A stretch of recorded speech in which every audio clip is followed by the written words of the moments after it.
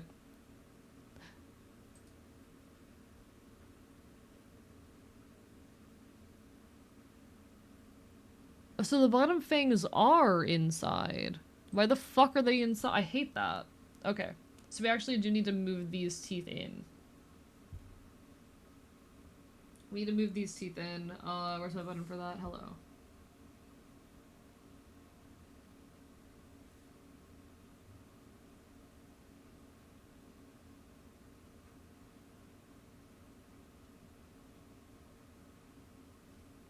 Oh, I fucked up. How we answer that, this cold and deep love and hurt. This place is where none of this works. Thank you, Connie, for respecting me. Oh, chat, I forgot to talk about this. Chat, I forgot to talk about this. So we are going into what will hopefully be the final stretch of our Twitch partner push. I'm going to be submitting the partner application tonight after stream. And that also means that this next week might be your last chance. If you are interested in any of the remaining partner push sub goals. I do want to reiterate, like, none of these goals are here because I am desperately strapped for cash or anything. I am doing financially okay at the moment. I am not desperately looking for money. There's absolutely people in the world and even friends of mine who need that money way more than I do right now. These are here to keep me relevant in the algorithm more than anything. And while the money is useful to me, blah, blah, blah, blah. We do, however, still have a couple sub goals left. We have particularly 600, where I'll make a new gremlin model. 750, where I will do a tarot stream, and 1,000, where I will admit that I am cute. I think we're currently somewhere around 525, so we're about 75 away from our turn of gremlin model. But bear in mind, once again, folks, this is all voluntary. There's no obligation to donate, and I do not need the money right now. This will be your last chance towards these goals up until whenever I next do sub goals, and I'm debating whether or not I'm going to do anything like this during my birthday event. Starting on September 21st, I will be doing a birthday event called Making Up for Lost Time, which is going to run from September 21st through October 18th, which is like celebrating that time period where I was homeless. It is my attempt to make up for the time period where I couldn't create or stream because I was not in a stable housing situation. I'm not sure if we're going to be doing any kind of financial incentives during that. I need to figure out kind of what my thought process is around there. But that is my point being that like maybe these goals will return in the future. Who knows? If you want to fight towards any of these goals, this might be your last chance for a hot minute. But again, don't feel obligated to give me money. He's poor and dying. He has only 3 hit points, and also it's his birthday, so you have to don't feel obligated to give me money. We still have a couple weeks. We're still 2 weeks away from my birthday, chat. 2 weeks. I hate the passage of time so much, actually. Told me I'll drink, you can do anything. When I got older, they kills you, mighty lords of shorts. Thank you. I appreciate it. Give AE your local. Give AE your left kidney, chat. Thank you for another gifted sub. Fuck you. 500 subs for the forbidden text to AE, basically. Specifically the left. Partner in time for birthday? Yeah. Oh, and by the way, chat. Did none of you read my fucking monthly newsletter this month? Because there was some really big news in the monthly newsletter. I did mention this my last stream, but there was no reaction to it. Chat. I did say that if we managed to reach Twitch partner before my birthday, that I was going to release a plushie. Azu, thank you for the 5 gift subs. How dare you? I did say, yeah, in the Discord, every month around the start of the month, I will release a fucking newsletter, which just kind of talks about my ongoing goals as a creator, future plans, etc. And basically gives you all an update. And in that, I talked about how I said if we reached Twitch partner by my birthday, I was going to look into producing a plushie. There's a fucking interest form in the Discord for the plushie. If you are interested in an Archivist plushie, please fill out the form. Here's the form for your filling out pleasure. If you would potentially be interested in an Archivist plushie, which we are looking into releasing next year, because we're gonna reach Twitch partner before my birthday, please go give that a look. Fill out that form immediately. Fuck yeah. The current price that we're working with as like a potential goal is $50. In which case it'll be a pre-order item and we'll need at minimum 10 pre-orders, but we're gonna have to wait a little bit before we can be perfectly sure on account of the like ongoing tariff shit.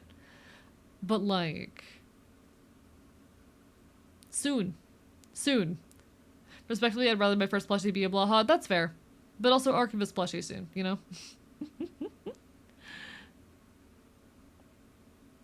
But yeah, like this is the thing we've been talking about for a while. We were starting to look into how to get it produced. It'll probably be released alongside my 4-year anniversary. But you know, sadly I'm in Europe, so I can't get the plushie. Well, we do ship internationally from our store. The shipping cost will be a little bit insane though. Some countries just straight up said they aren't shipping to the US now. Yeah, a lot of the tariff shit could potentially get in the way of our production. We're working on figuring that out. But this is to gauge like what pricing people are comfortable with, and whatnot, so that we can plan appropriately. Because the lower the price is, the more pre-orders we will need in order to put this into production. The main manufacturer we're looking at has a minimum order of 50, so we would need to order 50 of these.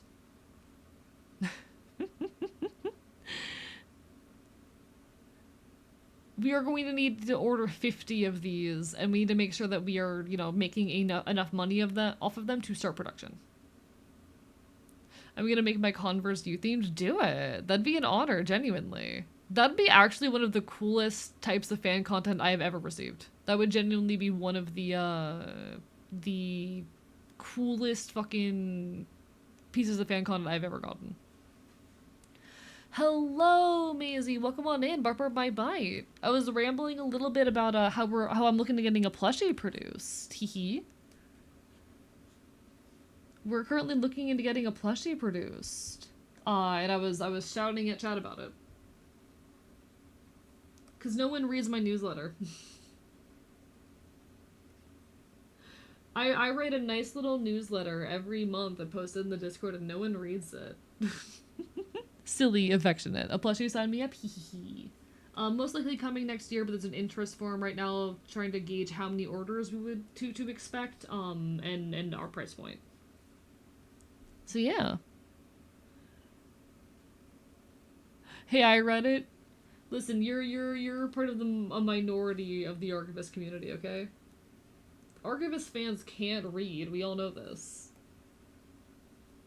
Archivist enjoyers aren't literate. Hope the economy won't crash, the plushie thrive. Definitely won't happen because, I mean, we'll see what happens. It really just depends on if the tariffs go through, and how much they end up impacting the price of our manufacturer. We're also currently working on a merch restock right now, and we managed to get our items in like right before the tariffs hit. So like our current restock is not getting impacted by tariffs. Who knows what's going to happen down the line.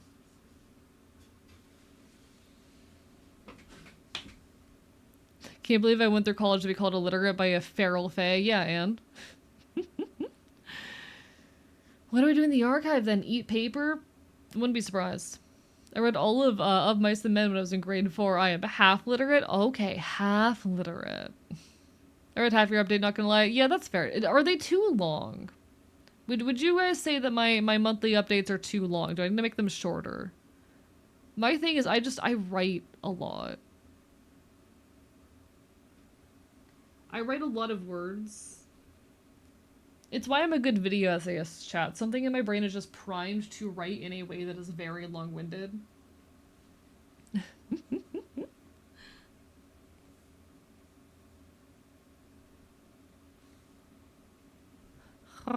Screenshotted. Excuse me, your update took me like 2 minutes? Alright, fair enough, fair enough. I know I write in a way that's very long-winded. That's just a thing with me. I've had to take some of the segments of previous newsletters and like shorten them while I was posting them because I actually made them too long for the Discord character limit. Because I post each of the segments individually and shit,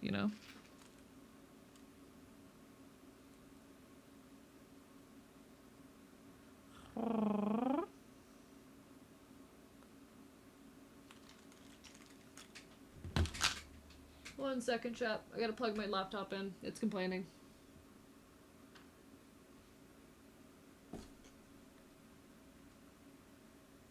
There we go.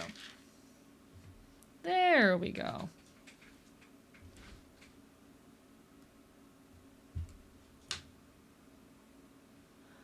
I actually eat paper, so I mean valid. Is it Pika?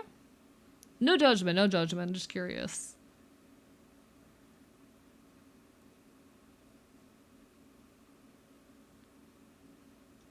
That shit made me cry when I was done. Aww. No, valid, valid. Book horses are a threat to knowledge everywhere. I'm a very long-winded person in general. I tend to just write in a way that is very wordy, and I also reread things I write a million times. It's a personal problem. Why did Letty have to die? Oh, I mean, it's part of. To be honest, I don't remember the book well enough actually to speak to like anything the book says about the world actually, so I'm not gonna try to speculate on that. I would have to reread. Does anyone here know the song "The Village" by Rabble? I do know that song. Yes, I remember listening to that song when it first came out, forever ago. That was very much like when I was a young queer teenager who was desperate for any representation. Okay, I'm gonna say something that's very weird. I'm gonna say something that's very weird. Also, thank you, Maisie, for the subscription. I appreciate it so much. How dare you? Fuck you. Um, but this is making me realize that like there was an era in my life as a queer person where I was basically desperate for any kind of representation in my media. And the moment something contained queerness, I ate that shit up. And I'm thinking about this and I'm thinking about the point where that changed.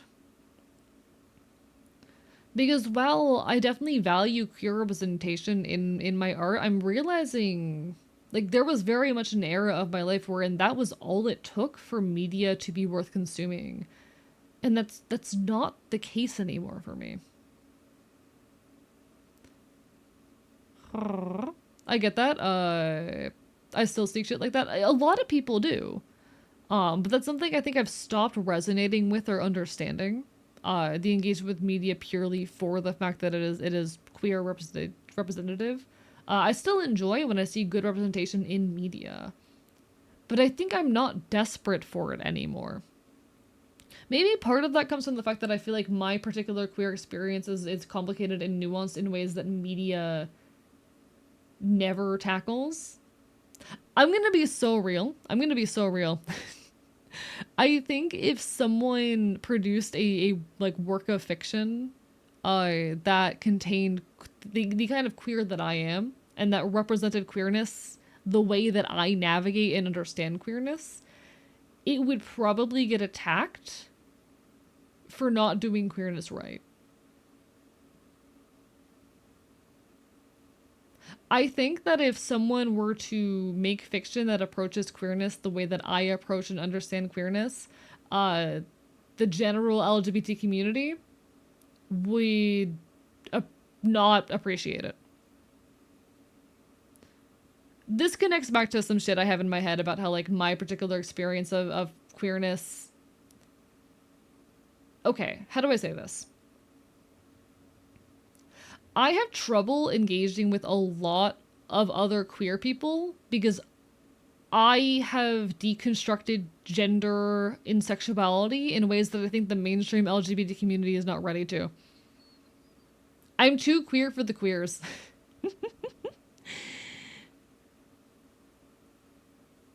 I'm too queer for the queers. And that's a thing that I've held on to and thought a lot about. I don't think there is any way to do queerness right or wrong, to be very clear. Thank you so much for the follow. I appreciate it. Nunley. Thank you, thank you. I am not an elder queer. I am not an elder queer. I am 23, about to be 24. There is no way though to do queer right, but I think I'm someone who again reads queer history and knows a lot of queer theory. I said this in the wrong order. I'm someone who has read a lot of queer theory and knows my queer history and shit, and I've very much deconstructed queer on a lot of like sociological and psychological lines. And I think that has led to me approaching queerness and concepts of gender and sexuality in a way that's pretty different from even the mainstream queer community. Um, I would not be shocked if like a work of fiction, a mainstream work of fiction were to come out presenting queerness the way that I understand and navigate it, and people went, this is disrespectful. I would not be shocked if someone were to produce a piece of queer media that represents my experience of queerness and the mainstream community went, this is bad representation. I don't know if anyone else vibes with that or resonates with that at all. But this is something I have actually thought about on occasion. Um, Listen, Fennel is my sister. I care very deeply for her. Let me pull up the picture of her. It's Demon Dice. I've been a Demon Dice fan for a long time. Let me pull up an image of Fennel real quick.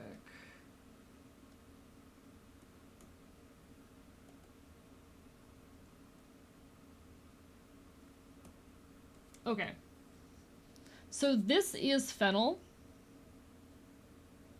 She's basically my sister.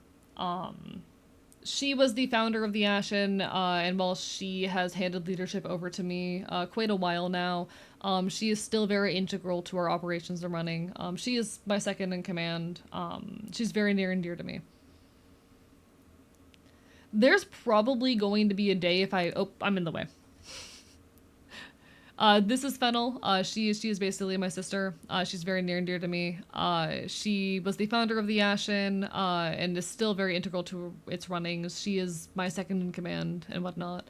I I will not be surprised if, I become mainstream and one day people start calling her transphobic. If people start looking at her existence and saying that her existence is transphobic. She is a cis woman, to be very clear, um, who has a very complicated relationship with gender and femininity. In ways that I think a lot of queer people are not ready to swallow. Oh yeah, Fennel and I, she's very near and dear to me. We're still fighting. Siblings fight. That's the thing. That's the thing that happens. Um, but she is a cis woman who has a very complicated relationship with gender and femininity in ways that I think a lot of queer people aren't ready to swallow. At least queer people who have not read queer theory. I feel like you would need to read queer theory to have deconstructed gender enough to really understand Fennel on a deep level. She's pretty. She is. She is. Like, I am waiting for the day that people start headcanoning Fennel as trans. I have to say, no, she's a cis woman, and people go, hey, what the fuck, that's transphobic. I'm waiting for the day that that happens. To clarify exactly what I mean,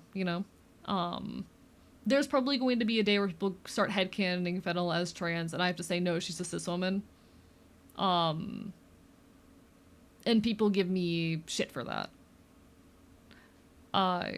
Fennel has a very complicated relationship with gender that is very, very particular. And I don't have the words to explain that in full depth at the moment.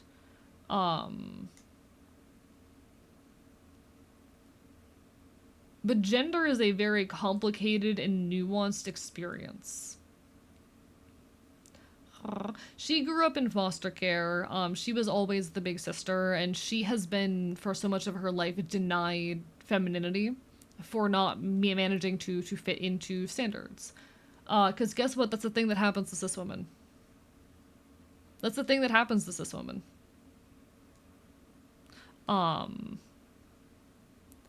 She has often, for her whole life, been excluded from and treated with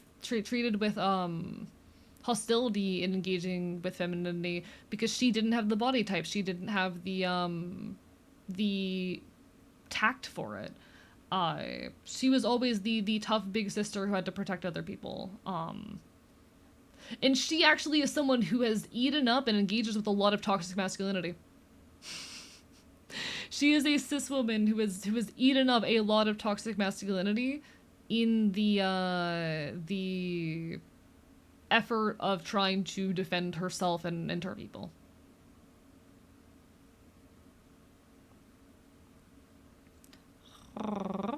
Reminds me of someone I used to know, and I feel like a lot of queer people are not ready to deal with that. I feel like a lot of queer people are not ready to deal with that. I don't know. Sometimes when I talk about like more nuanced gender theory, I get nervous because I know not everyone resonates with like my complicated way of viewing things. I'm glad that in general all of the gender as a performance stuff has gone over very well in my community. Um, but I've gone a little bit further a few times and gotten challenged hard for it, and I don't blame people for challenging it because it's uncomfortable stuff to think about. I But sometimes like I go as far as questioning the nature of gendered joy. Not because like it's not valuable and important, but like why do we like the things that we like? You know? Um there is nothing biological that says that, women are good at or are supposed to like makeup. It is something that we engage with out of a social expectation. Where does that joy come from? That's one of the hello sign, Levi. That is one of like the more mild minor examples of it even. Um but I very much question sometimes how much we would like the things we like were those things ungendered. This is very much tied alongside. I don't know how many of you are familiar with the notion of like the island thought experiment, um, which is this question that'll get posed sometimes. If you as a trans person were on an island with no one around, would you still feel the need to perform gender?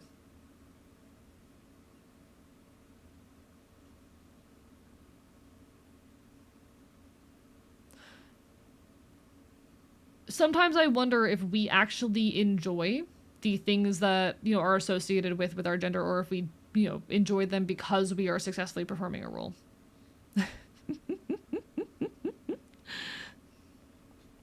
I want makeup. Desire 100% comes from the culture surrounding me telling me women should be in makeup. If I was in a place where makeup wasn't valued, 100% wouldn't fucking want it. Yeah, and that's also valid and real. And this is like on the more mild end of the level of gender that I deconstruct. Um, I think one of my more controversial points. I have a okay. Take this all with a big grain of salt and understand that this is like an example again of me deconstructing gender to a point beyond usefulness. Um, I have a lot of trouble understanding people who are monosexual, as in they are only attracted to one gender.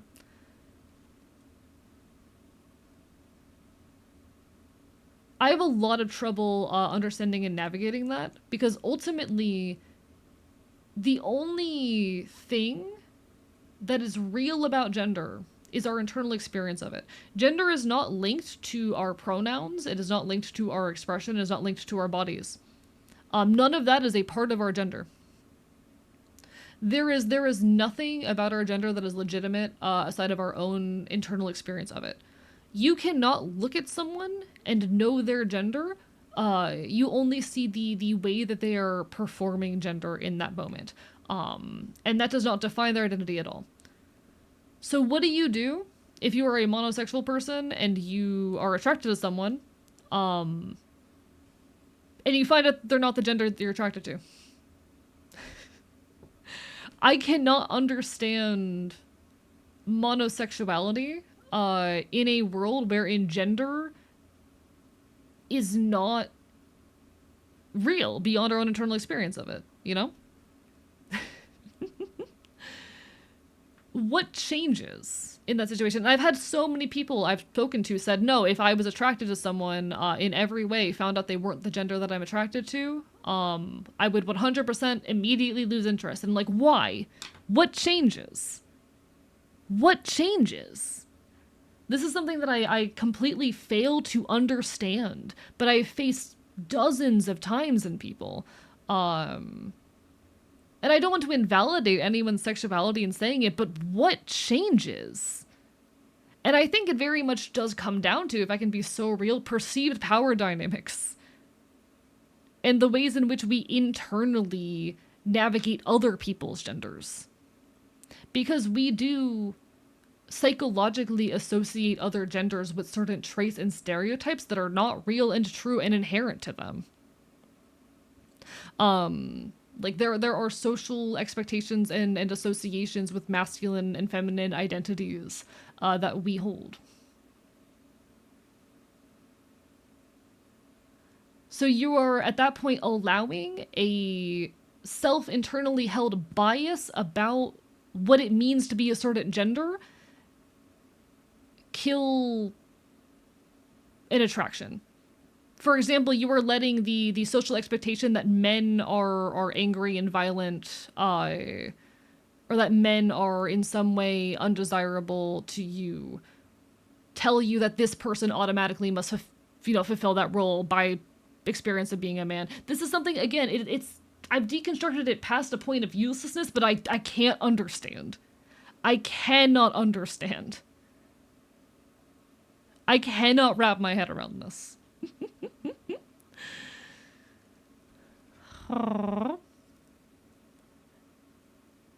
Settled expectation to be one way. I mean, very true, sign Levi. Very true. I'm not explaining any of this as well as I can. I feel like I've been very much slacking in my yapping ability recently. My head's been a bit too full and exhausted recently, so I've not been at my peak yap ability as of late. But like, I think way too hard about this shit. From Koi Drake, I'm like that if I suddenly discover the person smokes. Smoking is just a major mental switch in my head. Okay, but that's a behavior that they are performing and not a completely arbitrary facet of their identity, you know? Because we've just established that gender doesn't mean anything aside of just your own internal sense of self. Gender is not linked in any way to your appearance, to your pronouns, to your presentation, to your behavior. Nothing about the person actually changes based on their gender, because gender is, again, just a arbitrary, not arbitrary, but you understand what I mean. It is a internal experience that does not influence anything necessarily. Everything else about gender is an external performance that we put on to try and express that gender to other people.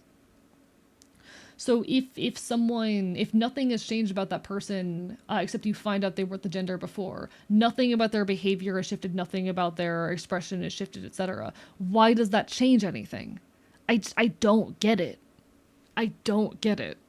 And there is a certain extent to which I can understand as someone who enjoys transgression and androgyny, and find those things attractive. But the only reason I find those attractive is because we are living in a society wherein those rules are already in place.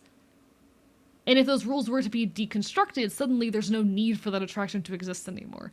I find transgression attractive in part because it represents safety to me. I look at a person who is transgressive and I know that they're more likely to be a person who is safe and receptive to my identity as a also transgressive person. But in a world where we have deconstructed gender to the extent that I want to, there is no way to transgress anymore. So that falls apart and breaks down. I think way too much about this shit. Sometimes I feel like I'm too queer for the queers. Even before I didn't know about gender and everything, I questioned it, just didn't make sense and didn't know how to communicate it. Happy someone's putting the word thank fuck. I'm glad that I'm putting into words this thing that you've also felt for a lot of your life.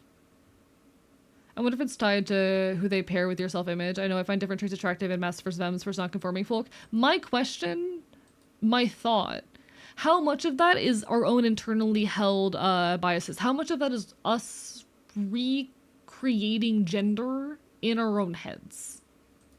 You know?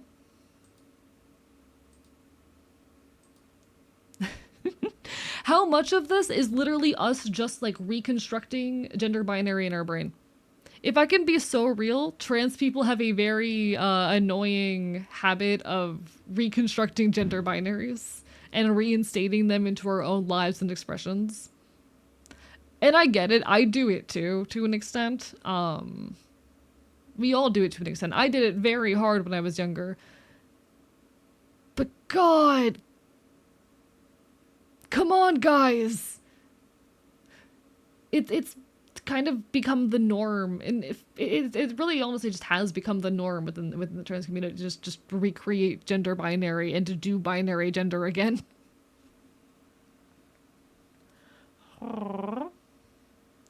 Saw a YouTube video focused on exactly what you're talking about. Downside, the video is focused on the game Overwatch. Okay, well now I kind of want to see the video though. You got to share this with me. I wanna see it. I want to see it.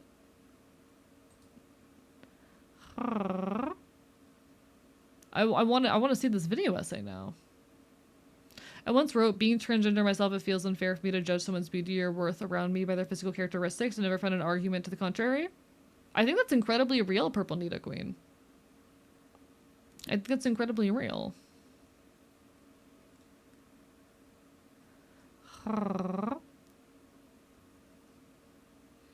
Maybe it's humans need to label things in their own terms. Shrug.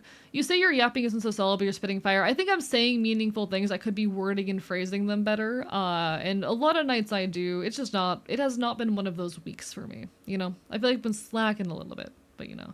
I feel like no one's thoughts are truly their own. People view gender as how they do because they've been fed over time. Yeah. Yeah. And I'm begging more trans people to properly analyze and deconstruct gender because I get really tired, to be honest, of watching the trans community just kind of reinstate gender on ourselves again. I get really tired of watching the trans watching the trans community just do binary gender all over again. There's so much bioessentialism that gets repackaged within the trans community. There is so Discord. There is so much bioessentialism. It's not bioessentialism actually. It's not bioessentialism. It can't be bioessentialism because we're trans, and bioessentialism is typically used to say that like your sex determines certain things. There is so much specifically, there is so much gender essentialism. That's the correct term there. That gets recreated by within the queer community. And I'm kind of fucking tired of it. If I can be so real, I'm kind of fucking tired of it. Can we stop reinventing gender essentialism? LGBT community? Yo, Toma, thank you for the Prime sub. Bark, bark, bite, bite. Hope you've been well. Ah, rah, rah, rah. The thing is, I haven't been EP Druid of the Gaze. I've just been a bit foggy-headed recently. Maybe I need to look at, like, my eating habits beginning of the month and now and figure out what was different. I need to do some analysis of, like, what was going on beginning of the month and what's going on now and how things have shifted. I need to think on that. Because I definitely was more energized and focused at the start of the month. What changed? That is the question.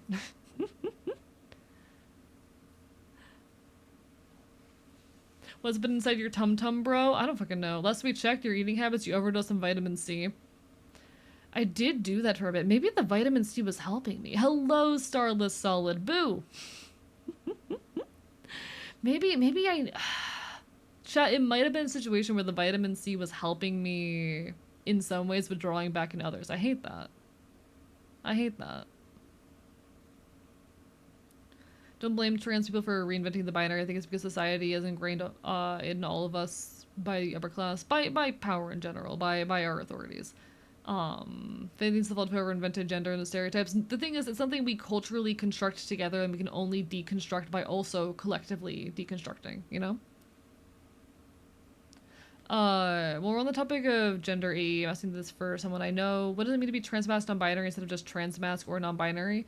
So transmasc is an umbrella term that refers to anyone who is transitioning in a masculine direction. And non-binary is an umbrella term for anyone whose gender exists outside of the, like, binary, you know? It's simply I am just combining those two terms. I am saying that I am non-binary and also transitioning in a masculine direction because I am a mask-leaning non-binary person. Or rather, I am a mask-presenting non-binary person. I am non-binary and I am transmasc. Those are both things that I am. And I would honestly say that not all AFAB non-binary people are necessarily transmasc. Because some of them want to exist in that neutral space and not push themselves into the masculine realm, and that's also a valid way of identifying. But for me, I am someone who is non-binary but very masculine in my identity and presentation.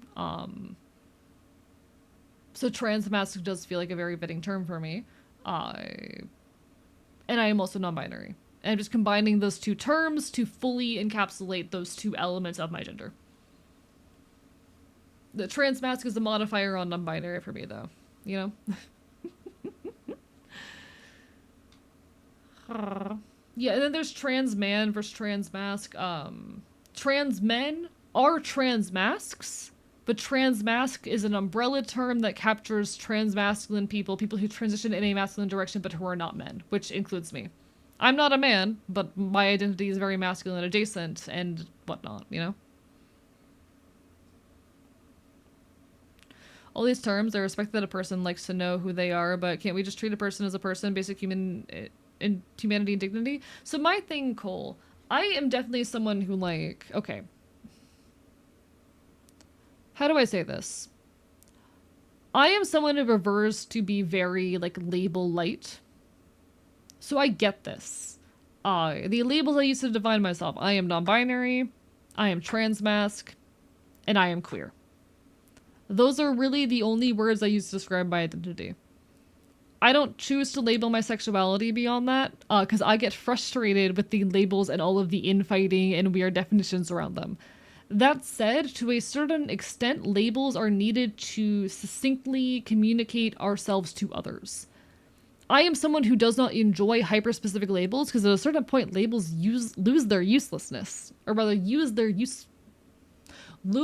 usefulness. Words are hard, chat. I there's a certain point where a label becomes so hyper specific or so obscure that it is no longer useful. That said, like, let people use whatever words they want to define their identity. That's chill. Do what you want. You're good. If you want to identify as like cat gendered, have fun, live your best life. Do what makes you happy. But I tend to keep myself very label light because for me, you will never capture the whole of identity in a finite number of words. That said, labels are necessary to a certain extent in order to communicate our experiences succinctly, you know? Not everyone wants to sit there for 20 minutes while I explain the nuances of my gender identity, but I can get the gist of it across to you and have you understand the most basic ways to refer to me by saying that I'm trans masc non-binary. If I say that I'm trans masc non-binary, anyone who is vaguely aware of what trans people are is going to understand, okay, you want me to use like mostly masculine terminology towards you, but you're not a man. You know? It's a shorthand way of expressing a much more complicated concept. And part of respect and dignity is respecting the fact that that's how I want to be referred to. So in order for someone to be able to respect me and treat me with dignity, they need to be able to understand that fact. And these labels are a tool in communicating that without having to sit there for 20 minutes. Communicate the wholeness of your gender. My brain is ready. My gender is dog. Half joke, half joke.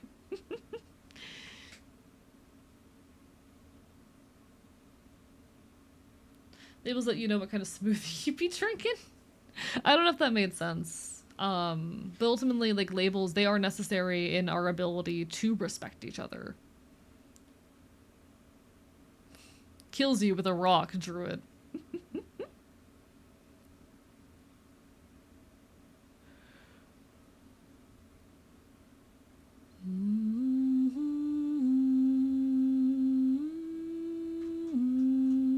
Like, I don't think someone should treat me any differently than they would treat another person because I'm trans, aside of maybe being a little bit more sensitive about, like, certain terms around me.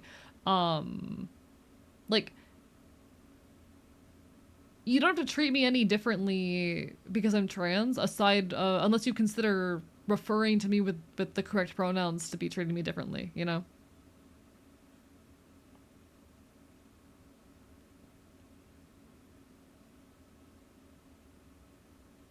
Me saying that I'm trans is just being like, yeah, Treat me the way you would treat a guy, kinda, sorta, for the most part. And that is part of treating me with respect. When you say your gender is dog, do you mean spicy puppy or bitey puppy? See, that was a joke, to be very clear. But the answer is mutt. I'm not puppy. We've been very clear, chat. I'm not puppy. I'm a whole ass dog. I'm a whole ass mutt, chat.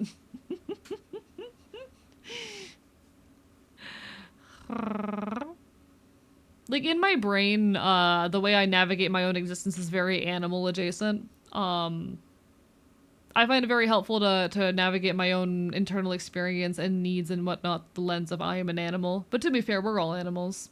Chat, you're an animal. You're an animal. Hello, necromantic chef. Bark, bark, bite, bite. He's a feral bastard. Lovingly, of course. Of course, of course. I am a feral bastard. Self-described. Huh?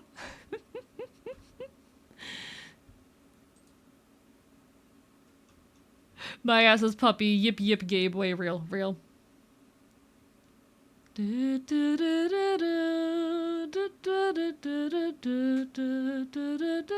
And puppy, bark bark, nom nom. I'm not puppy. Hello, Amira, though. Lovely to see you.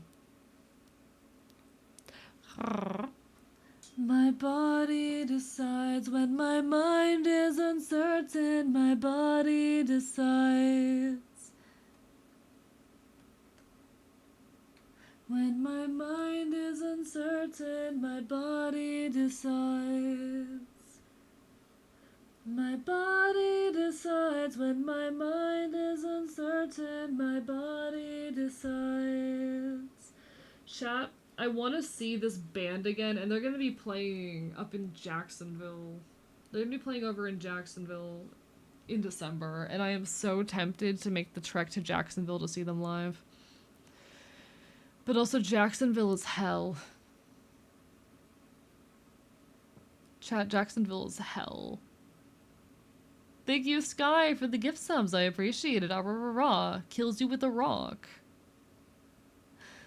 Food Kitty arrives. Real. Hi, Neko. It's lovely to see you. It's lovely to see you. You and me are nothing but mammals. Let's do it like we do in the Discovery Channel.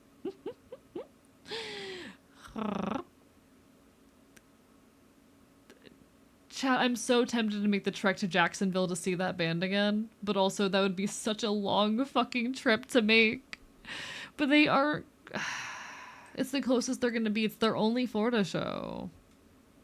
It's their only Florida show. Raw, chat. Raw, unfortunately. Hello, Eileen. Lovely to see you. How you been? Raw.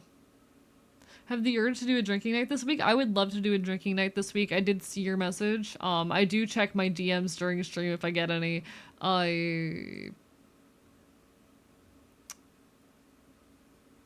It's just a question of when I would be available.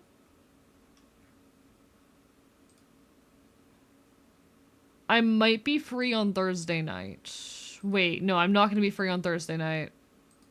Because I'm potentially going to a show. I'm not sure. Am I going to be free on Tuesday? I don't know if I'm going to be free on Tuesday. So I've got my normal stream days, of course, you know, Monday, Wednesday, Friday, Saturday. And then I'm going to be at a show on Thursday. Trans night! Bark, bark, bite, bite! Ah, rah, rah, rah! Mods, can we get a shout out? Can we get a shout out for night? Welcome on in, everybody. Hello, I am Archivist, your resident chaotic Enfield. I stream not virtual games and do art here on Twitch.tv because promise we can make chaos and I will bite you. I have very sharp teeth. How are y'all doing tonight? Lovely to see you. Everyone gives love to Trans Night. A wonderful fellow trans VTuber. Does a lot of really cool stuff. Loves to mod video games. But, very important announcement. Everyone who just came on in. We are currently partner pushing.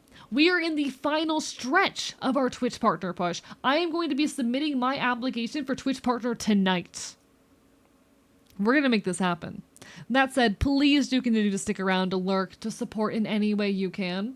Because these last few streams are going to matter. Twitch is going to be paying attention during our little review week here. So please, if you're able and willing, leave some support. All right? We've got this. We've fucking got this. Welcome on in, folks. How are y'all doing? Hello, hello, sort of Lumi. Hello, Lord Mordecai. Thank you for the Prime sub, Starless Solid. Thank you, Ava Mations, for the follow. Welcome on in to Sleepy Husky, to Storm Rao, to Sir Wendelin, to everyone who's come on in. It is lovely to see you all. I'm hyped as fuck, genuinely, genuinely. I'm terrified, but it's exciting stuff. Oh shit, Puzzle! Thank you so much for the raid. Welcome on in. Mods, as soon as we can get a shout out, please do get a shout out for Puzzle as well. Hello everybody, I am Archivist, your resident chaotic Enfield. I stream not crypto games and do art here on twitch.tv. We cause problems, we commit chaos, and I will... One second, it's proper, right? I will bite you. Very hard. My teeth are incredibly sharp. We're currently in the midst of our Twitch partner push. We are very, very close to reaching partner here. I am actually going to be submitting my application for partner tonight. We have hit the 2 months worth of partner requirements, but please do continue to stick around to lurk to support in any way you can, because this next week is still going to matter. We need to continue to hit those partner requirements throughout the review period. But we're going to make this happen. We're going to make this happen. We are going to be partner in a week. BLT, god fucking damn it. God fucking... Triple raid, I guess. Everyone go give some love to Puzzle Pulsar. Please, please do. Very lovely individual. Lovely to see you. Everyone coming over from BLT's side of things, you know me. Do I really need to do an intro? Do I really need to do an intro for BLT's crew? Hi folks, I'm Archivist. I'm your resident chaotic Enfield. I play retro games, I yap. I'm a fucking loud ass punk bitch. We love talking queer issues and revolution around here. It's wonderful to have you. I bite you very hard. I bite you harder, BLT. I bite you harder. I bite you harder. Mods, please do get a shout out for BLT as soon as you can. Jesus fucking Christ. So we start calling things double or triple raids when they happen in quick succession. No, it's wonderful to see everyone. How have you been, Puzzle Pulsar, Transnight, and BLT? What were you guys up to? Tell me all about your nights. Tell me all about your streams. Tell me all about your lives. How has life been treating you? Please, I need to know everything. I need to know it all. I want to know everything. After he finishes third intro, please someone else raid him. Kills you with a rock. Alright, how about that? How about that? Is that a suitable answer? Roll your death save. Now. No, it's wonderful to see everyone, though. Y'all are incredible. These are all amazing people that I recommend. Everyone go give some love to BLT. BLT and I are the same bitch, by the way. We're the same person. We're both transmask and our birthdays are a few days apart. Noel and I were playing Final Fantasy. Fuck yeah, I hope y'all enjoyed. Played some Subnautica today. Hell yeah, hell yeah. I need to finish Subnautica eventually. Art for 5 hours, then Skong for 6 hours. Life is good. BLT, were you live for 11 hours? Boy. Boy. Go to sleep. Sleep now. Thank you for the hydrate, Avid.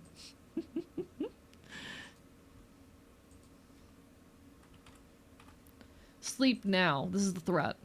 This is a threat. I will take action.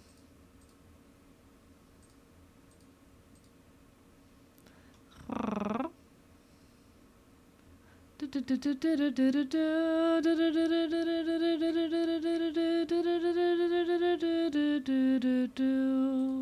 normal. Rich of you to ask someone to go to bed at 10 p.m. Do it. Waiting for my boyfriend to get home so I can be gross and gay all up in his shit. You know what? That's fair. Understandable. Be gay, do crime. God knows I love doing crime, chat.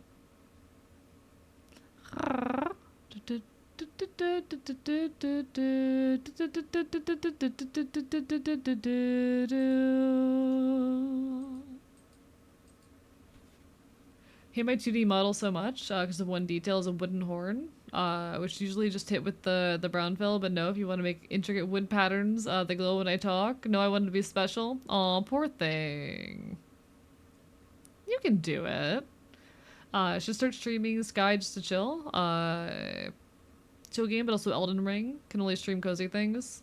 Or you can't only stream cozy things. That's fair. I just streamed anything I can yap to. Anything from the 2000s that I can yap to.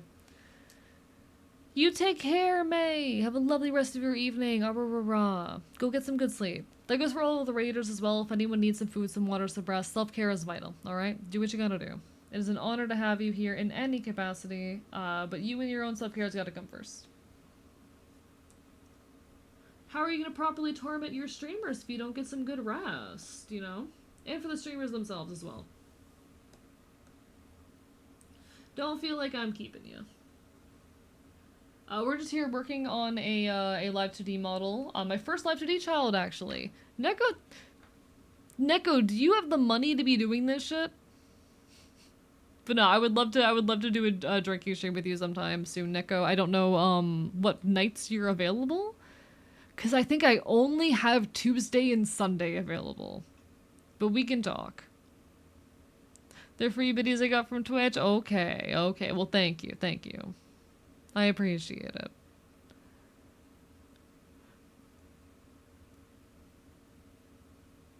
The man that you are and the type that I want are far too similar. Ha ha ha. Suffer. I mean, I know I'm hot, you know? You know, I've got nothing but time. Fair point. We can try to do Tuesday night then. We can try to plan for the 9th. Nods. Definitely not 3 hours late. Hello, Zelda. Lovely to see you. I needed to decide for sure if I'm going to that show on the 11th, but I think I probably will, because I'm kind of itching to go to a show again. I know I was at a convention like a week ago, but it'll almost have been 2 weeks then. It'll have been nearly 2 weeks. Shovels, thank you for the follow. I appreciate it. Chat. I know my worth. I know I'm hot as fuck. Alright.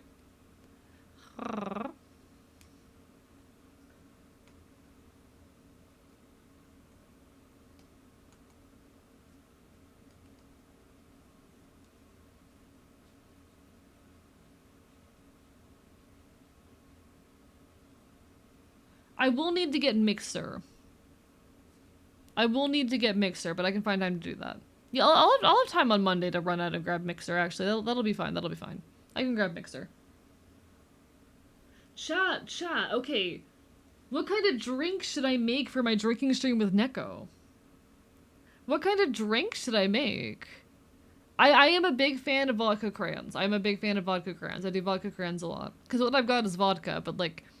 Should I get experimental? Should I try something different? Jello shots? I am not producing Jello shots at home. No thanks. I had 2 Jello shots while I was at the furry convention at Megaplex. They were good, but you know. Like, I could get something a little bit nice and fancy. I've never mixed anything strawberry with any of my alcohol. Peach whiskey tea. So to be very clear, I'm working with vodka. I'm not gonna buy any new alcohol to make this happen. I still have a whole, like, I still have a third or a fourth a handle of vodka lying around. But should be a time you'd be down? Anytime after 7 p.m. on Tuesday the 9th. There you go. There's your time.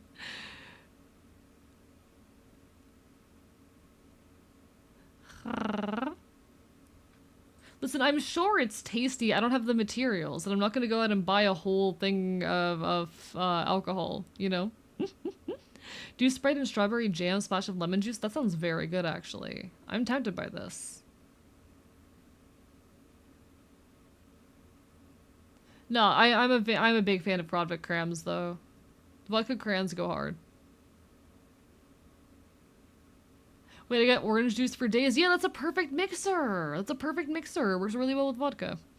Peach vodka works when you buy them in nips. So I already have a handle of vodka lying around. It's just a matter of finding a mixer for the handle of vodka, you know? It's like a sparkling strawberry lemonade. I might take your suggestion, Lycan. I do already have strawberry jam. I just don't know how much of it I have left. So I'll have to check that, but... get some peach rings and throw them in that shit. I should throw this in the vodka and wait.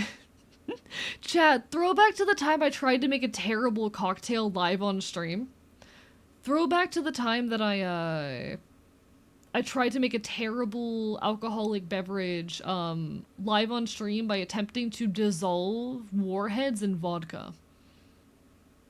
It didn't work. I tried so hard to dissolve those fucking warheads in fucking vodka.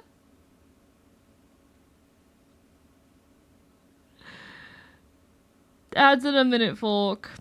Chat, what if I grabbed a snack during the ads? I'm tempted to snack during the ads. I don't need it. I'm not hungry. Actually, when did I last eat? I think I ate at like 10 a.m. I ate again at 4 or 5 and it's 10. I could get a snack. I think it might be snack time, chat. Maybe I should make drink stuff on cam, like syrup and stuff. Ooh, do it! That'd be fun! If you have the money for it, you know? Grab the snack? Yeah, I think I might grab a snack, chat. I might grab some cereal.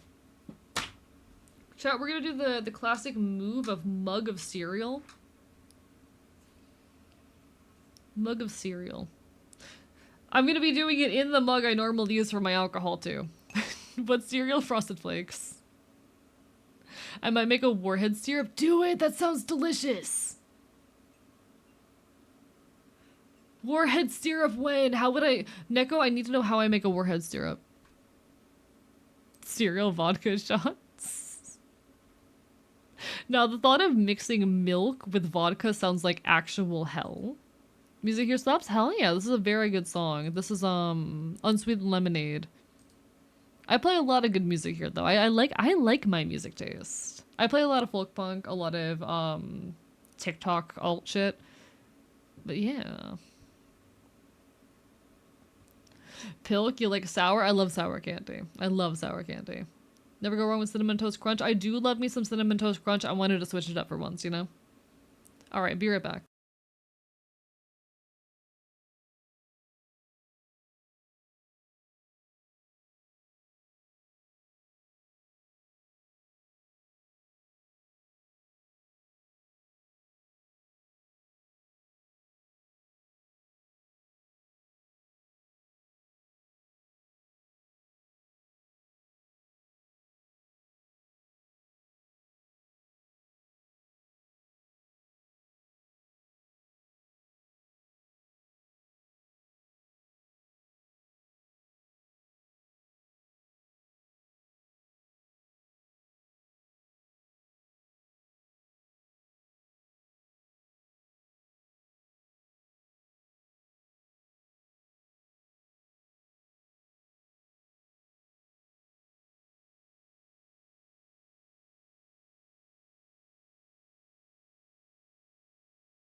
God damn it, Wonder! Thank you for the raid! Bark, bark, bite, bite. One moment. Let me get back in my fucking chair.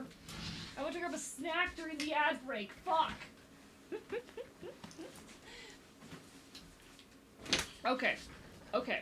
We're here. We're queer. We're thriving. Hello, everybody. Hi. Didn't know you were AFK. No, you're good. I forgot to put on the BRB sign. Hello, everybody. Hi. I'm Archivist. I'm your resident chaotic Enfield. I stream not quite retro games and do art here on Twitch.tv, but more than anything, I'm a yapper. I'm here. I'm queer. I'm punk, and I will bite you. We love talking queer theory. We love talking anarchy. We love talking all sorts of shit. So if you like Wonder's content, you'll probably like me.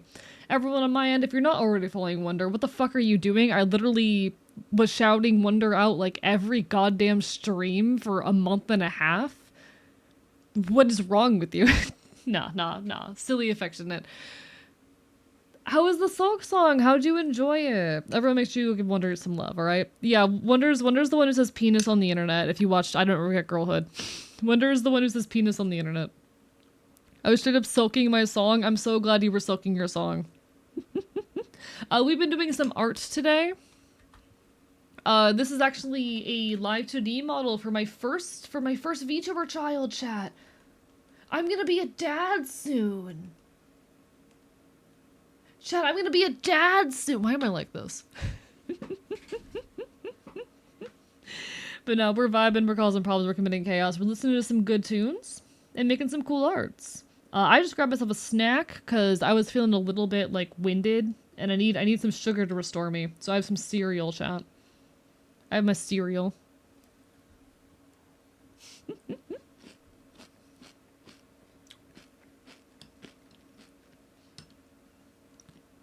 Hilly, how the fuck were you not following Wonder? Let's go. Hey, you gonna be a dad? Yeah, I'm gonna be a dad soon, chat.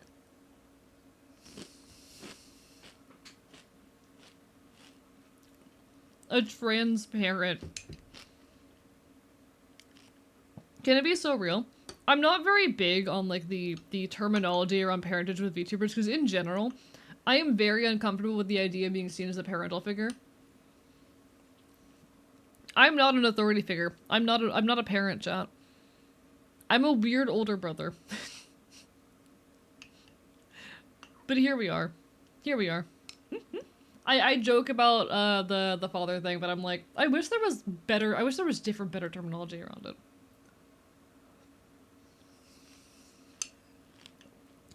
I'm like, ultimately, I don't mind it too much in this context. But I could never imagine myself being a parent.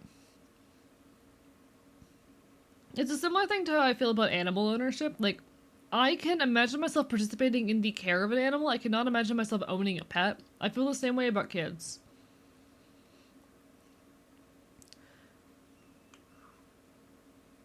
I can imagine myself participating in the care of a child. I cannot imagine myself having a child.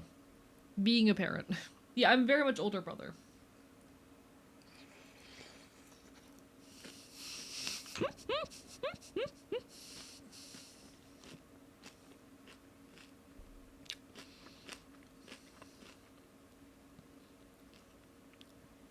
He's now my older trans bro. I have adopted many younger trans masks. I've done it. I have so many, like, little brothers that are just, like, baby trans masks.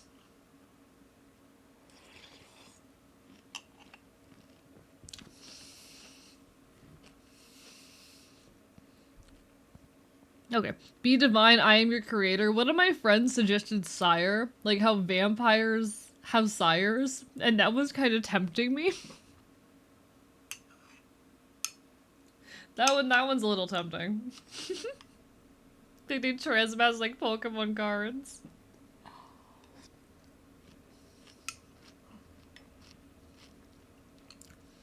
The issue is I would have to convince T to refer to me as their sire. Just call you our trainer.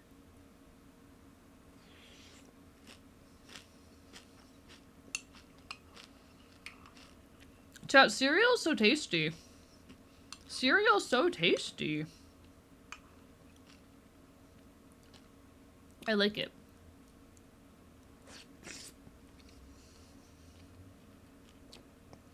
There's worse things they could have said.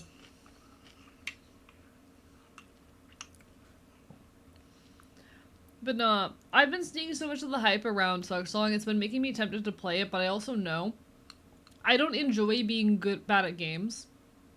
If I'm like bad at a game and I'm struggling in it, I will get genuinely upset. I don't think like that's why I never finished Hollow Knight, and I feel like I couldn't play Song, but also I want to. But also it's hard.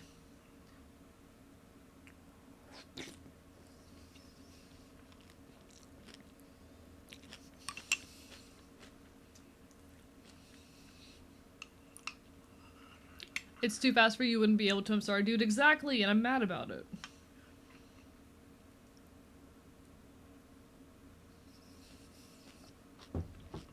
So, Wonder. You streamed Hades, which is a game I absolutely love. I love Hades. I did end up completing and beating it, and I still occasionally play it on my own time for fun, and I've been trying to 100% it on my free time. I love Hades. I cried live on stream because I got so mad at how bad I was at Hades one time. I cried live on stream. I don't want to do that again.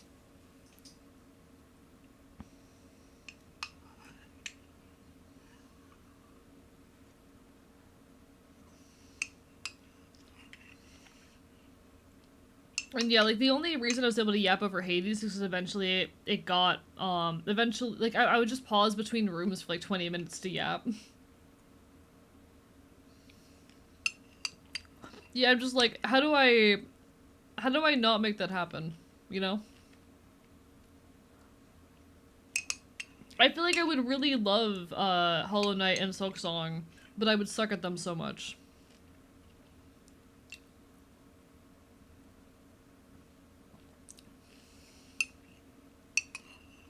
We believe that is as a Twitch partner Ganondorf becomes stronger. I mean, I become stronger, but not better at video games. Hello, Flump Flibus. I game on stream less than I ever have before, chat. More and more of my stream time is dedicated to yapping. Because it's what I'm good at, and honestly it's what I enjoy.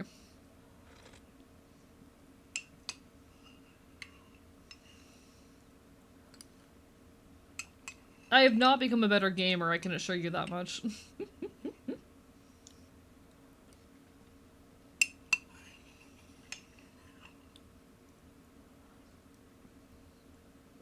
30-minute just chatting turns into 1 hour to 2 hours, and oop, where did the sun go? Real. Back in, I think it was March of 2024 is when I first... Yeah, March of 2024 is when I first started doing the just chatting segments. And when I started, I would struggle to hit an hour. For a long time, I would always cut it at an hour.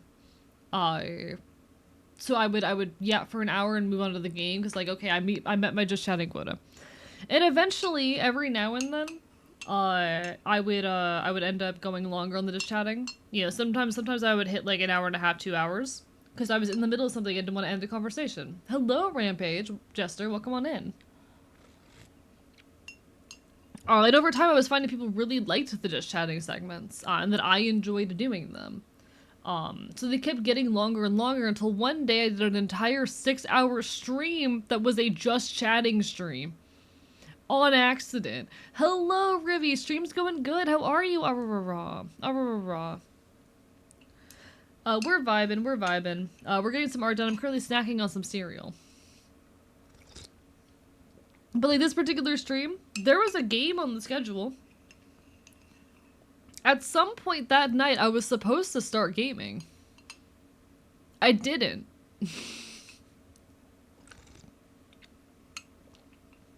I ended up that entire stream just doing just chatting content until we ended.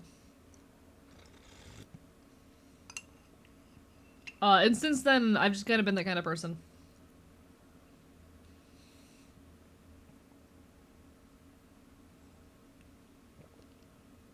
I will say my muscles for just chatting tend to run around the 4-hour mark. And that's when I start to get a lot more quiet and have more trouble with just chatting, but I love doing it, you know?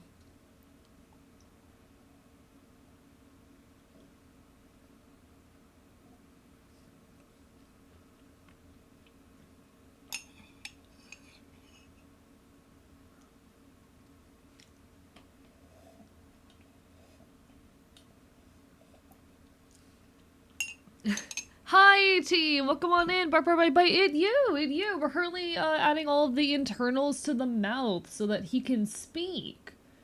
Current state of the model is we have the eyes in place. Those are done. We have all the nose done. We're working on the mouth right now. And we have all of the rough pieces in place for the clothing. But I need to finish the mouth. And then after that, it's just doing shading and detailing for everything we have here, and then working on the second outfit. We basically got the base shapes down for everything, and we're doing a bunch of detail work, and then after the mouth, it's entirely just figuring out shading, and then the next outfit. So hell yeah. Type of the Waffy House again, about to watch some Full Metal Alchemist with Zane. Ayo. What day? Do I have... What are my plans?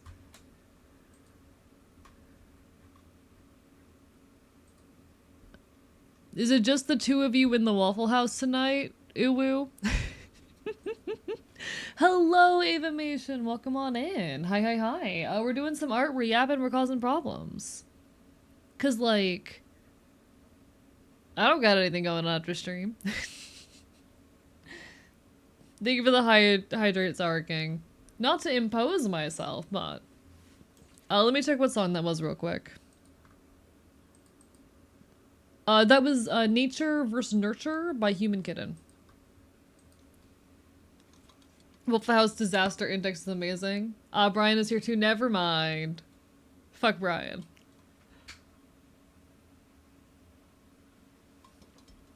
No worries. Do what you need to, Pyro. Fuck Brian. Rest in peace. Ew, Brian. Hey guys, everyone say fuck Brian in chat. Everyone insult Brian in chat. Y'all don't know who Brian is. Fuck Brian. Why did you look so smug when you said that? Because I know something you guys don't. Good luck with the trek to work, Danger Safety. You got this. The dog from Family Guy. Nah, for context, for those who are unaware, Rivy is a friend of mine who works at Waffle House, and sometimes after streams, I will stop by the Waffle House, or just whenever it's just her and our other friend Zane. I will stop by the Waffle House and we will chill and cause problems. But unfortunately, Brian is there tonight. I know the next time it's just you and Zane, I am not going to be free, because I'm gonna have plans that night after stream, but like, next time that I am free and it is just you and Zane, I want to stop by. But Brian also works at the Waffle House, and fuck Brian. I hope your shoes are slightly sticky. This is an appropriate punishment. Is he hot or something? No. No, fuck Brian is an insult. Screw him.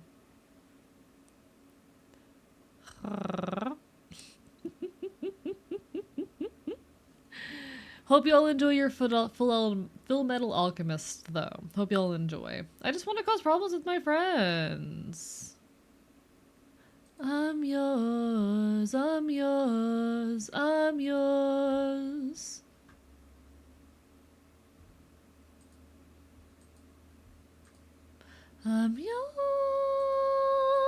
Yeah, he's a creep.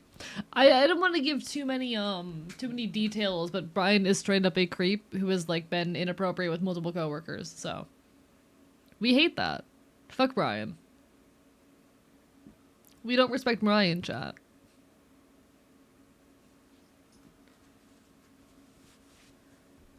Alright.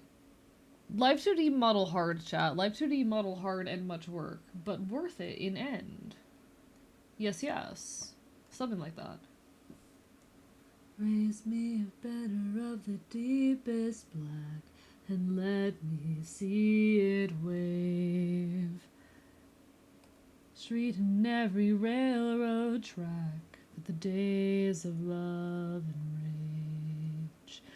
Raise me a banner of the people's red, every farm and every town. For the blood they bled and never let it down. Alright, so we have the teeth.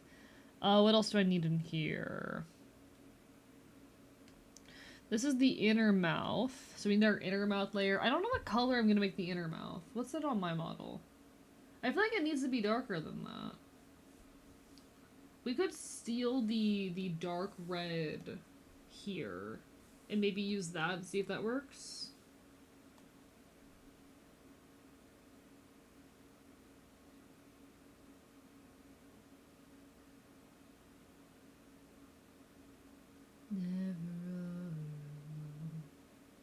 It's the same road we've all traveled, from the cradle to the... He's for an station to get some... Yeah, fuck Brian. Yeah, fuck Brian. So for context, this is like the inside of the mouth, chat. This is everything that you don't see. Because the model, this is everything that gets covered up by the mouth skin, but is behind our teeth and shit. And our tongue and whatnot. This is the deepest internals of our throat. No step and shackled by... I wonder, chat, what if I made a model where I did detail all of, like, the internals of the mouth? You know? What if I went super detailed with, like, with everything that's on the... I want to get way too ambitious with my models, chat, beyond my own artistic ability.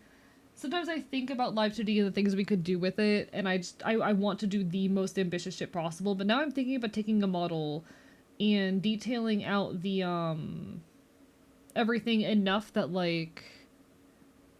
I kind of want to detail out the internals of the mouth to make set where you got, like, those ridges on the top of the mouth and shit like that.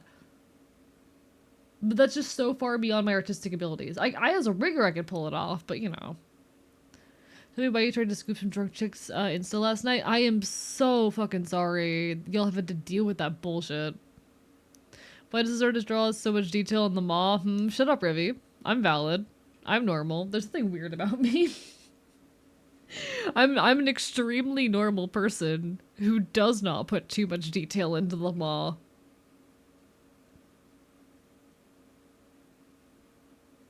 I know what you are from Druid. I definitely didn't bite multiple people while I was at Megaplex. Including Riffy.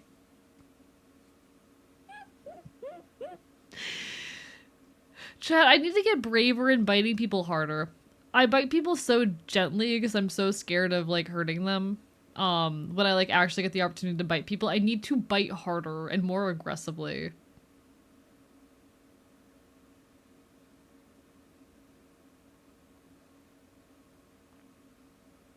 Of course, there's chat obligatory vor mentioned in the chat. God damn it, we couldn't make it through a stream. Obligatory vor mentioned in the chat. There's nothing wrong with consensually biting your friends. You know, sometimes you just want to show affection by consensually biting your friends. I was at a furry convention. What do you think we do at furry conventions? Bite each other. You know.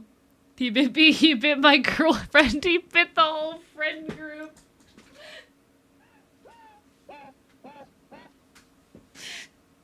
I did in fact do that.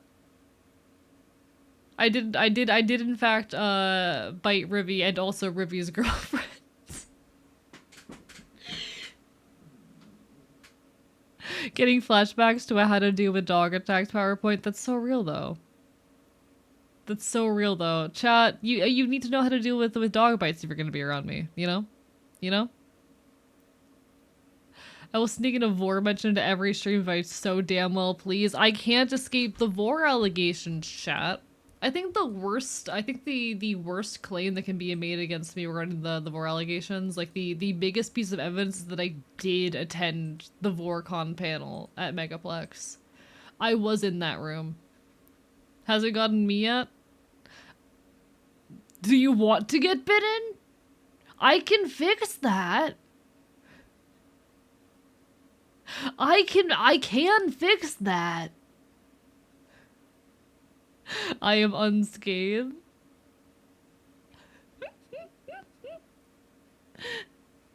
I'll be alright, okay? Damn, okay.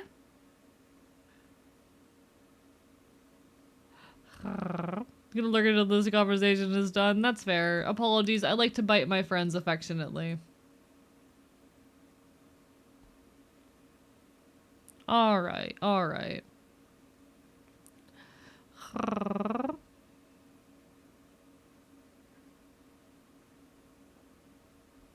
Raw chat. Raw. I just like biting my friends.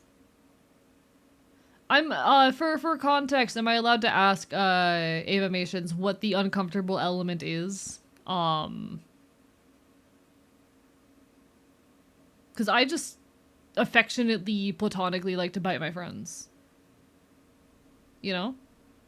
Hell yeah, we love some fat the money. I just like to affectionately, platonically bite my friends, you know? And I definitely can get how that can be weird for some people, but... Arm bone thick enough? Hello, mountain creature! Abrarara. You're the one receptionist in Monsters Inc., the one that hates Wazowski. That's what I think is inside your head sometimes for no reason. Mike Wazowski. Why, Groggy? I'm curious what the context or thought behind that is.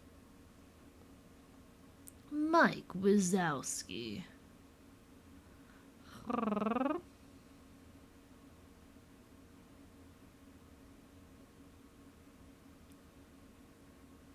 See, I don't know if it's a bad thing, but I am sitting here like trying to sort like in my head what the discomfort is with Avamations over here, because like if it's the act of biting, I'm sorry, I do that constantly. If it's the fact that I bit my friend and my friend's girlfriend, it was silly hee hee ha ha platonic. Like, what? What?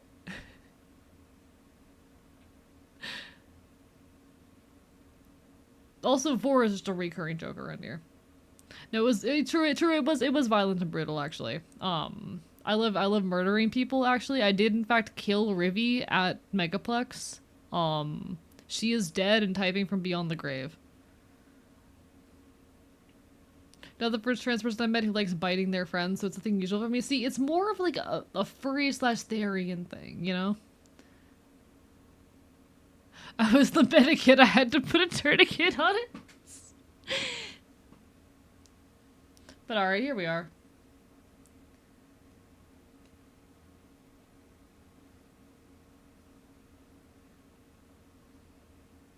Am I crazy? I mean, the answer to that question is yes, but like, don't say yes. That'll make me sad. Am I crazy, chat? Are you even friends if you can't kill them on occasion? Exactly. You understand me, Trans Knight. You understand me.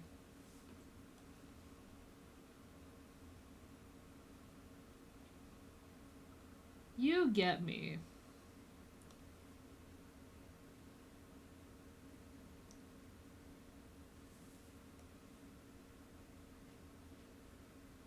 You get me.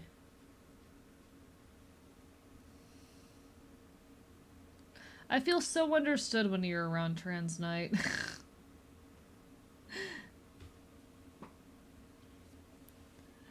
Just call one of my favorite art streamers use AI. I fucking hate traders. Do you know for sure that they used AI? Or are you looking at like a drawing they posted and think it might be AI? Or did they like actually go and you watch them open up an AI?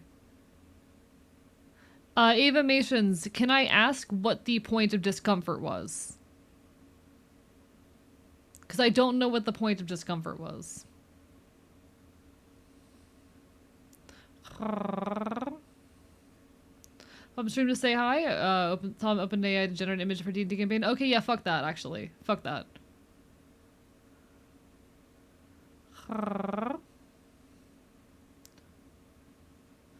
Yeah, the issue is that I don't know what the point of discomfort was, you know? So I can't judge the situation if I don't know where the point of discomfort was. Open stream to say hi. So open to me. I already read that. Fuck that. It's really disappointing to me, especially with people who like can draw. Um,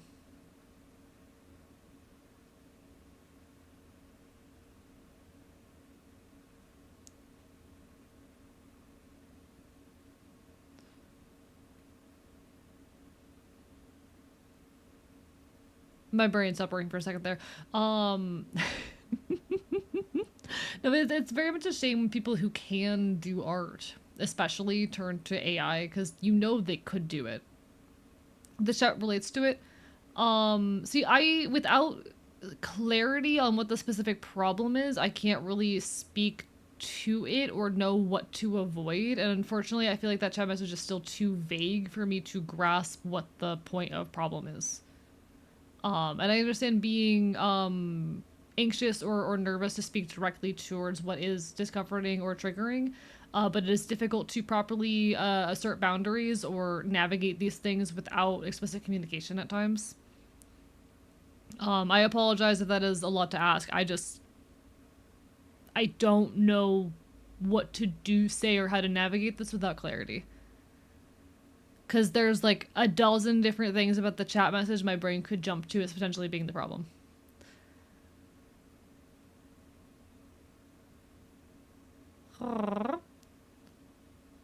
It was the biting thing. My apologies for not being entirely clear.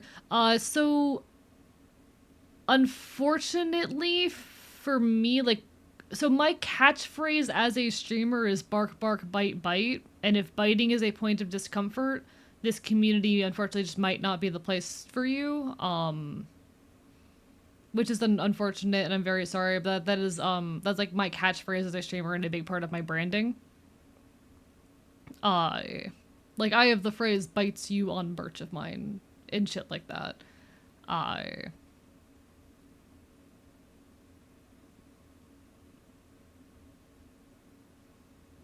And I don't want you to stick around in a space that might be uncomfortable or triggering for you if the mention of such is going to be a problem for you. Because that is a thing that is going to be a constant within my content.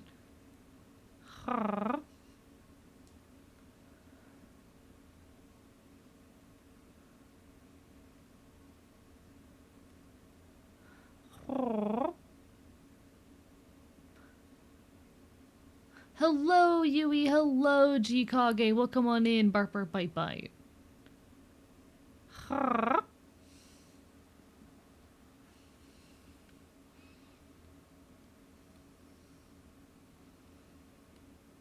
Lovely to see you. Lovely to see ya. Ah, rah, rah, rah. Okay, okay.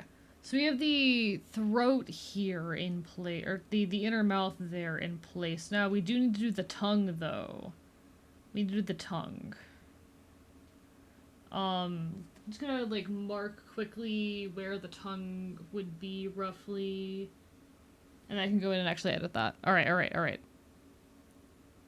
But no, I think it is particularly a shame when people who like are capable of drawing and making art, turn to AI, because like anyone can learn to draw and whatnot. But I can, even if I can't justify it, even if it's not an excuse, I can understand why people who, you know, don't have artistic skill might feel as though their only option is to turn to it, you know? It does not make it right. I can understand why people who don't know how to draw and who have tried but struggled with it, like, I can understand why those people would be inclined to turn to it. Again, does not mean that it is right. I'm simply empathizing to a certain extent, you know? Not empathizing necessarily. I am seeing the reasoning even if I do not agree with it. But people who can draw, like, what the hell are you doing? You know? People who know how to draw, what are you doing?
I feel like if you take the years to learn art, then why bother?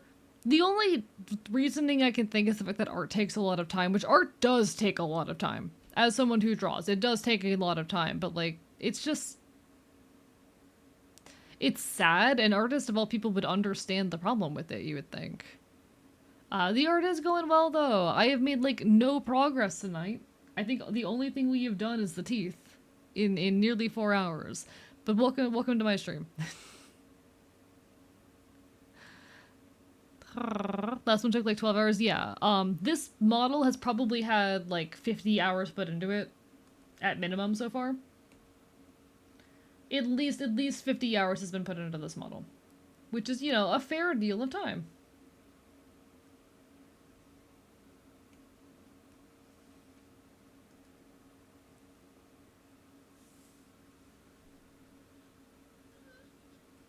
So like I do definitely get the time commitment that is doing especially consistent high quality illustration, but like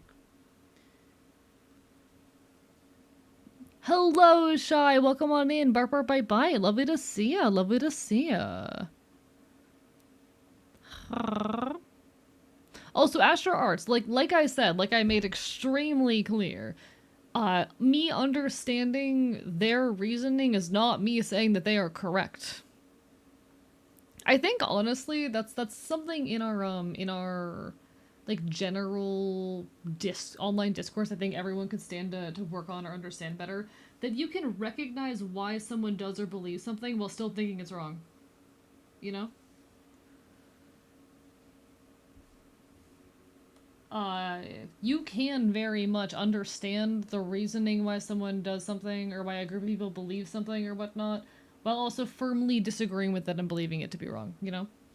Like me saying that, I said that with a full understanding of everything is wrong with art and the fact that their belief in that does not justify their actions. It does not change anything I said, you know? It is you, Shy. It is you. How have you been? Like, the reason why I made the whole clarification of like, I understand why they do it, but it's still wrong, was so that no one would say, okay, but it's even if that reason is true, there's still all of these harms. I specifically said that so no one would say, I understand why, but there's still tons of problems. But then you make the clarification and people still go, but there's still tons of problems. And I'm like, yeah, that's why I clarified that it's not a justification. That's why I still clarified that. You know, it's why I phrased it that way. Had to relearn drawing after antipsychotics stopped me from being able to. Disability. No, you're okay, Astro Arts. I just want to clarify that point. I get very anxious as a content creator sometimes about being misunderstood or misinterpreted. Hello, Lavender Ashes Collective. Thank you for the follow. I get very nervous sometimes as a streamer about being misunderstood or misattributed because the internet loves to eat people alive for less. So I want to be very, very clear when I say shit. You're totally fine. I'm not mad at you or anything. I'm just like, I do think, hey guys, in case you needed to be told it, you can understand the mindset behind something without agreeing with the ideology. And I think it's actually a very important skill to have. I think that we cannot, especially on a political front, meaningfully stand against our opponents if we do not understand why they believe what they believe. How are you going to have a conversation with someone with your opposition if you cannot conceptualize of why they believe the things they believe? And how are you going to implement changes in ways that will also meet their needs if you don't know why they turn to these ideologies to begin with? Because a lot of these people turn to these shitty ideologies out of genuine needs that are not being met. You know? Feel like I missed something important. I'm taking my meds. No, you're totally good, Andy. I was just stating something about how like I think in general, we collectively need to work on our ability to recognize the mindsets and ideologies of others and why they believe the things they believe, even without agreeing with them, and that holding on to those things, understanding those things, does not equal agreement. Thank you for the follow, mystery. Welcome on in. Apologies, Astra. I do want to be clear. None of that was like hostile or attack. I'm just like, I'm being very clear about what I meant.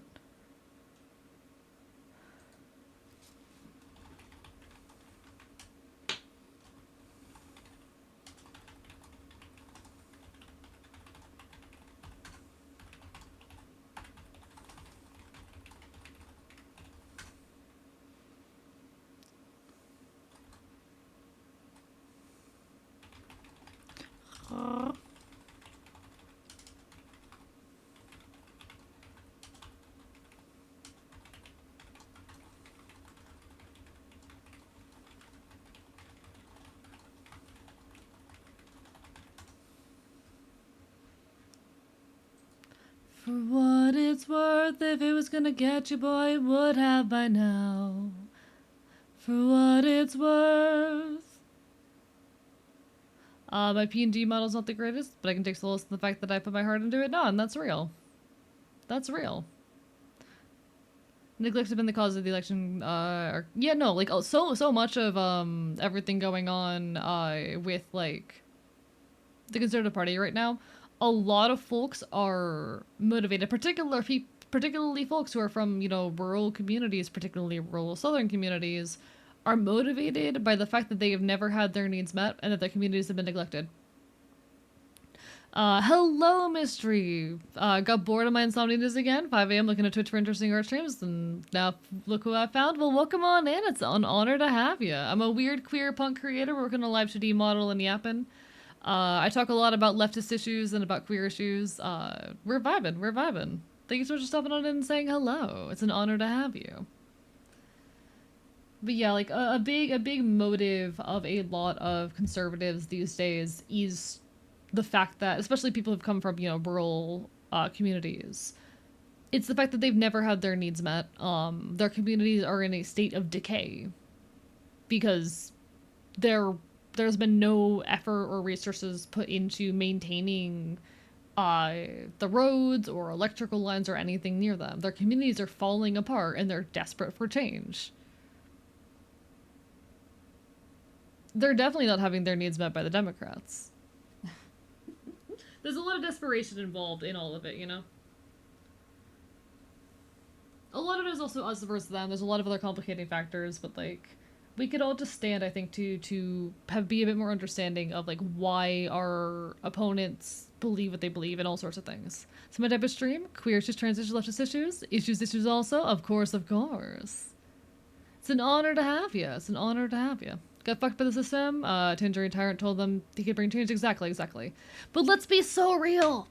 Let's be so real. Democrats also love the status quo. Democrats.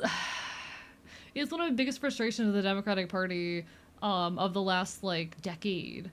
There's no interest in creating actual change. Ever since the Obama administration, the Democratic Party has been running on a very status quo platform. And there's also the element of like people in rural communities look at the Democratic Party and they see, they see the ivory tower. The Democratic Party is so centralized in cities and urban environments and in places that are very opposite to like rural ways of life. The Democratic Party does not even bother to maintain the false appearance of understanding or caring for like rural southern way of life. Democrats don't even bother to visit those small towns. They don't even bother to pretend they give a shit about that way of life. The Republican Party pretends to. What's the difference between leftist and Democrat? The modern Democratic Party is not leftist by any means. The modern Democratic Party is very liberal, for lack of a better term.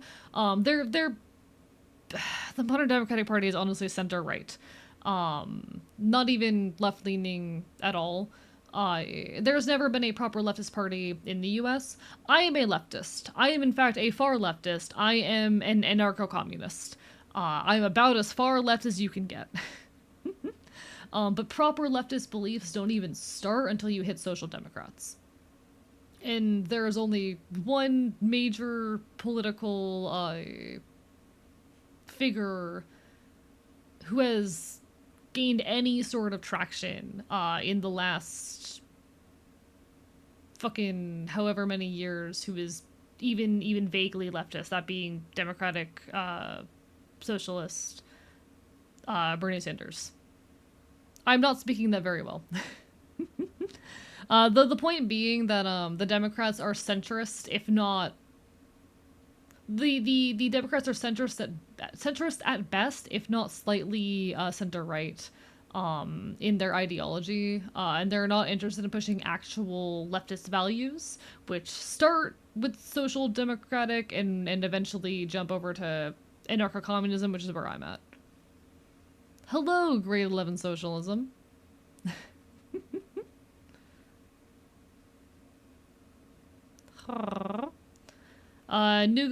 New York actually ran on a much more socialist platform, which is good to see. I'm not super familiar with this platform because I don't live anywhere near New York.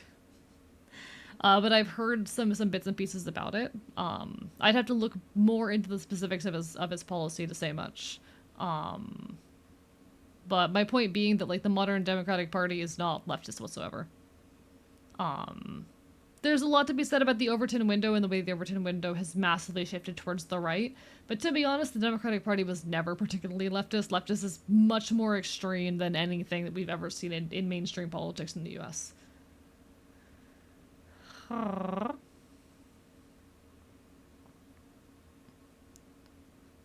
Yeah, I've heard about him. I'm not super familiar with the specifics. I'm a Floridian, chat, and I'm unfortunately very, very engaged or focused on a lot more local shit. So we're at a town hall with Bernie today, actually. Okay, interesting. Okay, noted. Phrases, I've got phrases, I've got phrases. What the fish are those noises? It's a stim. It's a stim. It is a noise that I barely have control over that I just kind of produce.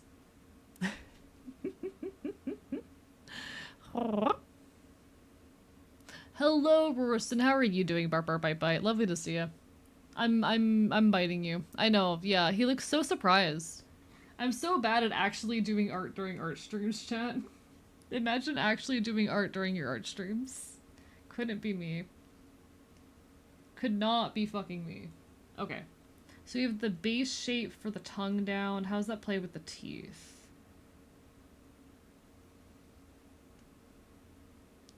Oh, I need to fix that.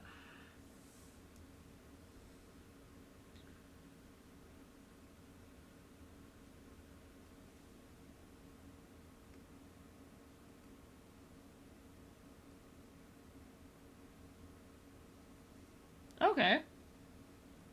Chat, we have mouth. Or something like that. I feel like the tongue might be too big.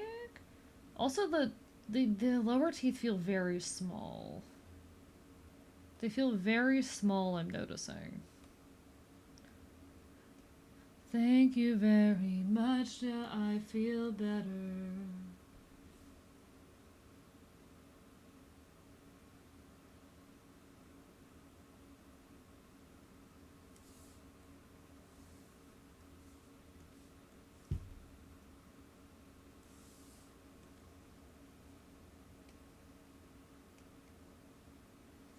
Okay.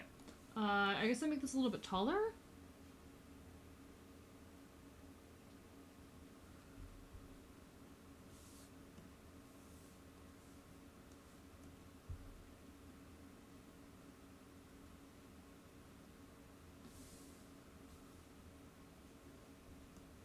There we go. Alright. I was trying to calculate how much time I spent rigging based on VOD lengths, deducted an hour from each to account for pure yapping. No, that's real. No, that's real. I barely get anything actually done on stream when it comes to art streams. I mostly do them because it does honestly help me get in the zone, and then after stream I'm usually able to get some actual work done. But like I don't get anything done while I'm working on stream. I don't get anything done. Took apart my entire toilet? Congratulations. Sounds like a productive day. We're gonna say with Fallout D&D games slowly. That's cool. I've never played a Fallout game. But no, I get maybe an hour's worth of work done per stream when it comes to art streams. And you know what? I'm okay with that. I definitely get more work done when it comes to rigging though, because I can speak over rigging more easily. I have a much easier time talking over rigging than I do over art. Do, do. Do, do, do, do, do, do. Do, do, do, do.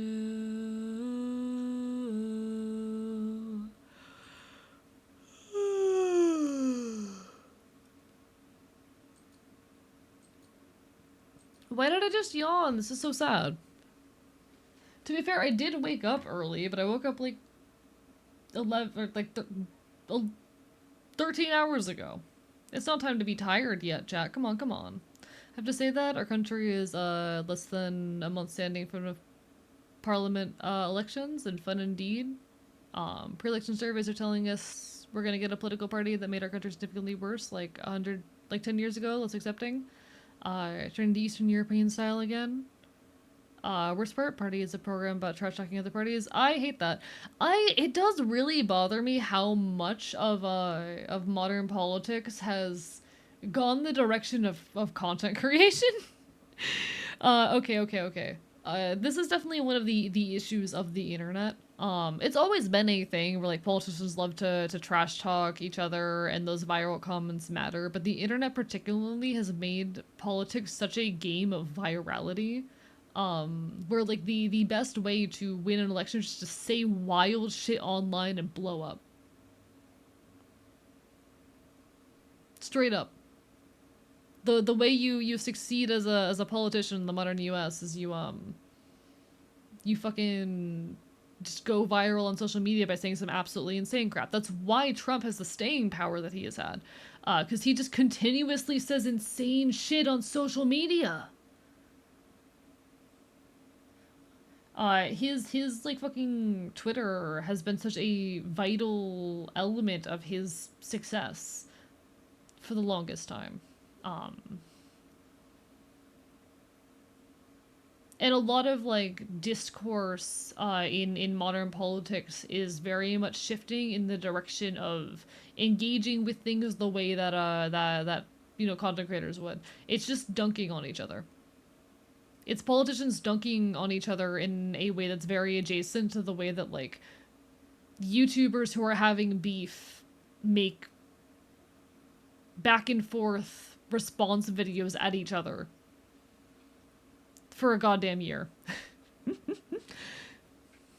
You know when you'll have a YouTuber get into beef with another YouTuber, you know, one YouTuber says something the other one doesn't like, so they make a response video, and then the other YouTuber makes a response video to the response video where they keep getting inflammatory and meaner to each other, where it more just becomes about how much they dislike each other rather than any kind of actual intellectual or ideological difference. That's what modern politics is doing. Did someone say beef? Politics is like YouTube. I think I'm not speaking it as well as I can, but again, this all fucking comes down to like how modern politics is more about virality than anything. You almost have me wanting to run for politics. Chat, if I feel like, you know, aside of the fact that I'm a mentally ill trans person, okay. I think that if I had infinite free time, I could run a killer political campaign for someone who's not me.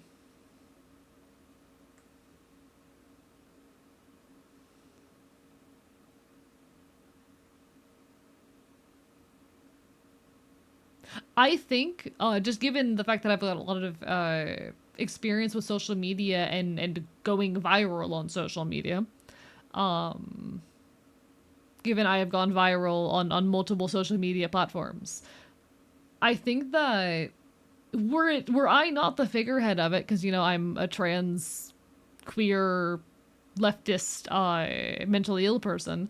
Were I not the figurehead of it, I feel like I could run a killer political campaign for someone who was actually appealing to the mainstream, aka a cishet white man, um, just because I know how to go viral on social media. Just because I know how to make virality happen on social media. Also, Borson, I would love to have YouTube beef with you.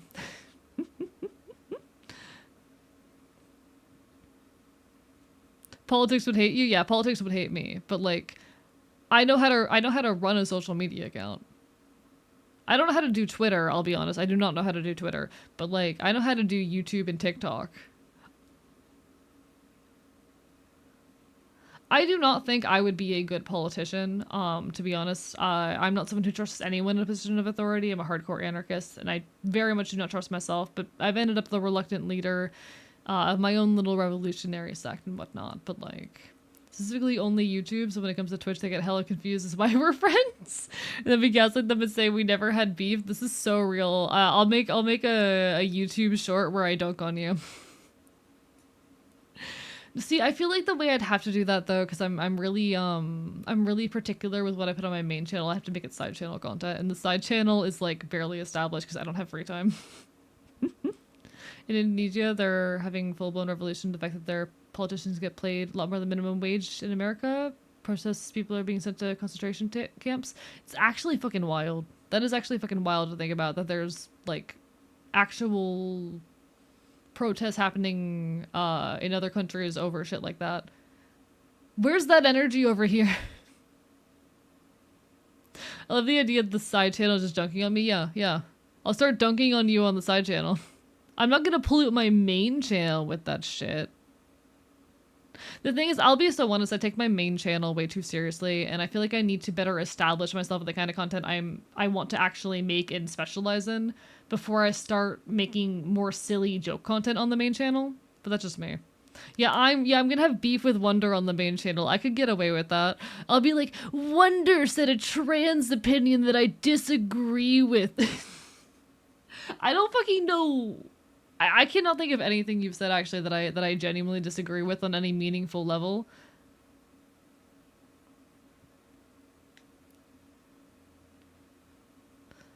I'm not sure if there's... I can't really think of anything you've said that I meaningfully disagree with.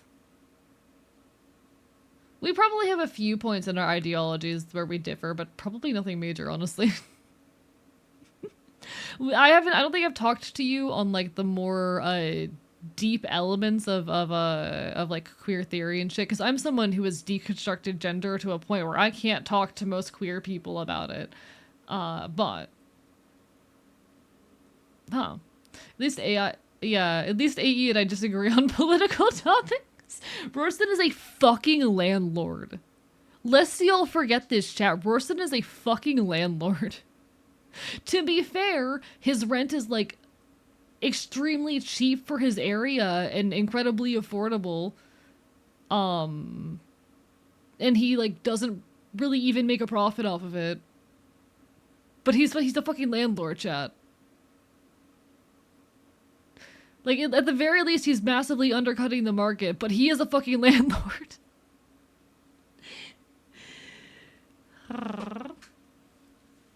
I'm also against anarchy, very important.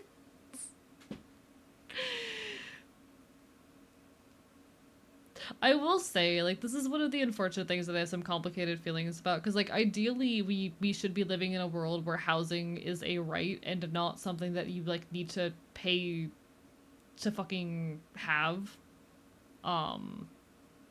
But so long as we are existing, like, there will always be a need for people to exist in places for short periods of time. There will always be a need for people to live places temporarily. And unfortunately, until we live in a world where housing is a right, so long as housing is a thing that we place a monetary value on, there will be a need for people to rent spaces, which is a really fucked up and complicated situation. Barely Americans are actually willing to change. Your average American is afraid of losing everything. Everything they got, so why Democrats are just big pushovers because they don't want to lose. If it helps and also improves your opinion of me at all, grade 11 socialism, I'm involved in some efforts that do, like, firearm training for leftists. Like, I'm involved in some leftist groups that offer firearm training to other leftists and shit like that. We're out here doing praxis. I am someone who is committed to trying to do more and to meaningfully fight. I am someone who's committed to making change and fighting, you know? And I'm trying to push other people to do so. I'm working on my next video essay soon, which is very much about protest. It's about primarily digital activism and the internet as a tool for protest, both its limitations and its successes. But I am trying to push more people to get involved in activism. Also, ad hitting soon. Apologies, folks. Twitch just forced me to run ads.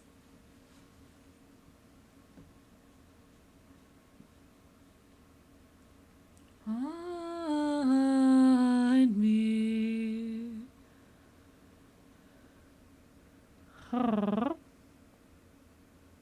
No, I'm with you on that at grade 11. I'm with you on that. Must away working on a little project. All the best, person. You take care. All the best. All the best. Good luck with project. Good luck with project.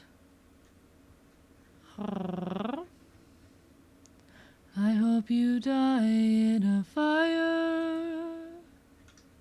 I hope you die in a blazing inferno of pain. I hope you die in a fire.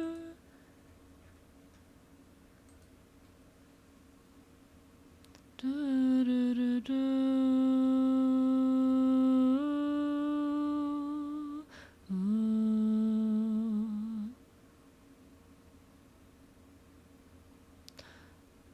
No, I think, like, okay.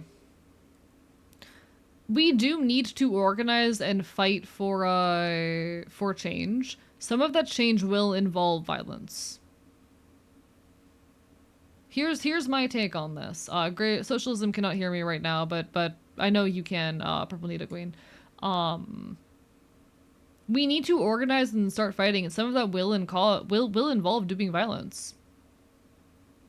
The only way for a peaceful protest to function is for a viable, violent alternative to be presented.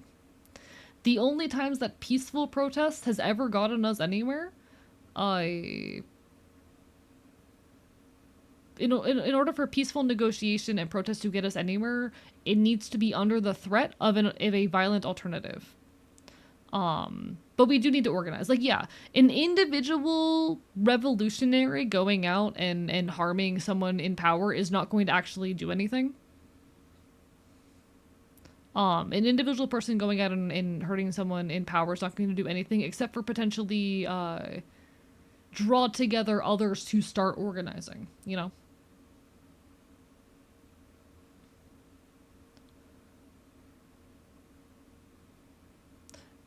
I'm going to actually make the argument that Luigi Mangione did not successfully create any change. Luigi Mangione did not successfully create any change. He individually harmed a person in power. What he did do is inspire others to start organizing, but there was not enough staying power for it to actually generate anything. We haven't seen widespread change off of that action. Okay, let me rephrase. We have not seen widespread generated by the killing of that particular CEO, regardless of who did it. I'll rephrase. We have not seen any widespread change created by that individual act of harm.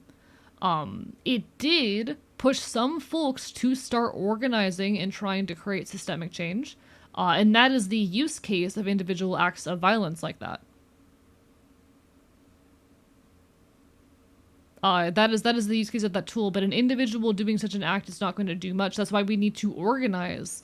The purpose of violence in revolution is as a threat to push less violent methods of reform. The only way for peaceful organization to function is for there to be the underlying like potential for a worse alternative. It really meaningfully hasn't, though, greater than socialism. It really hasn't. It has increased some amount of awareness. It has pushed some people to start organizing and has not done enough. We need to start organizing first and foremost, though.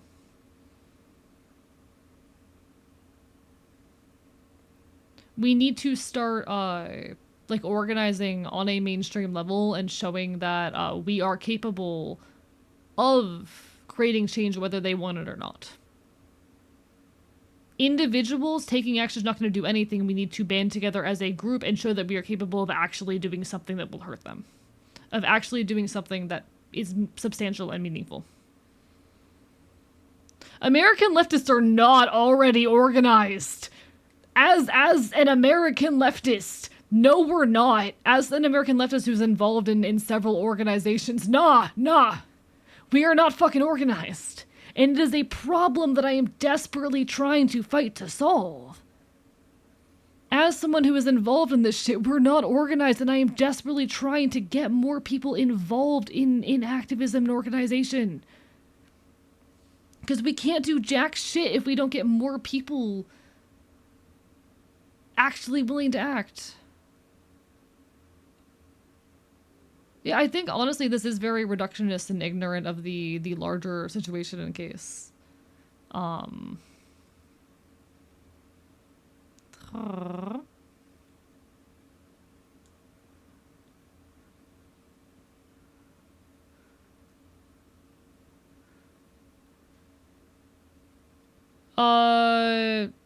Remind me what that acronym stands for?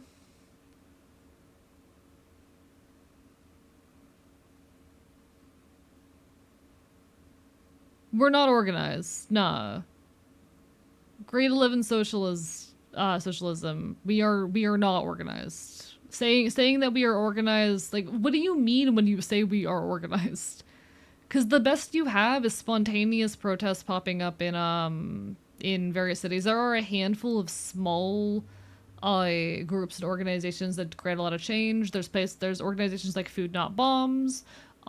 There are various like DSAs, chapters in various places and whatnot, but like it's not organized. These are extremely small groups. At the end of the day, you'll get spontaneous protests do not equal organization by any means. The point of organization, like spontaneous protests are not going to show that we are a meaningful, consistent threat capable of creating actual change. Spontaneous protests are not going to get anywhere because that is the government and those in power are aware that is a one-time thing that cannot be easily replicated.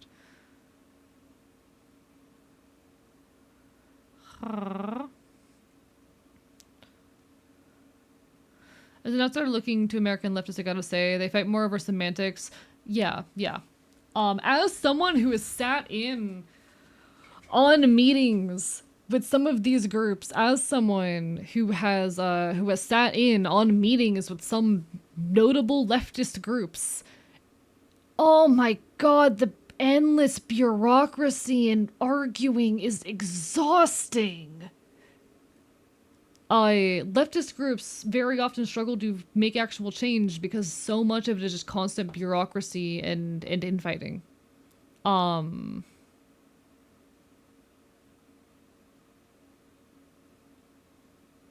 I was actually out recently with some local organizers, discussing like some ongoing situations, and I hadn't been around in a hot minute because I had been busy dealing with the FBI situation. So I had, fun fact, by the way, for those who are new in the chat, I got investigated by the FBI. AE fun fact, I got investigated by the FBI, not related to any of my political activities, actually, funnily enough. Yeah, I got investigated by the FBI. So what happened, it was actually related to my streaming, not any of my political stuff. I got investigated by the FBI because a transphobe on the internet got so mad at me that they impersonated on me online, sent threats in my name directly to Twitch support, and Twitch called the FBI on me. But I got investigated by the FBI, so I did not participate in any kind of like, protest or practice for a while while I was waiting for that situation to die down. But I recently did get the opportunity to go hang out and meet with some leftist organizers in my area. And it's actually infuriating. Fun fact, so people actually no, I can't talk about that because that would dox me. But this guy was talking to me about how like we had a major notable political organizer come into our area recently, try to work with one of our local groups, and decide to split and go just do his own thing because he could not handle the infighting and the pushback he was receiving from within the group. Because people are so much more concerned with like doing things the proper way through the established practices and the bureaucracy of it all than actual trying to make change. Do you know who it was? The person who got the FBI called on me? No, no clue.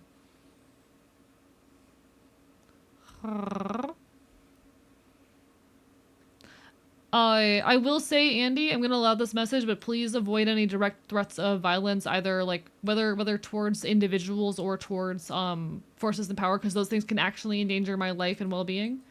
And I do want to say in clarification for the entire conversation we were having earlier, hey chat, we cannot be doing like like direct threats of violence towards anyone, even major people in power in my chat for my safety and for the safety of the channel.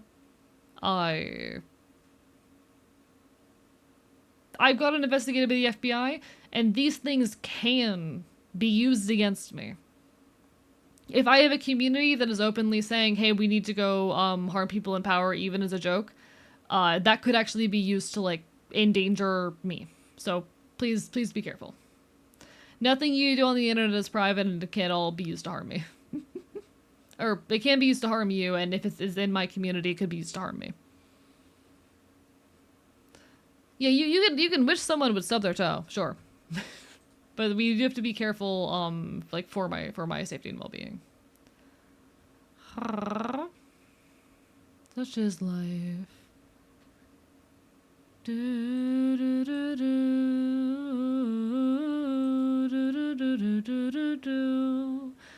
But yeah, like this notable political organizer ended up in my area and got driven out of some local groups because they were far more interested in bureaucracy than in actually creating change and putting like proven methods into place. That's a big frustration. Like leftists are not organized, and what little bits of organization exist are full of infighting and chaos. And American leftists are unfortunately way more interested in debating theory and fighting with each other than they are in actually pursuing change.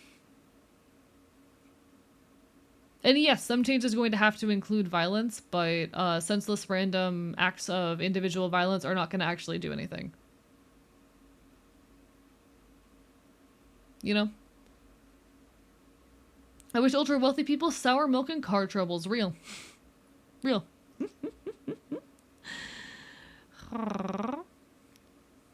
And such is life.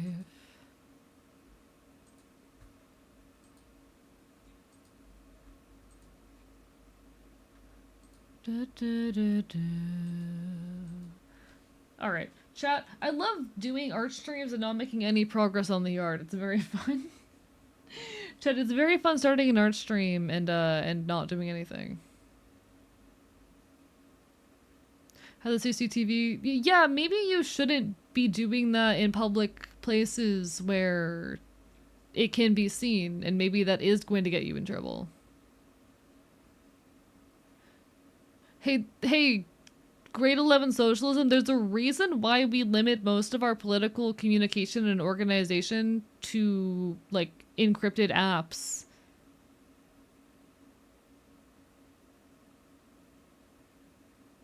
Hello,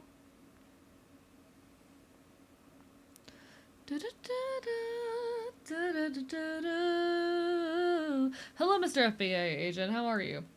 As someone who has been investigated by the FBI, I intentionally pulled back from most of my political engagements for a while. I following that so that I would not endanger any of the people around me. I also did not collaborate. Hello, Marks, and thank you for the gift subs.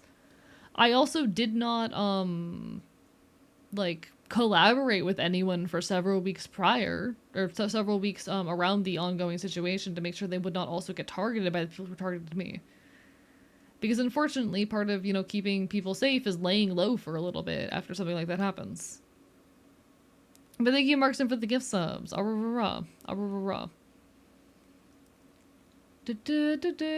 Yeah, that's safety. I still get incredibly paranoid about my like license plate being tracked and shit like that. I'm still very deeply paranoid about that. The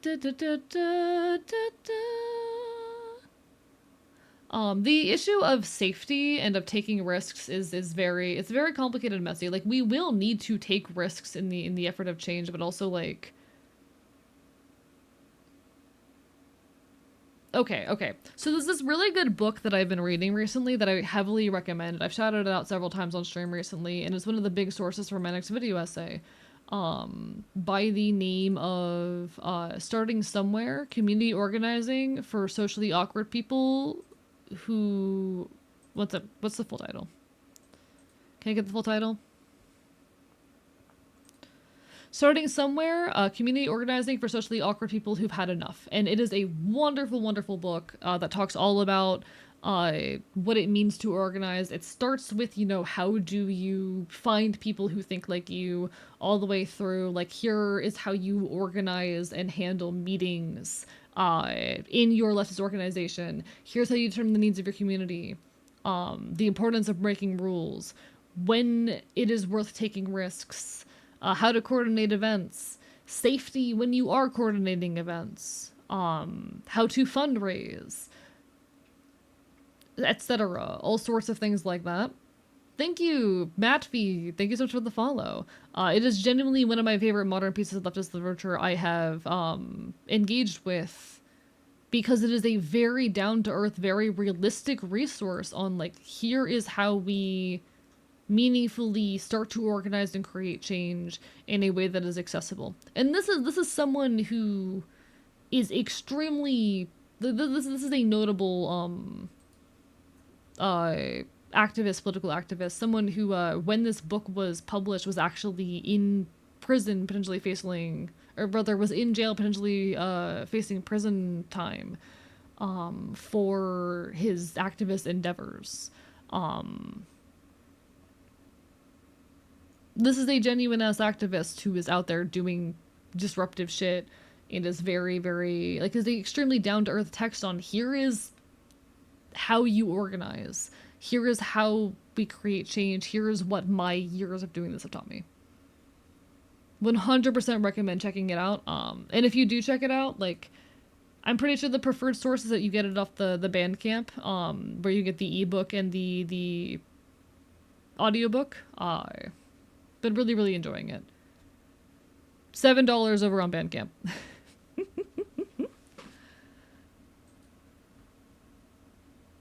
I haven't actually, I'm still halfway through it, so I haven't gotten to some of his sections on, like, when to say no, etc., etc.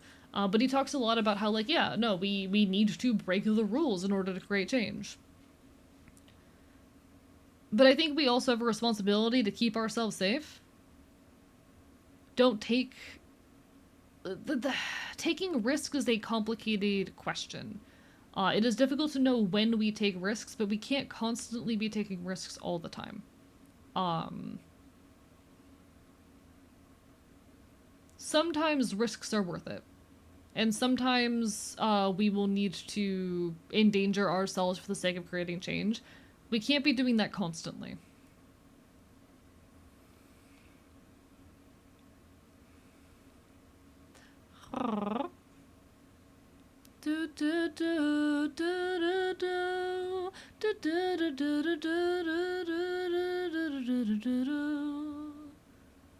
Taking risks constantly are unhealthy, but sometimes you have to take a risk, but sometimes to be exceptionally carefully chosen. Let me see, because I do actually have the ebook pulled up right now. If I can find what exactly he did say about it. I love how there's a section in the book called "Be Gay, Do Crime." Anyway, can I find this section? This is from.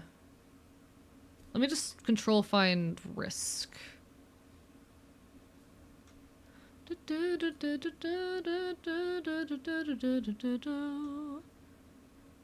Is this the right section? This might be it. No, no, this is not it. This is a few more sections down.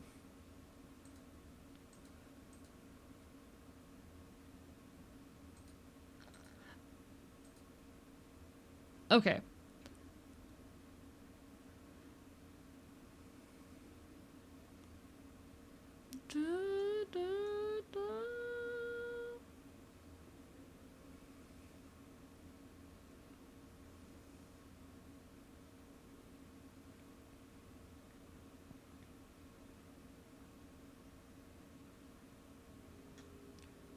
I'm gonna just read out the segment here. My personal observation is that most often caution wins out over risk taking, and for good reason. The risks associated with civil disobedience have grown increasingly harsh in recent years as the state seeks to quell and discourage resistance before it occurs. In the early days of the Black Lives Matter movement, mass arrests were relatively infrequent, but when they did occur, the charges were often violations or petty misdemeanors. During the Ferguson uprisings following the 2014 murder of Mike Brown, for example, most of the 160 or so individuals arrested were solely charged with failure to disperse, a low level misdemeanor.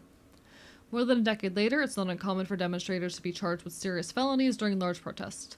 Recently, at least 24 people demonstrating against the new, quote, Cop City training facility in Atlanta were charged with domestic terrorism, which carries a penalty of up to 35 years in prison. But high risks associated with radical organizing are nothing new. And American prisons are still holding freedom fighters from the 1970s and 80s who paid the ultimate price for their commitment to the revolution. I can't pronounce that name, I'm very sorry, was one such freedom fighter imprisoned for his alleged role in helping another name that I cannot pronounce escape from Clinton Correctional Facility in 1979. Skipping over a little bit here. Can I find the actual section where it talks about this? Okay.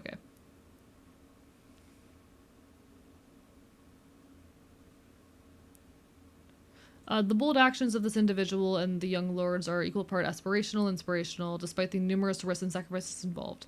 When considering the scope of these historical acts of resistance, I can't help but question persistent complaints that the risks associated with contemporary resistance are, quote, too high. I believe risk assessment varies wildly from person to person, and determinations must be made on an individual basis. We have to be clear around the risks we face when we confront the state, writes veteran organizer and journalist Justin A. Davis. And I think that's one of the lessons of political prisoners. When you take a step back and assess what they were up to and what brought on state repression, it's not very different than the organizing that we're doing today. Increasingly, their effects in society that claim to be in favor of justice and social progress but reject any and all radical means of bringing about lasting change. They're against, quote, unlawful protests, occupations, and encampments, riots, vandalism, public agitation, and anything that may result in arrest or injury. Generally, these entities have varied levels of comfort and or privilege that they are unwilling to compromise for the greater good. They're not conservative in the typical sense, but they still have something to conserve. They'll co-opt and exploit leftist verbiage, but the similarities end there. These entities do not only abstain from radical organizing, they actively discourage others who seek to bring about change in the ways that may carry greater risks. And in a grand twist of irony, they put marginalized people at greater risk by doing so. Out of resentment, insecurity, fear, or a combination of the three, these groups will take the path of least resistance while simultaneously declaring their commitment to the struggle. Their inaction alone is not necessarily detrimental to liberation work, but discouraging acts of resistance solely because an individual or entity is unable to bear the consequences is ahistorical, impractical, and counter-revolutionary. It is in this way that liberalism enables fascism. Skipping forward. Political education alone does not bring about change. Raising awareness does not guarantee justice, and being morally right does nothing to ensure progress. Nobody in the world, nobody in history has ever gotten their freedom by appealing to the moral senses of the people who were oppressing them. Opting out of taking risks is a privilege afforded to few. The goal is to live long and freely, not forfeit ourselves for a hypothetical future, but for many, these paths are intertwined. Skipping around again.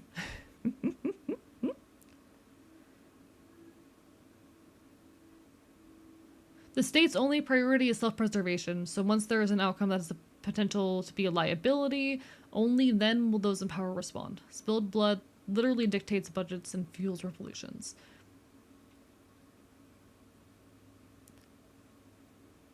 As such, we should all strive to be liabilities to oppression in spite of its risks, because the biggest risk of all is doing nothing. And I think it's a very interesting conversation about the nature of taking risks. It doesn't necessarily make a specific judgment value on risk-taking aside of the fact that it is necessary to some extent, you know?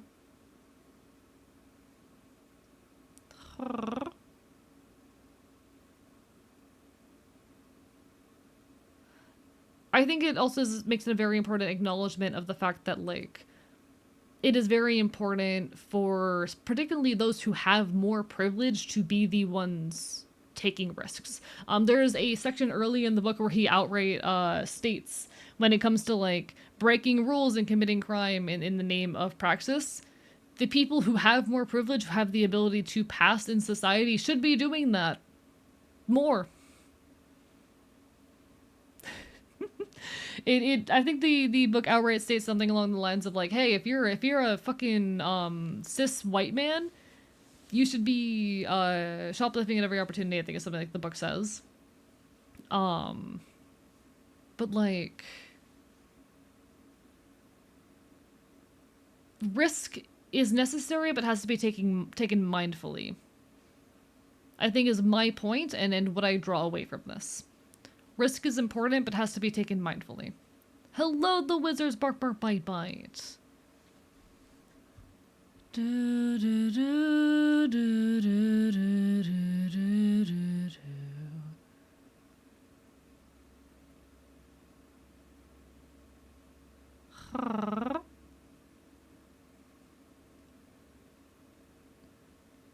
But, like, if every single organizer is put behind bars for the next 70 years.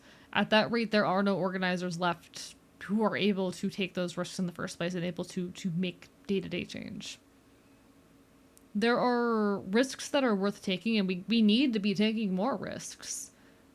But we need to be mindful about when and where those risks happen. We need to be strategic about those risks. Because being so real, we're in an era where you can get arrested for fucking 35 years, sent to jail for 35 years for the act of showing up to a protest. The book that I just mentioned is it's Starting Somewhere, Community Organizing for Socially Awkward People Who've Had Enough by Roderick Douglas.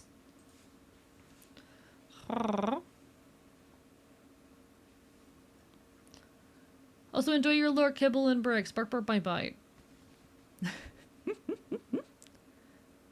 Loving the impromptu book club. I need to get better at reading. I've been very much chat.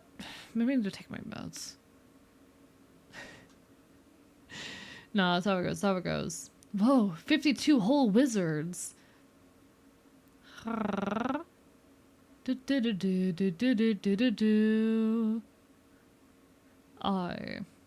Journalists and reporters need to make sure they don't stop filming. Also true. Also true.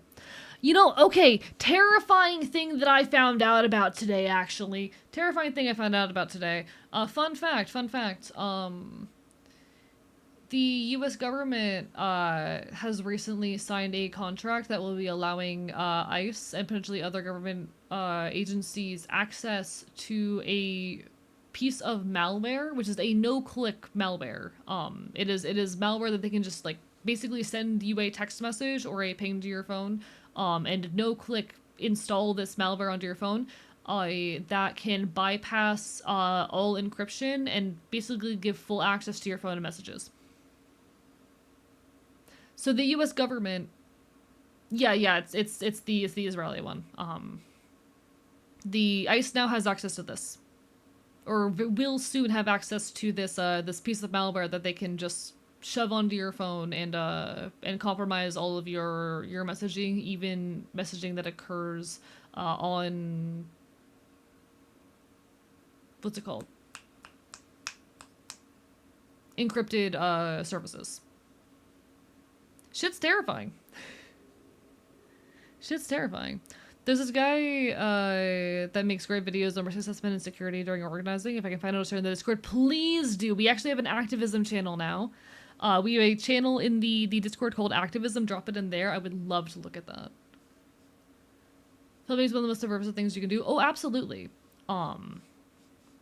Like generally, when we are dealing with protests, we tell you to leave your phone behind. Don't bring your phone to a protest. Etc. But if you are in a situation where some form of harm is being done, whether you're at a protest or not, you know, if you see someone who is getting arrested, if the police are pulling someone over near you or talking to someone near you and that person can get out of the situation, pull out your phone and start recording. Even if nothing is happening in that moment, be ready. If you see something, if you see some kind of violence or bullshit occurring, start fucking recording. I don't know if I don't have the webpage open at the moment, but there was this really interesting article I stumbled on about a week ago that talks about the history. So I've been doing a lot of research recently into the history of anarchism on the internet for my next video essay. And I stumbled onto this video that talks about early internet, how video hosting was initially used as a method of organizing. A lot of like the internet has a very interesting place in digital activism. Sorry. The internet has a very interesting place in activism and organization. There's this whole theory of the choreography of assembly, which is a theory held by like a singular guy, but I think it's a very fascinating theory that discusses how the internet is used to generate emotions and then drive us into physical spaces.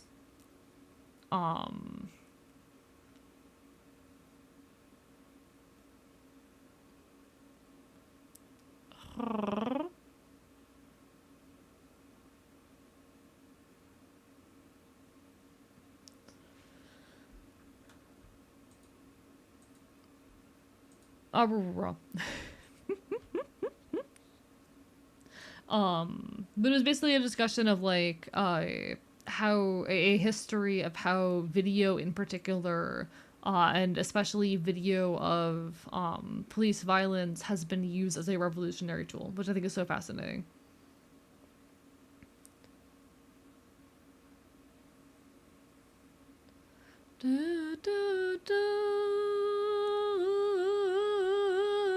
So currently, I believe the technology is only being licensed for ICE, but it's still terrifying.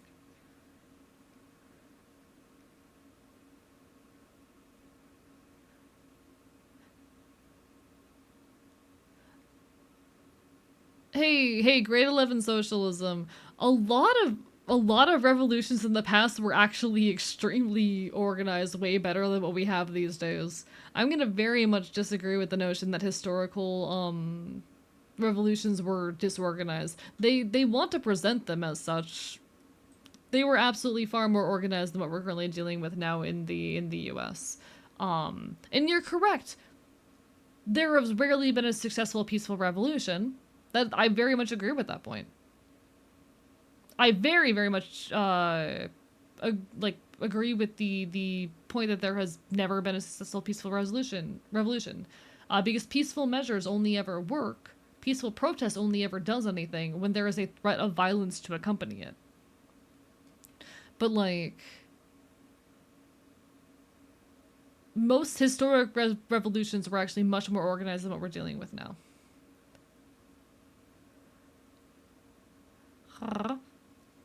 ISIS to pick and choose when they use it, also true. Chances are, though, eventually this technology is going to be used to just keep an eye on all journalists and activists, and that's fucking terrifying as an activist. As someone who loudly speaks up against fucking states and nations, and honestly, it makes me want to delete Discord and all of my other messaging apps off my phone.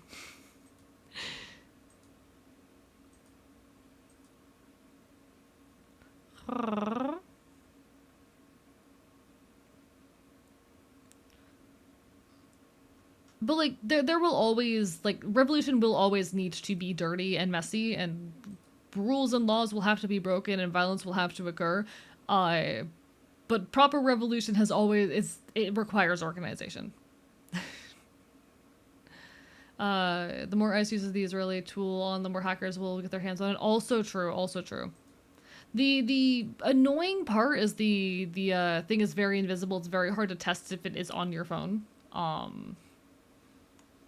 But you're also true. Eventually there's gonna come a day when hackers might potentially get a hold of it.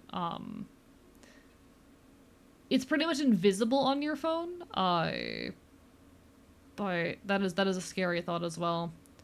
And this is, to be honest, probably a trial run for using it in more cases. Fucking terrifying shit.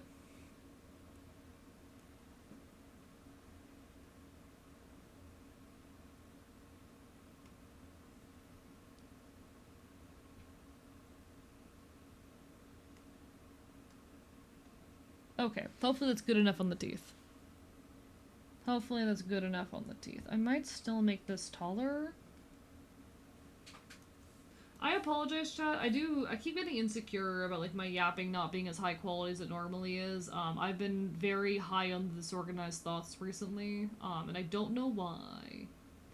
I have no clue why my disorganized thoughts have been so much more severe than usual recently. Ah ha ha ha.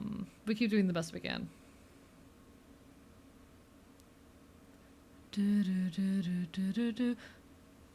But yeah, no, like, an unfortunate fact of the matter, and this is, again, one of the big points I am making in A VTuber's Guide to Protest, my next video essay. A lot of, like, while the internet is a useful revolutionary tool, our practice cannot end there, and we need to be doing more physically.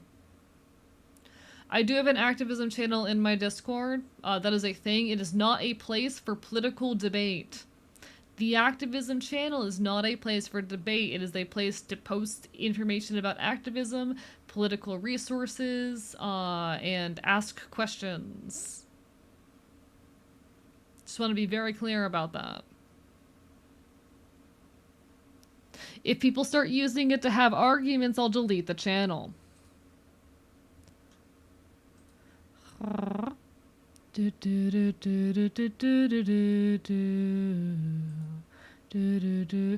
I'm gonna be so real. Like, I enjoy talking politics, but I cannot handle constant arguments, especially with like people who are acting in bad faith. One of the wonders about streaming is I will be so real. I get to be in control of the conversation. So if I am at a point where I am too tired to continue a particular line of debate, or it is too intense for me or whatnot, I get to control the direction of the stream of the conversation.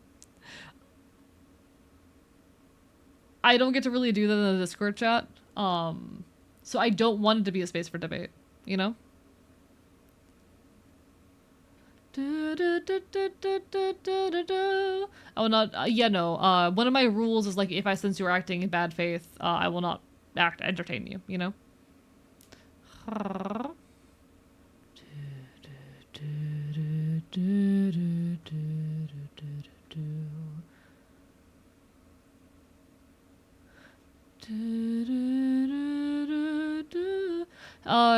Grade 11 socialism. That is not true.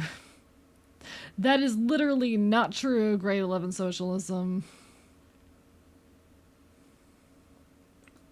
Can I see this entire thread?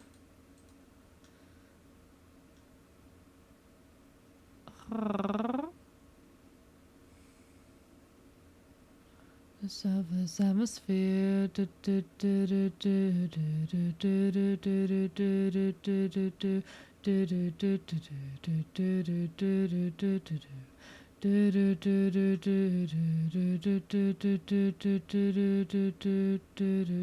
The majority of people do not. So I don't have the full context of the conversation because unfortunately I cannot see the whole thread because Twitch is stupid sometimes, but literally the majority, like the at least here in the US, the unfortunate fact is the majority of the US population unfortunately does not support Palestine, which is fucking terrible. Free Palestine. But the majority opinion in the US is not uh pro-Palestine, particularly. Globally, yes, it is the majority opinion. But particularly here in the U.S., it is not. And even outside of the U.S., it is not. The majority, uh, is definitely not in support of Hamas. The majority of the U.S. absolutely does not support Palestine. No, no, no.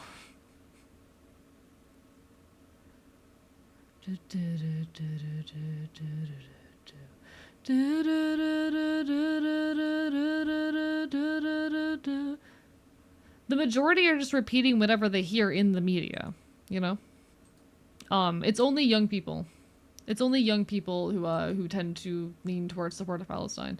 But the majority repeat what they hear in the mainstream media, which unfortunately is very pro-Israeli. Which unfortunately is very, very Zionist. So went through my debate bro phase, but after I formed my arguments, I realized that their point in which the benefit of having these arguments is diminished returns after a point. Yeah. Hello, Pikachu. Bark, bark, bite, bite.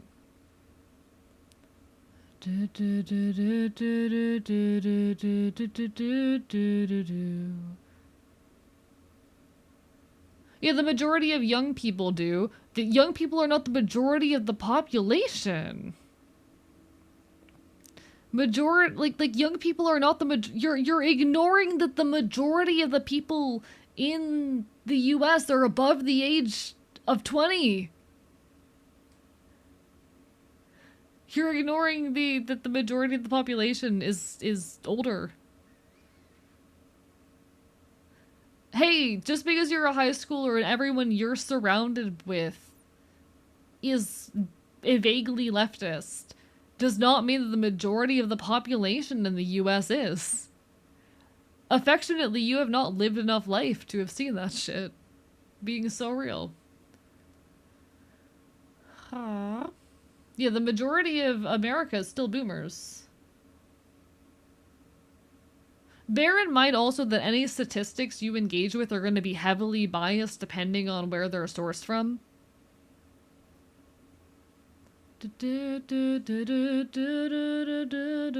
Hello, old man windbreaker. Welcome on in, bark, bark, bite, bite. An unfortunate fact is that most statistics are going to be biased based on their sourcing methods. So you always have to allow for an element of error in these things and account for you know where sourcing is coming from. But you know, anytime I read any kind of statistics or data, I need to like look deep into their methodology, and oftentimes I will end up calculating their numbers very differently than the actual source does. Just looking at their methodology and trying to standardize it in some way to make up for its shortcomings.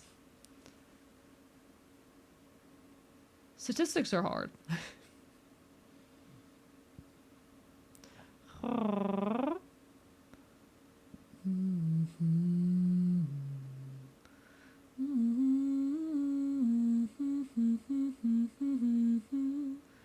I generally don't trust like any kind of self-reported simple like studies out there you see on like major online publishers.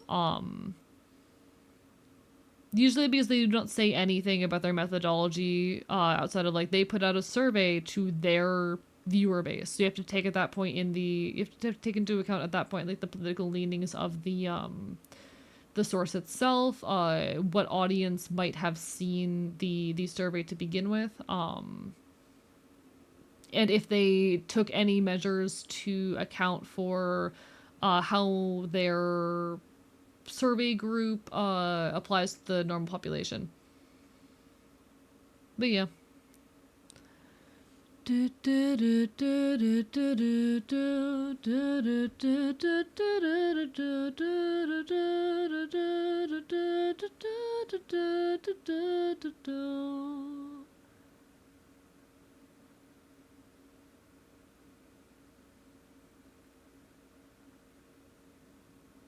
Oh, just the oh honey is so real. Listen, I'm gonna be so real, grade 11 socialism. You are young, you have not lived enough life. And I appreciate the aspiration towards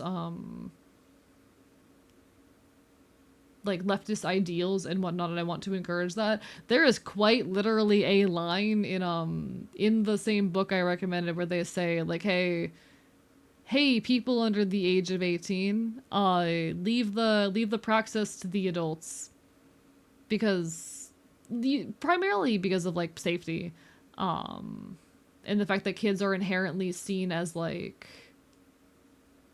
mischievous or bad actors who are going to do harm and therefore are more suspicious. So you're more likely to have your efforts impeded if you're young by authority figures. But like, you need more. There's a lot of research that you need to do and a lot of life you need to live. All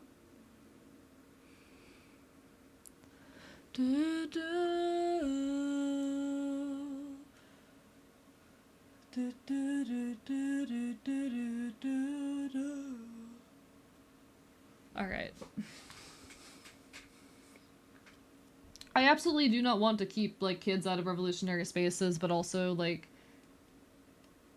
God, I've had to do a lot of adjustment in my ideology in the last few years as I have, grown more aware of the world. Cuz I'm 24. Or sorry, I'm 23, about to be 24. I'm going to be 20. Chad, I'm going to be 24 in 2 weeks. I hate it here. Chad, I'm going to be 24 in 2 weeks. What the fuck is this shit? But even in the last couple of years, like I am constantly adjusting my worldview to make room for new information, and whatnot. And I'm having to look back at a younger me's ideologies and see a lot of over optimism about how things work and how we create change. I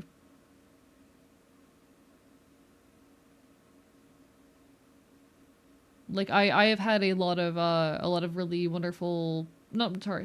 I'm my brain's fucking up. Chad, the disorganized thoughts have been hitting me really, really hard this past week, and I'm very sorry. Schizoaffective moment, yay!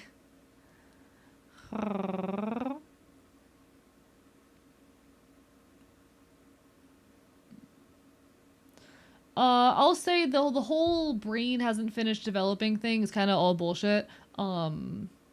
They say your brain doesn't stop developing until you hit your mid-20s. They stopped recording in the mid-20s. You can't say, oh yeah, your brain keeps developing until your mid-20s when they didn't bother to continue tracking brain development past the mid-20s. There's no data past the mid-20s. It's not my birthday. It's not my birthday, Wonder. Shut up. But like I am still constantly taking in new information, having to readjust my worldviews and whatnot. And one of the biggest shifts has been realizing that I was very overly optimistic in my younger years, and getting a lot more real world experience of what engaging with leftist causes look like, and how we meaningfully affect change within them. I have, in the last year, gotten my you know, gotten a lot more experience and proper taste of what it means to exist within and collaborate with leftist groups and organizations. And that more hands-on experience that I didn't have before has forced me to very quickly readjust some of my worldviews and methodologies, because it's never as simple as you think it is in your head.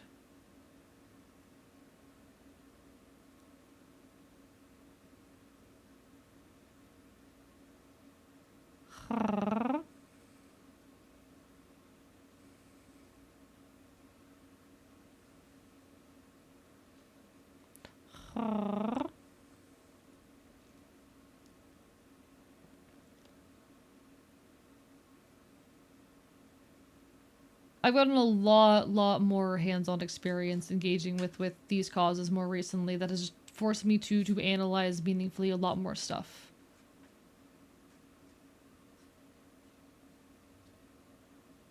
And I'm still figuring a lot of shit out.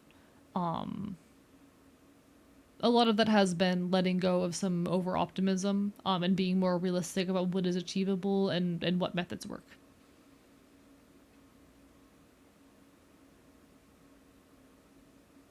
And for the rest, the realization that okay, can I be so real? When I started working on my next video essay on a VTuber's Guide to Protest, a lot of it was kind of to salve and steady my own fears that what I was doing wasn't enough.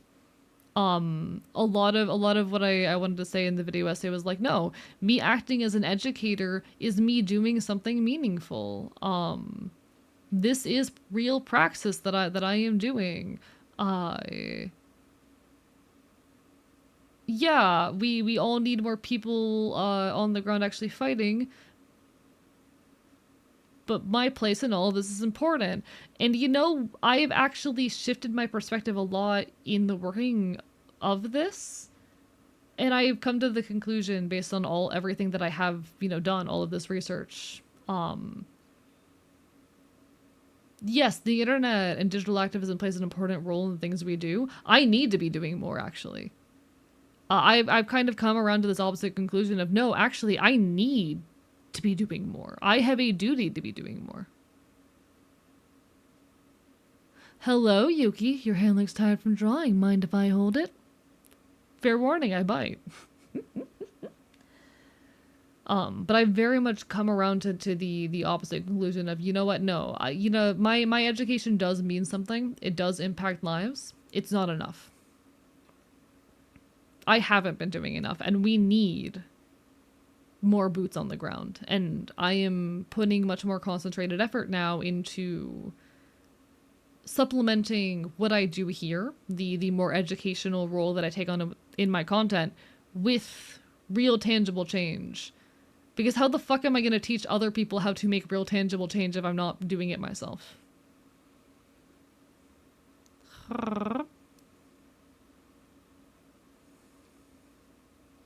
But you know.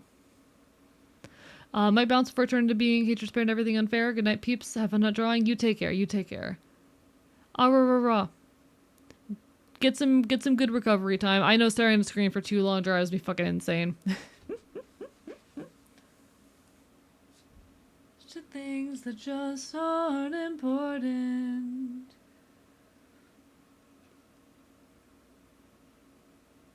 So what if you bite? I don't mind. You know what? Fair point. If you don't mind some biting, then I suppose you can give it a shot.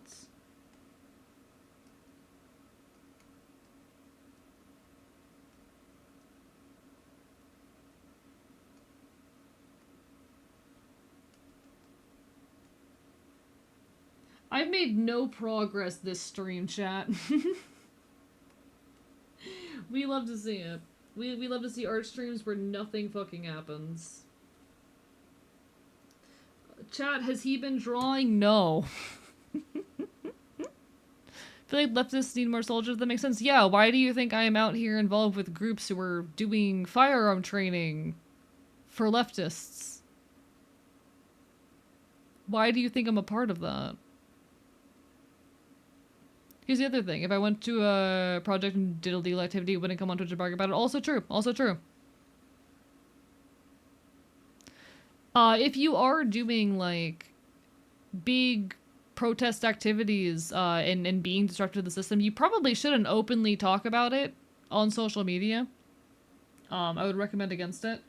Talk all you want about your legal efforts towards creating change, but maybe don't talk about the less savory illegal shit on social media. It's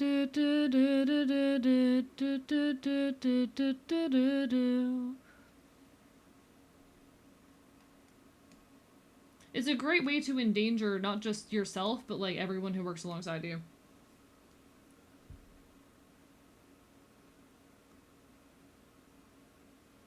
Chat, I'm getting worried. Okay. Chat, I'm honestly starting to get worried that like, because I'm about to submit my partner application, my Twitch partner application after this stream, and I'm sitting here wondering like, is Twitch gonna get mad at me for this stream? My brain is sitting here like, I'm genuinely getting worried Twitch is gonna get mad at me for being too radical in this VOD.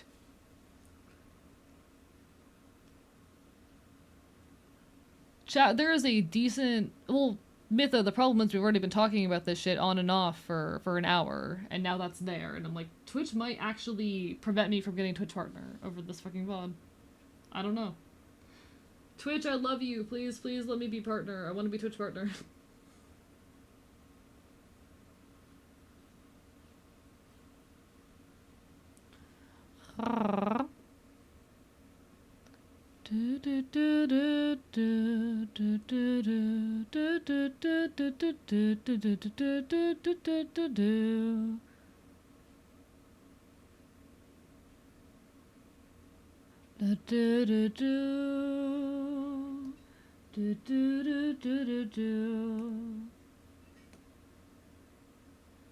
I really need to get those new rules written down.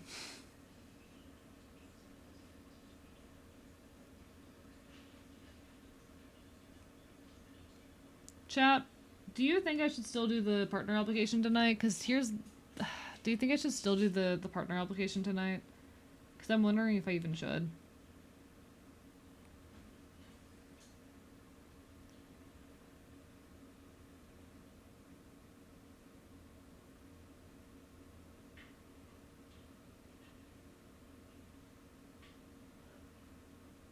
Here's the thing, if I submit this application and it gets rejected, I can't apply for another week, and they might blacklist me off this shit.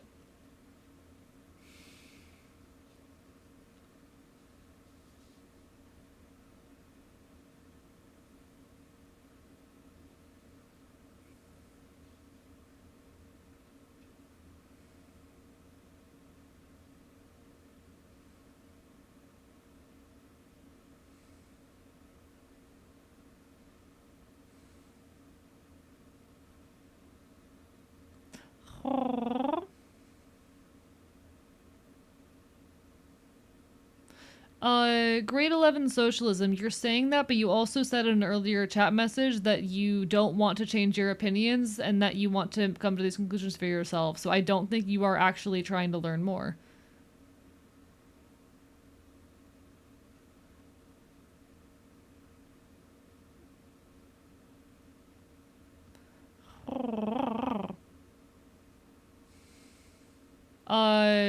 Nido Queen, if I wait another couple days, a couple of my streams that were above the limit roll over.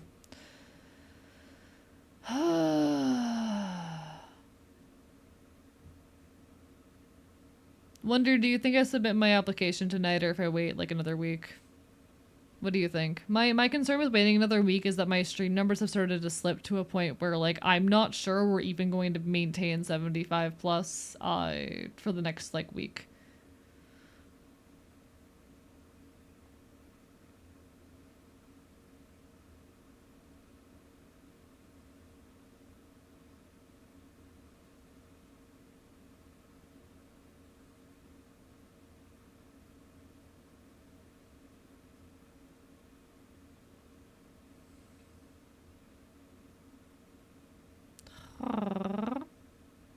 I love you guys. This is why I've been so repeatedly saying, hey chat, we don't ever. Okay. Chad, this is why I've been pushing so hard, guys. Hey, don't even joke about doing acts of violence against those in power.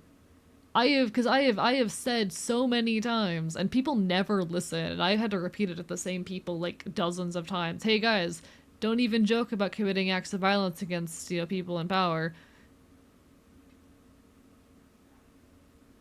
Because, like, that could be used to harm me. This is why I keep saying this shit.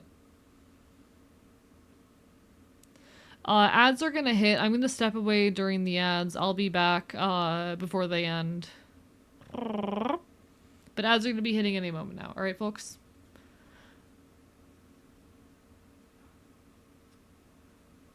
I feel like I tried to state multiple times the shit was getting too intense, but I think I tried to state that multiple times, but that's how it goes sometimes. Lola Mao. What's your thoughts on bagels? I'm gonna go step away.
This keeps fucking happening. It keeps fucking happening.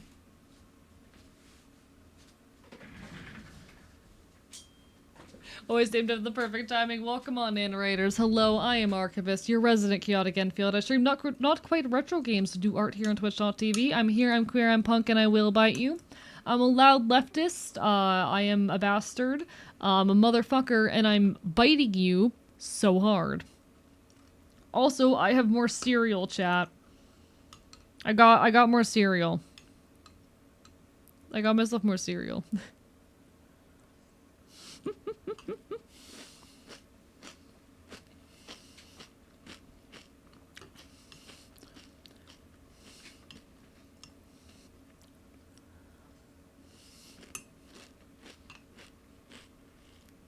Also, everyone go give some love to Neba. We're currently in the midst of our Twitch partner push, so please, if you are willing and able, drop a follow, leave a lurk, it means the world. Abrara. It is so, so lovely to see y'all today. We're super close to Twitch partner. We're making things happen. We are creating change. I hope you're all doing absolutely wonderfully.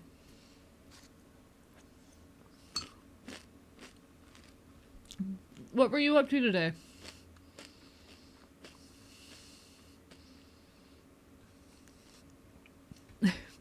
Sender Enfield a bagel. See, I don't, like, I'm not gonna eat a bagel plain, but if you give me a bagel and cream cheese, I will have the time of my life.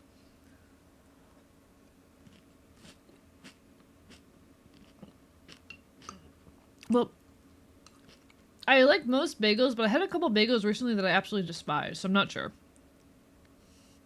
I had some bagels recently. Okay, I tried the Costco bagels, chat. They had terrible texture.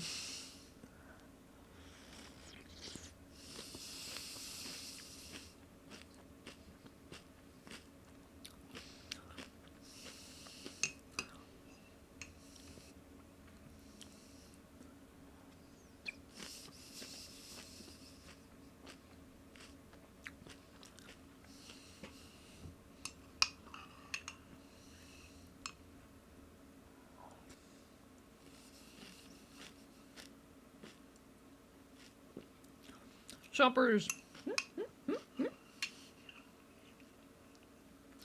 I hope your power washing sim and Silk Song went well. Everyone I know is enjoying Silk Song, and I'm like, that game looks so hard.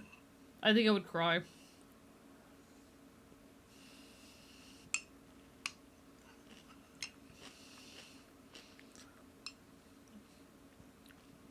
AMVU because cream cheese might as well be completely inedible for me, because I have thrown up every having cream cheese, and it's not a dairy intolerance or anything, just a flavor and texture. I'm so sorry.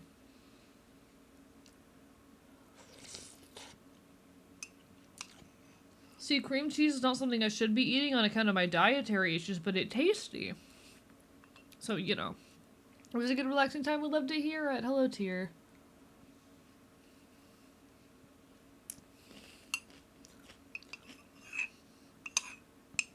Hell fucking yeah. Hell fucking yeah.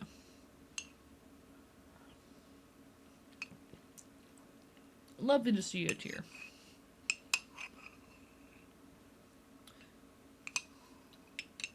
Alright, alright, alright. I'm eating my cereal. Apologies, folks.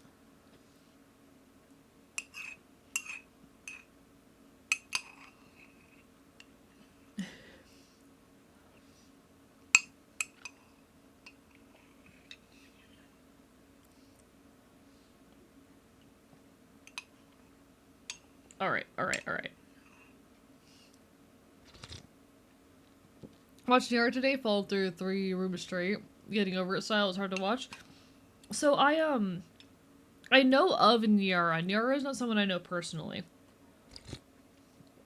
I know I'm mutual friends in like multiple directions with Niara. Just don't know her personally. Hey, what the fuck, Autumn? But that does sound painful to watch. I feel like I would cry, actually. I think I would cry and end stream if that happened to me.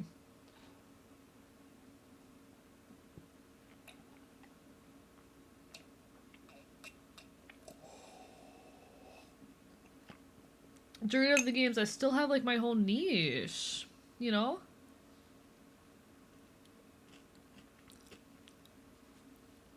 I have my whole niche.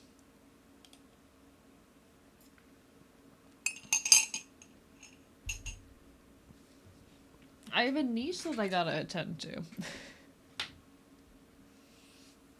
You know what I want to play again, actually? I've been really craving recently, playing Cult of the Lamb again.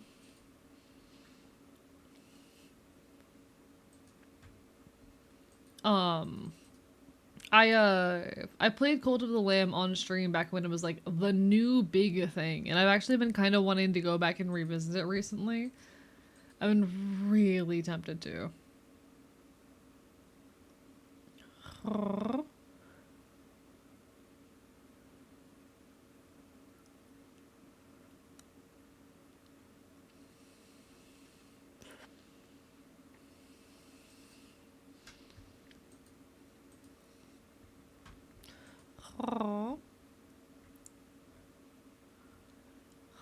And Phil's become a lamb. It's a good fucking okay. If I can be so real, chat. If I can be so real, part of the reason why I have been craving, replaying Code of the Lamb is because when I was at Megaplex.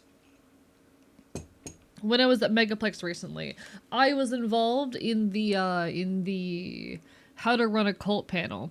I was not initially supposed to be involved in the how to start a cult panel, but two of the people who were supposed to be in the panel dropped out, which meant suddenly there were two open slots for people to act in the how to start a cult panel. Smiles.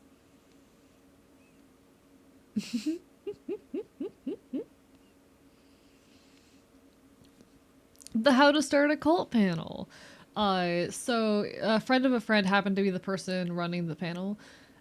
So she and I ended up being the two extras who got picked up to participate in the how to start a cult panel. And bear in mind, as all of this was happening, I was drunk off my ass. I was the drunkest I had ever been. Because in preparation for the panel, we all went up to their hotel room to like grab the props and shit, and they happened to have a bottle of vodka, and my friend poured way too much vodka into my fucking cup. So I was horrid drunk. Could barely stand drunk. Someone casually licked my face at one point. And I was just chill with it. I was drunk. Um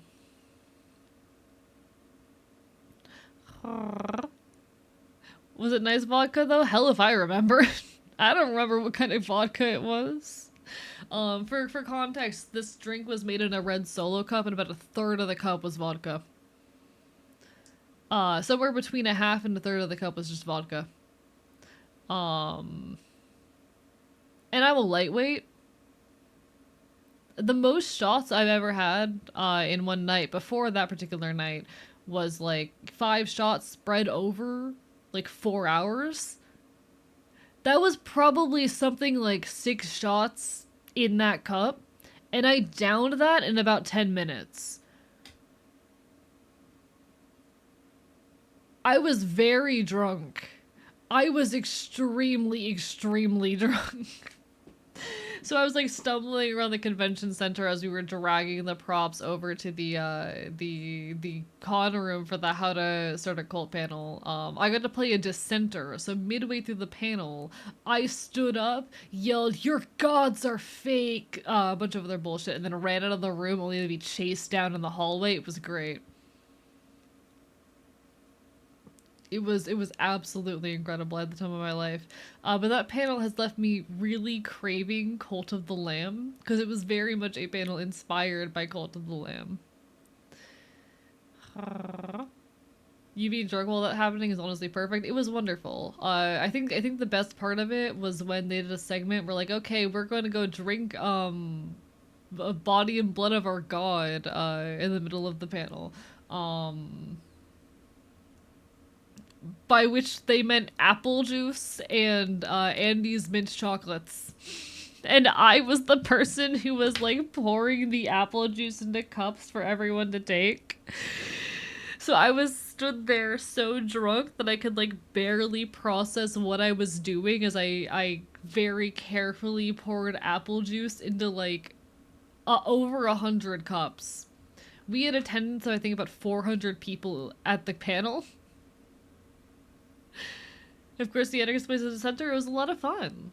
It was a lot of fun. 10 out of 10 experience, would go to a furry convention again. Song was Anthem of the Already Defeated, right? I think so.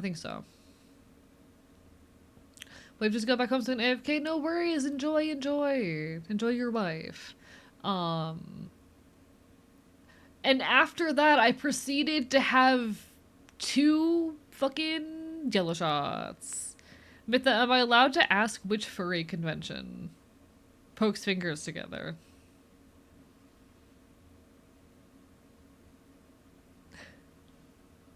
Hope you had a sober buddy with you. Oh yeah, no. 3 of us were drunk and everyone else there was perfectly fine.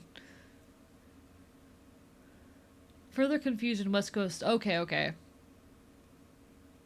There's low-key a tiny part of me that's been considering going to Midwest Fur Fest, which is very far away from me, but I know a lot of people who are going to MFF. So like I've been thinking about it. Hello, hopefully free Aurora. Like, do I have the money to make that trip? Not really, but I might. Like, I could probably swing it if I could find a place to sleep.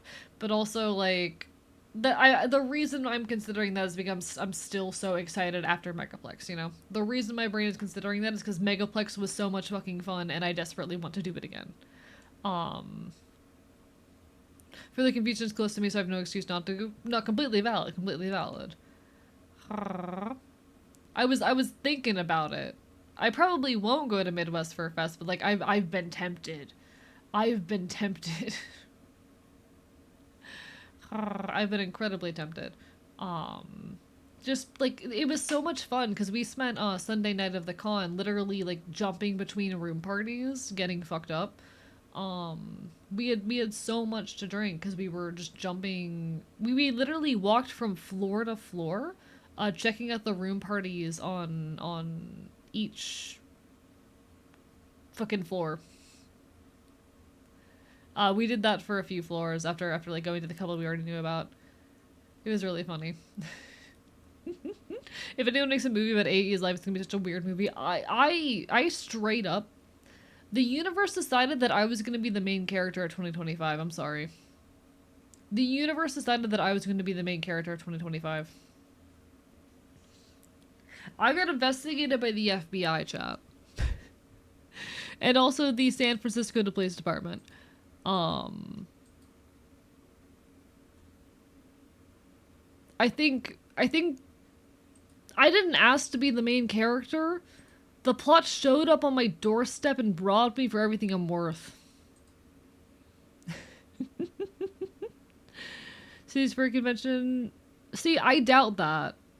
Being so real, grade 11, I kind of like it's a thing that happens.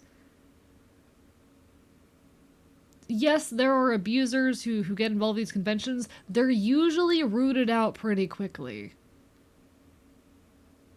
There was probably an unsavory person running it for like 1 or 2 years, and then they chilled out. And then they outrooted those people and the event chilled out. That's usually what happens. There are absolutely abusers in the furry fandom, but like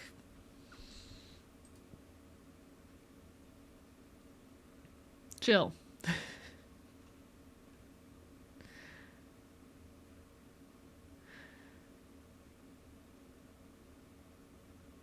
I also don't want to have I don't want to ask what you mean by that because I don't want to initiate that debate. I don't want to sit here and ask what do you mean by that because I don't want to initiate that debate. You know what? I value my mental health. I've decided. Chat, I've decided to fucking not have that debate.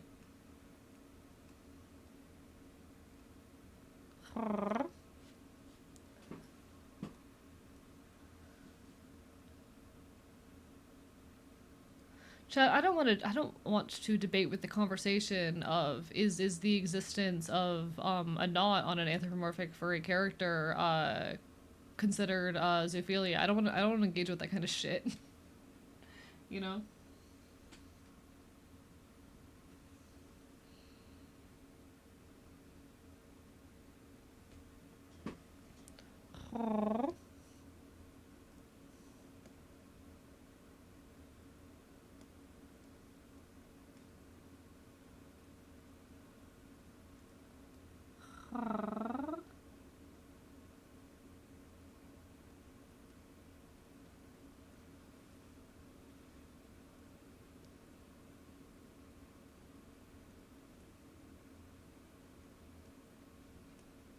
Okay, okay.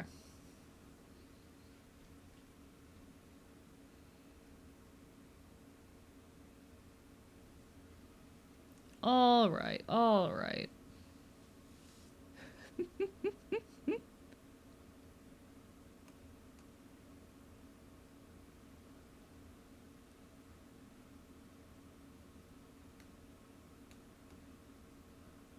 Dance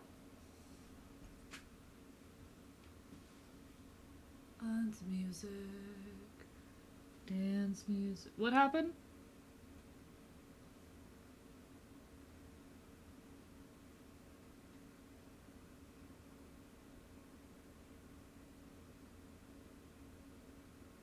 Shrimp's pretty cool.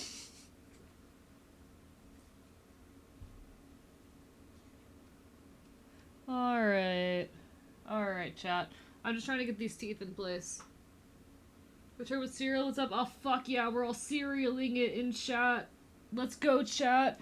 We're all cereal moding. We're all cereal moding. I'm a dog theory and my persona's a skunk. I don't know why. No, that's valid. That's valid. What is a persona? Is just a silly little critter, you know? A persona is just a silly little critter.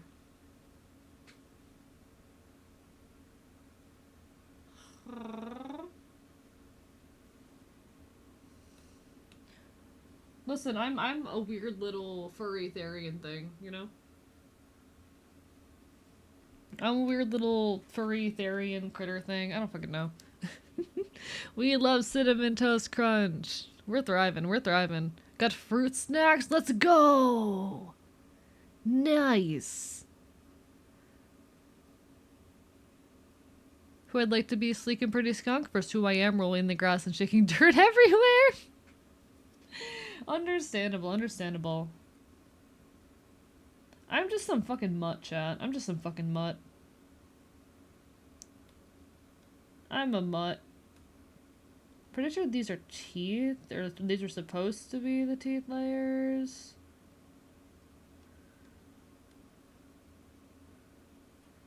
Pretty sure these were supposed to be the teeth layers. I'm just gonna hope that that's correct. Okay.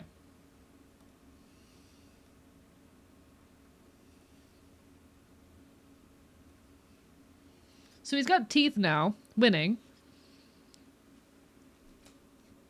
The more I think about my theory and the more I say I'm a weird canyon thing. You know what? That's valid. I think mutt is a word I just very much vibe with. Being something unclear and mixed and complicated, you know?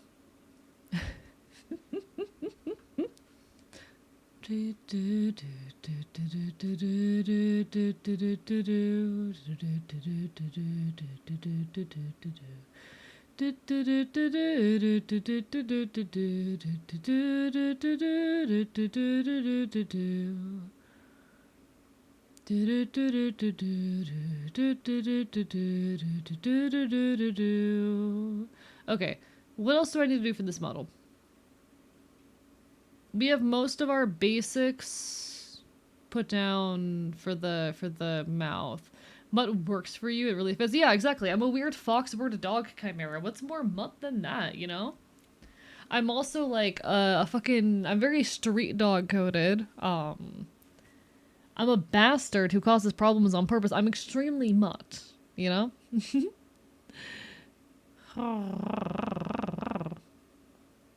Have you heard of this musician's brother? I don't think so, Purple Nido Queen. I don't think so. You might be a feral dog I would find behind the local 7-Eleven who really likes shrimp. I mean, I do enjoy shrimp. A spicy, fruity, bitey. I'm not pettable. Or adorable. Chaotic is true, though. I hear AE say that. I want to take one of his paws and squish it with the claws. So I have talons. I have talons, actually. I'm a little foxbird dog thing. I have talons. Brother wrote a book on mushrooms and fungi. Let it get wet and grow into mushrooms on it, and then ate the mushrooms. That's badass, though. It's badass. More of a fox than anything, just a canid at the end of the day. And fuck with anyone who wants an explanation? Yeah, real. Or fuck anyone who wants an explanation. Yeah, valid, real. Real as fuck. Feel free to ask things about yeah, me and my world. Absolutely. Feel free, feel free. Are your talents retractable? I can shapeshift them into, like, human-adjacent hands. I can shapeshift them into human-looking hands. The, like, nails on my talents, not retractable, no.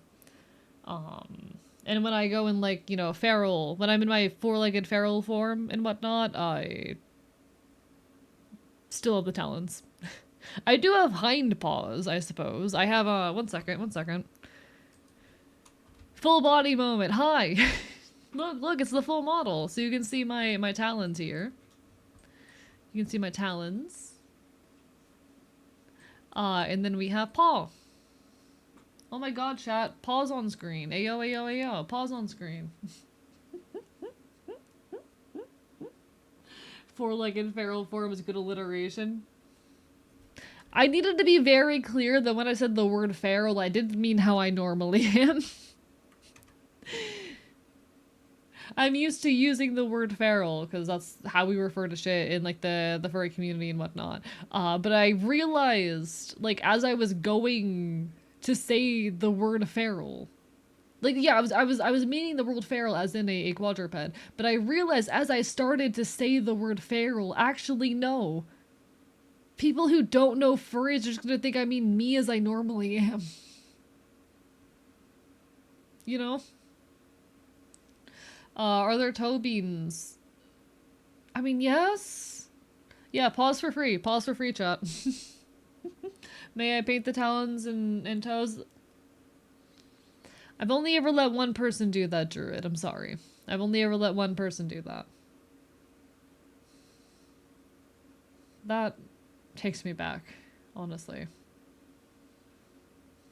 I should talk to Fen sometime.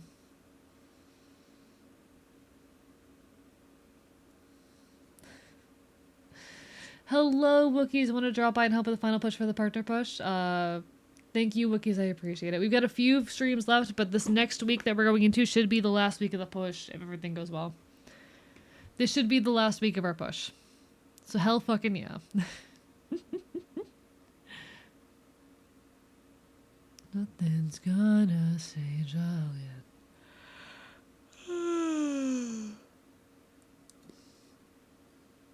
I'm too intoxicated to tear down a building. I'm too hopeless to look for a solution. Hope things go well. Hell yeah, hell yeah, hell yeah.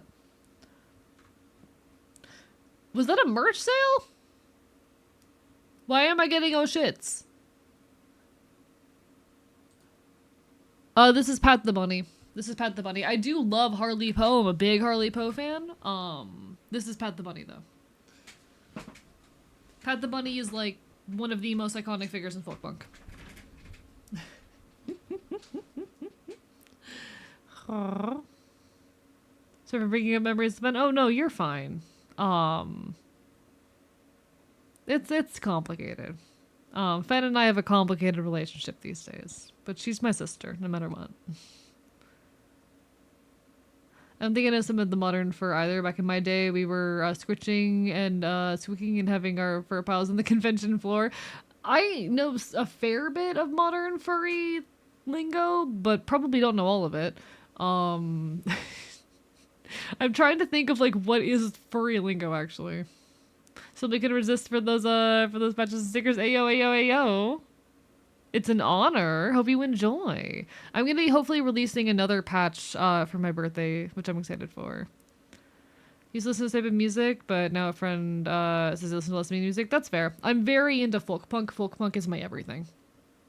Folk punk is my favorite genre of music, and I'm very active in my local punk scene. Hell, my local punk scene is directly responsible for me getting on HRT and shit. They're absolutely incredible. The local folk punk scene particularly has just been so incredible for my everything.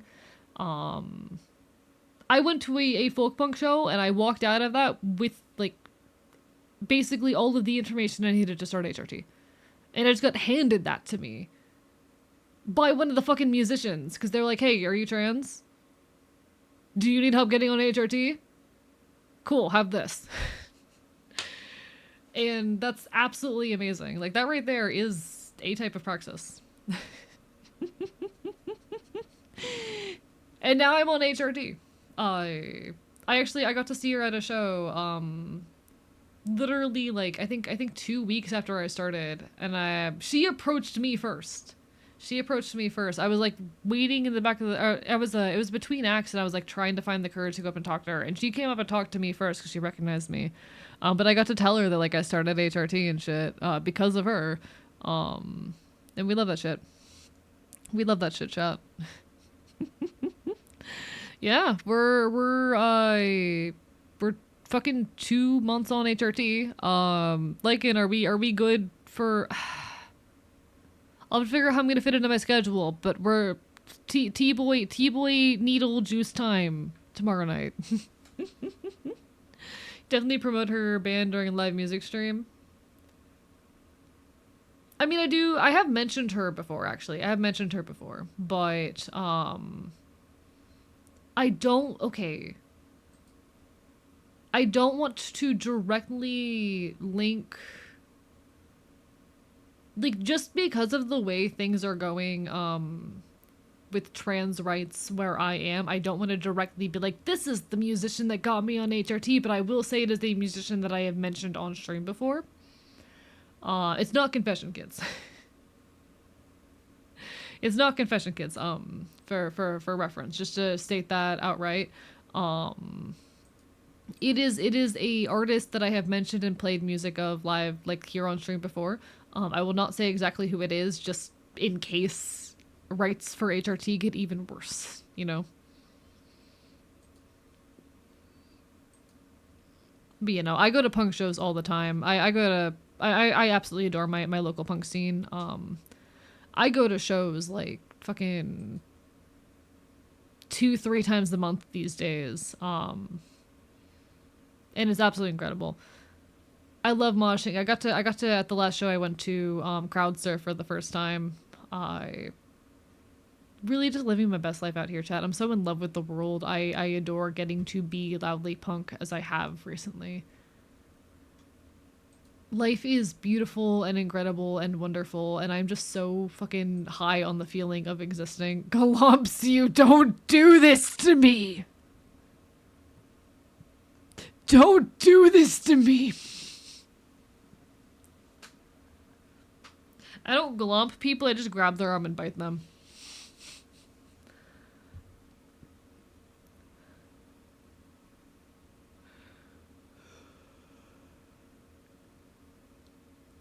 You don't want to know, /J.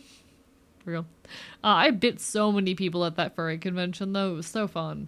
I bit a bunch of my friends. I sank my teeth into their arms. It was nice. It was really funny. We were at one of the events. I was at one of the events, at one of the panels, and the person next to me, who I'd never spoken to before this event, but had been kind of like idly chattering with for the last like 10 minutes, finds out from one of my friends that I'm a biter, that I like biting people, and he immediately offers me his arm.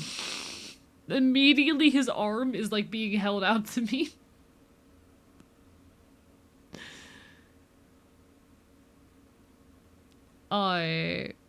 It was very, very good. It was then followed by 3 more people extending their arms towards me, and we all just casually bit each other.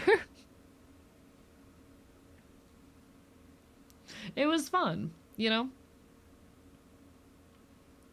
That'd be my reaction to hearing about that. Hell yeah, hell yeah. 8 years simultaneously a dog and the chew toy. I still have bruises on my arms. They don't hurt anymore, but they're still visible. There's still visible bruising on my arm from the bites at the convention. That said, I did a lot more biting than getting bitten. One of my friends walked away with so many, oh my god. Her arms were fucked up by the end of the con. What types of critters did you bite? Mostly dogs and then 1 mouse. It was mostly dogs and then 1 mouse. My teeth are weirdly sharp. I lead punctures. I did break 1 person's skin. But she was cool with it.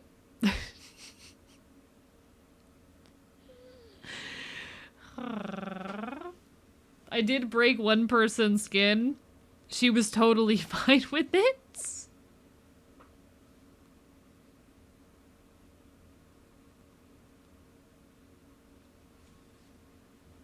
Listen, all of the biting was consensual, okay? Does this count as vor mention? There's already been a vor mention. Doubtful snake. By the way, I posted the vor clip on the on TikTok today. I have not paid attention to his performance. I was just like, I need to post something to keep the account relevant, and this is funny. I might as well. How's the vor clip doing? 1,000 views. That's solid. That's all enough for me. My baseline for a successful post on both TikTok and YouTube is 1,000 views. That's kind of like my baseline. If it hits 1,000, then I'm good with it. Hello, Seven. Bark bark bite bite. How are you? Rah, rah, rah. Lovely to see ya.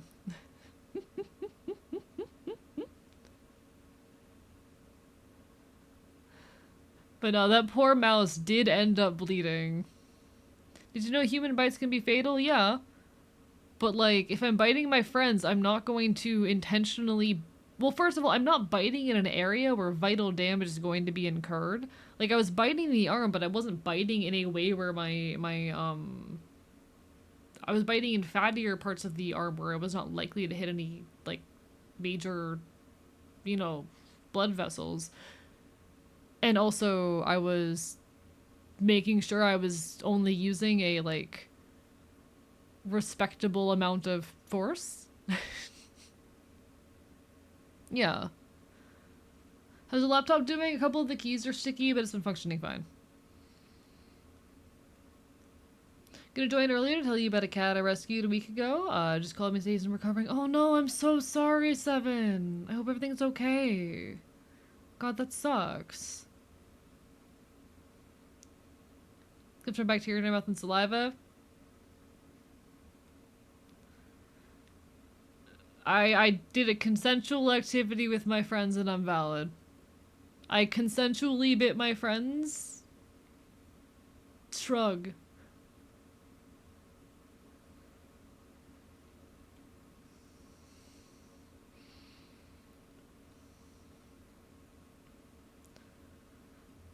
Like, a lot of things, there's a lot of things that can kill us that we just take risk in every day, you know?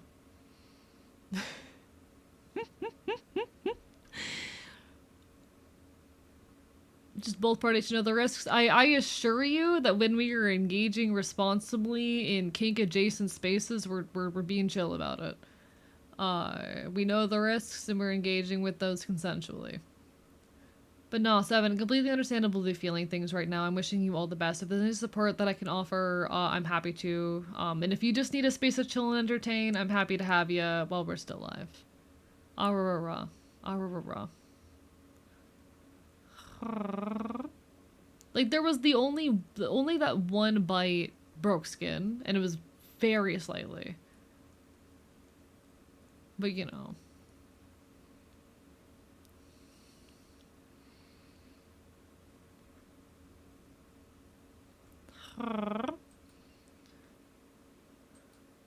I am pulled off stage by...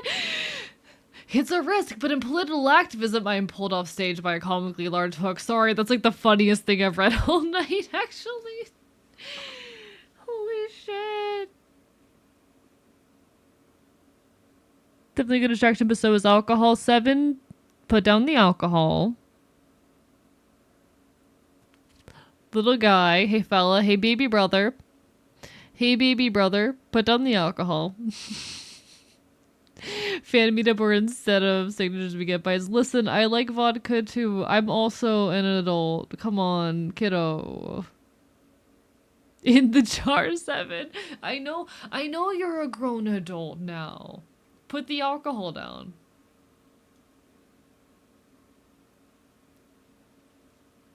Yeah, I think the people at the pup mosh knew what they were getting into when they offered their arms for me to bite, you know? I'm sure all of the pups at the pup mosh knew what they were getting into.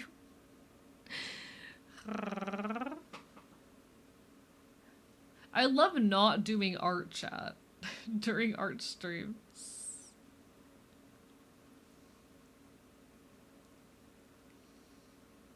A resident pit arm biter, yeah, yeah.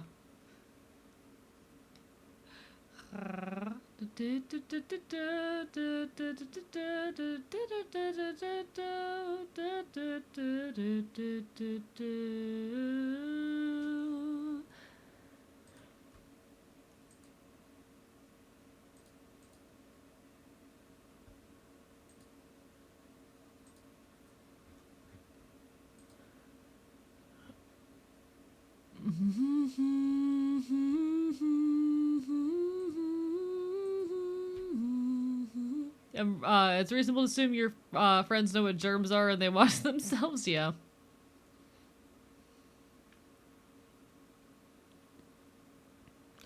Hi, average gamer.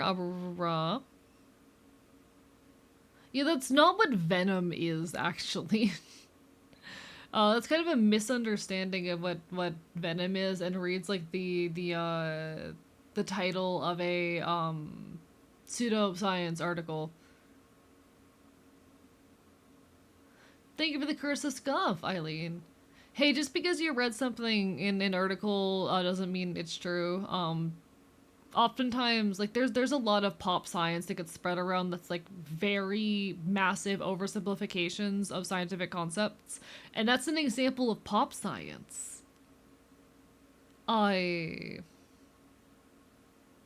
Bacteria in your mouth is not equivalent to venom. Venom is extremely different than having bacteria in your mouth.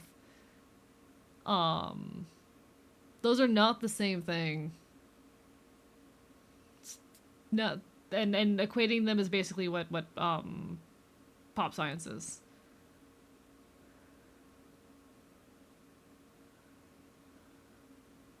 Hello, average gamer. We're here. We're queer. We're thriving. We're partner pushing. We are here. I'm gonna be hopefully. I'm sitting here debating whether I should do my partner application tonight. Honestly, after the stream, but I kind of have to do it tonight if I want to like get partner. So probably gonna do that tonight. But we are partner pushing. Ah, rah, rah, rah. We are partner pushing. So not the last partner push stream. We will be partner pushing and continuing to do it up until we have it confirmed, because we still need to maintain numbers during the review period, but we've got this. We've got this. Yes, we will be applying. We will be applying. And hopefully our application will be accepted a week from now. I also low-key, so I was initially going to do it a little bit sooner. I was originally going to do it last night, but then I realized, wait, if I wait one more day, it becomes 9/7. Why does that matter? Well, and chances are it's not how it's actually going to work out, but I'm sitting here being like all hee hee ooh ooh ooh ooh hopeful. If I time this right, if I do it tonight, it'll happen on 9/14. Which is exactly a week before my birthday, and then I can, in future years, do Week of AE, where we do my partner celebration and then my birthday exactly a week later.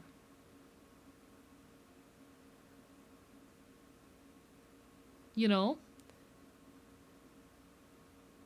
Perfect marketing, Week of AE, if I can fucking time this correctly. Hello, Weirdest Autumn. Welcome on in. Barper Bye Bye.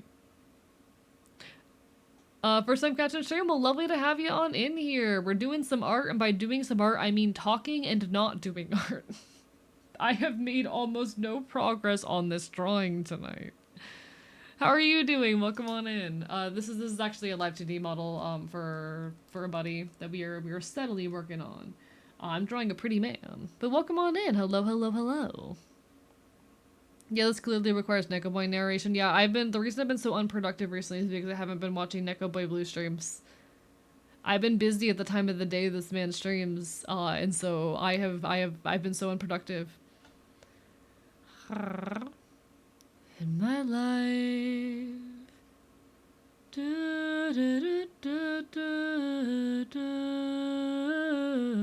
Sorry, this song makes me cry. Chat.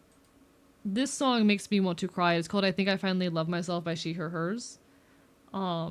This was actually the second to last song of my first ever live music stream, and I'm probably gonna include in the next one, even though it's not at all involved in the theme I'm working with for the next music stream. But holy shit, this song. But I can choose how I'm living. I will probably always harbor some doubt. I feel fine. In fact, I feel fantastic. I am living with enthusiasm, reckless abandon. Yes, she, her, hers is the artist name, and they're incredible. And I won't give this life for anyone, and I don't give this up for anyone. I think I finally love myself, and nothing and no one would ever take that away from me, and I love myself. This is how I feel about life recently, you know? Can never take that away from me, and I think I finally love myself. And nothing and no one could ever take that away from me.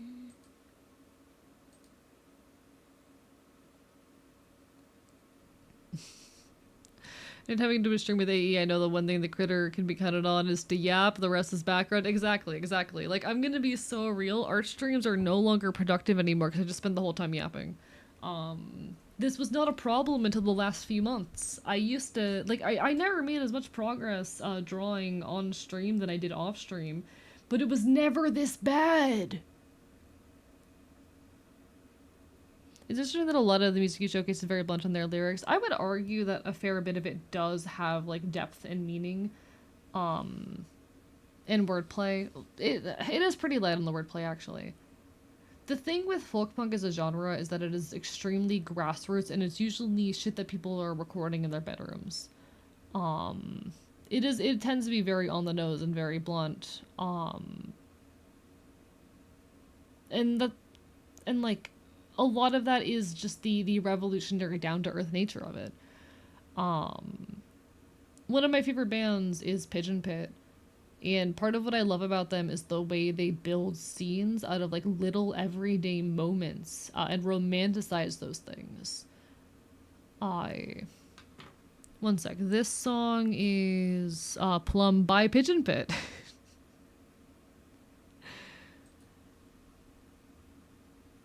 But you listen to their songs as they describe like tiny everyday moments, experiences of like riding down the street on a bike with your friends and the feeling of the handlebars, and the way it leaves blisters on your palms and whatnot.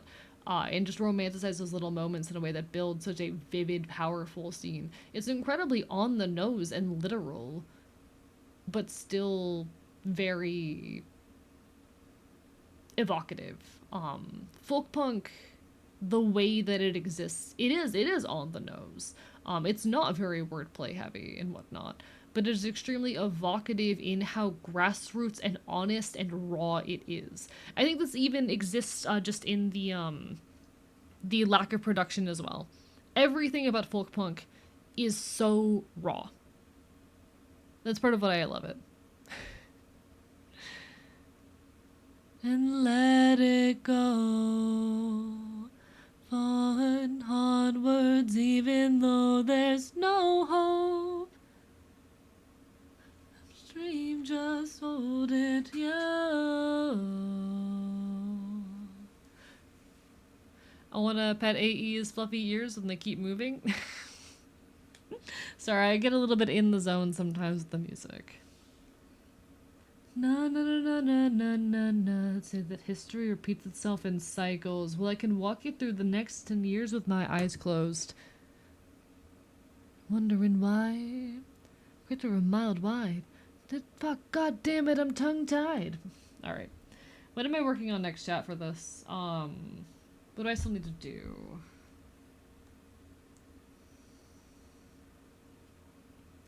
There is still some detail work that needs to be done, but I've done most of that. He'll be a willing slave to the global lobotomy. God save the economy. I mean, I need to do all the rings. I need to do all the rings. The thing is, I'm not motivated to do that.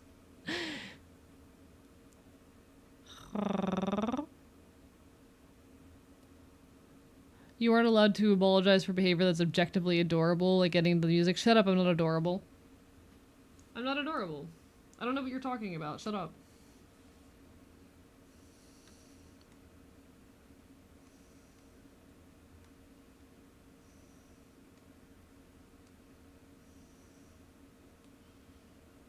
Deep death and hold it.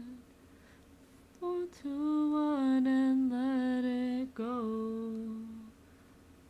Crawling onwards even though there's no road. Got your knees to shit.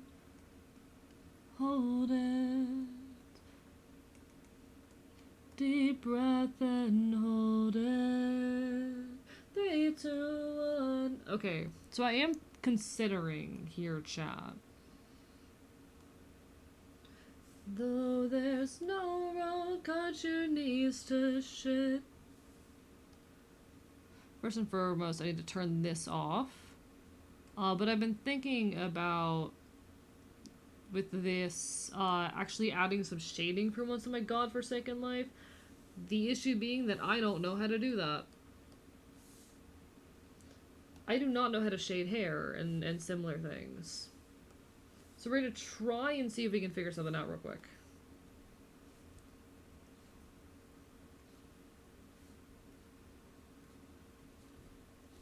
We're gonna see if we can just paint our hair here a tiny bit in some interesting fashions.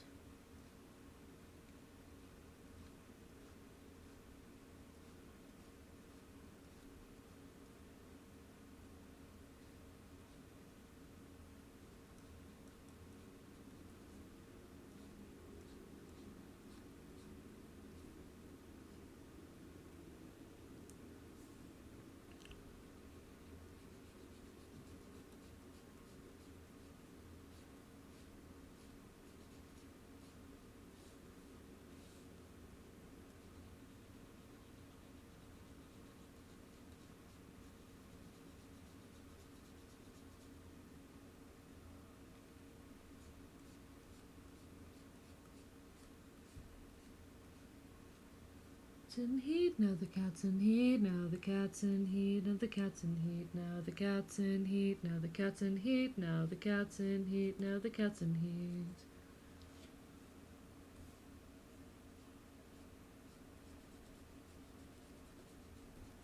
Please forgive me for the things I've left undone.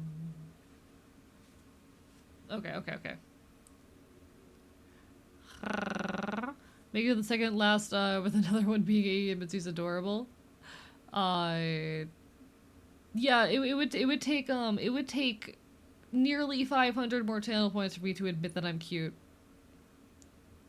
Do I'm putting up a poll for if you're adorable? The options have to be yes and no. No, I'm not doing that.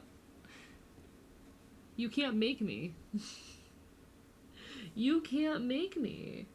I'm not cute, chat. We've been over this. There's nothing cute about me. I am a feral, terrifying beast, and you should be scared of me. You should be afraid of me. Not are we.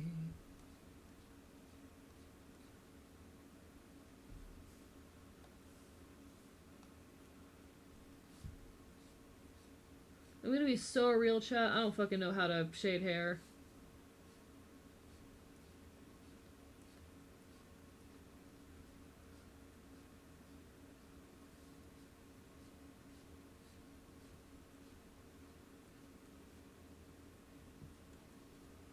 I don't know how to shade hair.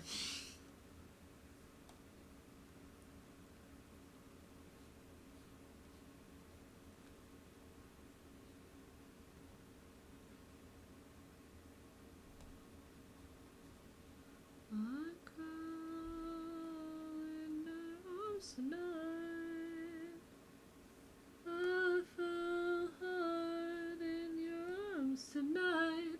It was nice uptight in your arms tonight.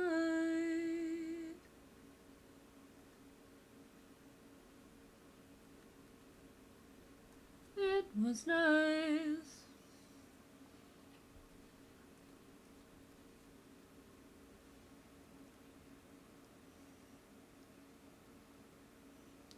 I don't know how to do this.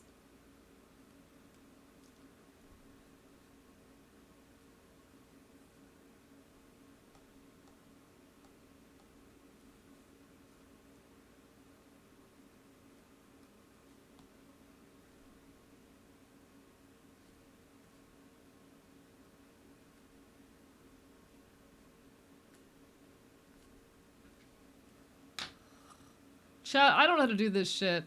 Thank you, Old Man Windbreaker, for the 2 gifted subs. It means a lot. Ah rah rah rah. Ah rah rah rah. It's really appreciated, genuinely. I'm out here doing my best to make cool shit. Thank you so much for supporting it in any capacity.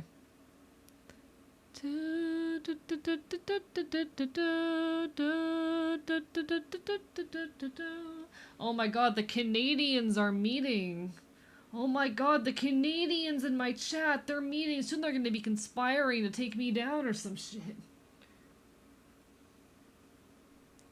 Soon they'll be conspiring to force me to take care of myself or some shit.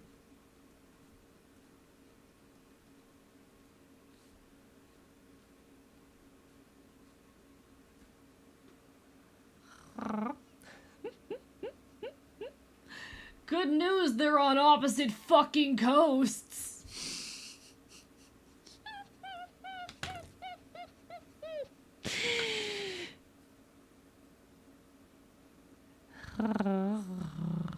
The keys to your chat are going to form more organizations than the entire American left. Callback. The callback.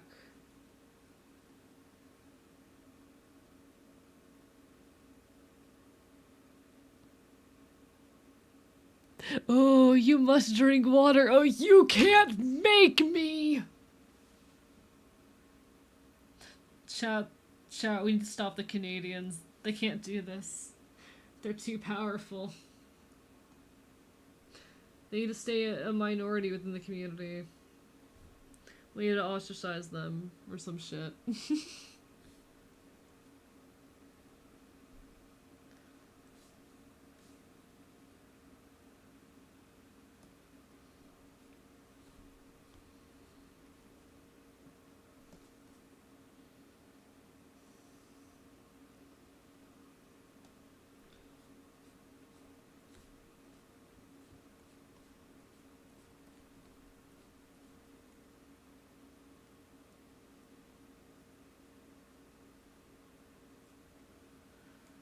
Yeah, I'm not fucking with this chat.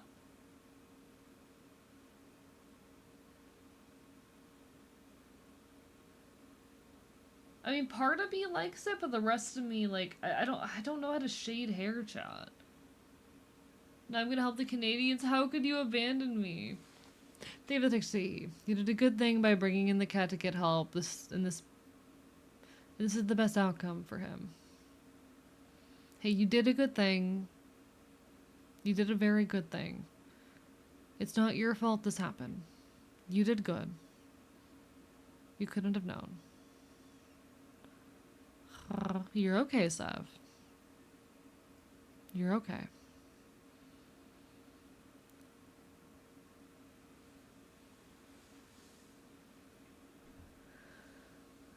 It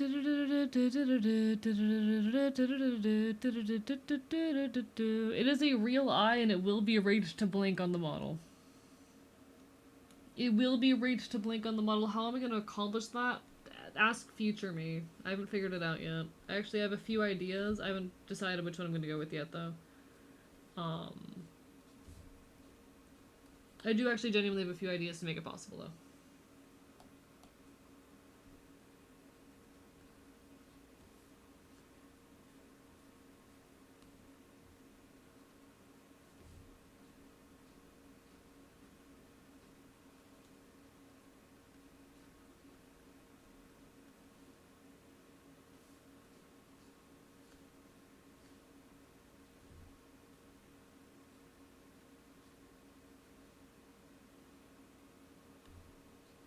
Folks in the kitchen and mold in the sink, chugging the whiskey, you'll never stop to think, what do we do tomorrow? Frogs in the kitchen and mold in the sink, and the whiskey, you'll never stop to think, what do we do tomorrow?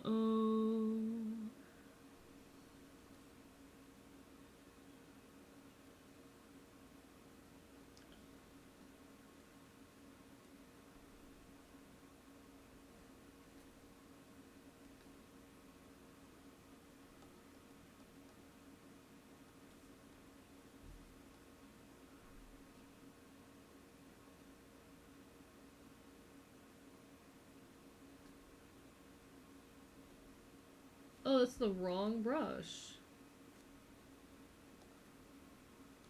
No wonder it's not doing what I want.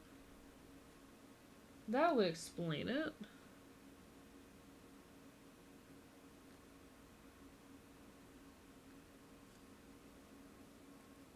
What do we do tomorrow, tomorrow? This is, Dagons by Days and Days. They're the band that made me punk. I love Days and Days. They were my entrance point to folk punk. I got to see them live and stand on stage with them a while back. There's actually a very, very fun clip of me up on stage with them, singing into the microphone. It was super cool.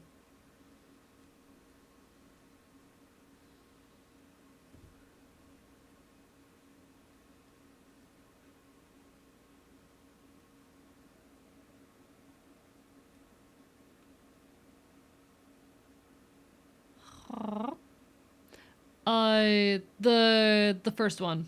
The first one.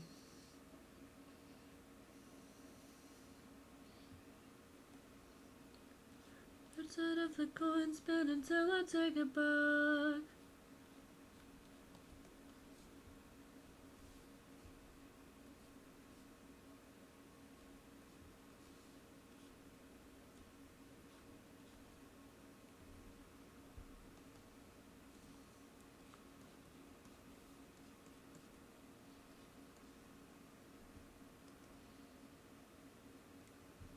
Bullet pointed things that I feel good about. Chest pains, eyes red. It's all in your head, it's all in your head. Looked at the best of me.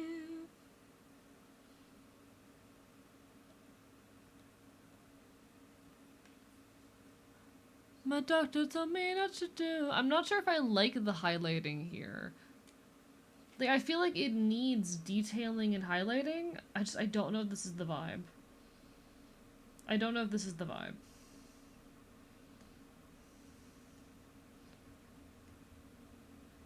I'm gonna try something else and see how I feel. Yeah, it's archetism. Light up something graded on my last model. Oh. I work on things so slowly.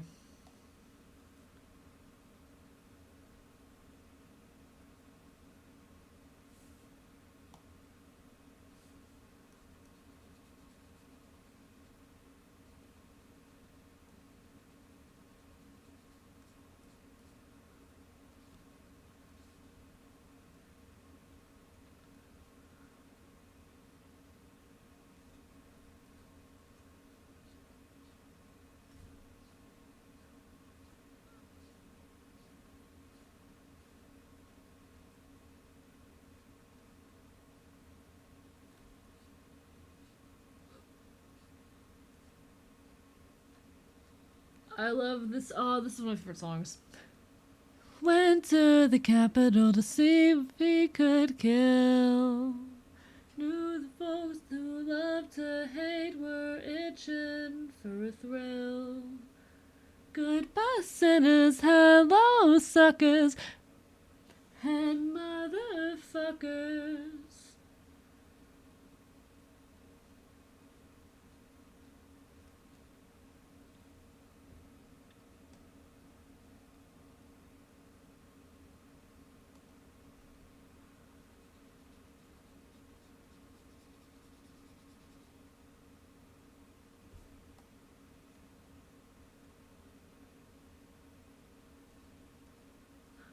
Run from shit, you'll have to lay me in the prairie.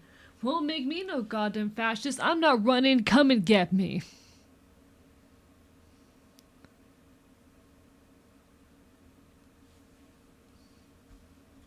So it's probably depending on your time zone a little bit. It's 18th of February for me. 18th of February 2020. Oh, because this is a newer account, Sev. So it's February 2025. But I know Sev over here is one of the originals. Sev here was one of the OGs.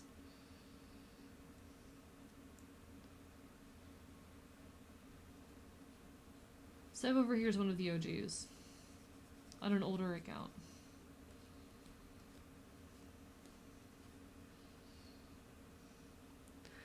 You take care, Rampage. You take care.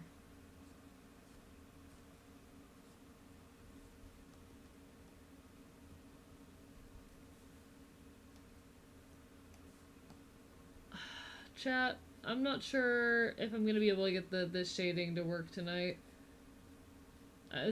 That might be something I have to pay attention to and work on off stream. Blech.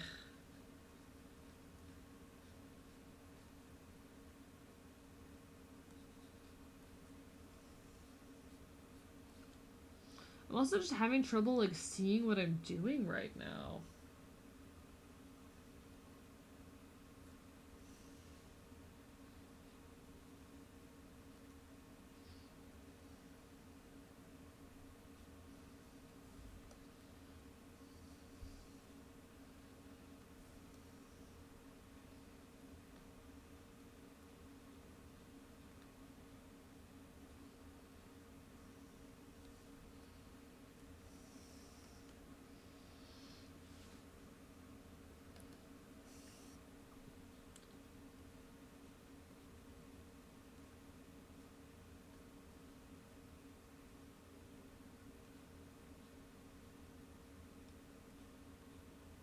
Since that's enough weight to fit back in my skin.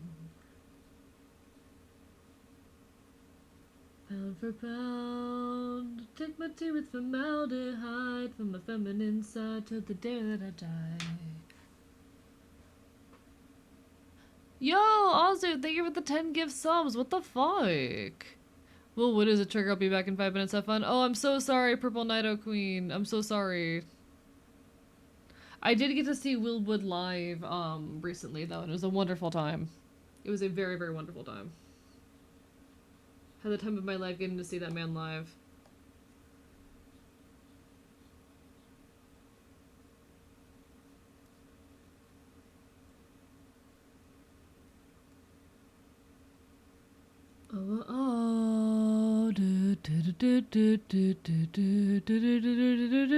Tism.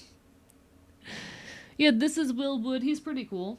Will Wood is a very, very fascinating musician who does some weird, like, avant-garde type shit. He's very hard to describe on, like, a genre level. But very, very fascinating figure. He's very, very fascinating. Honestly, I really enjoy a lot of the stuff in his Reason album and the way he discusses, like, fame and success.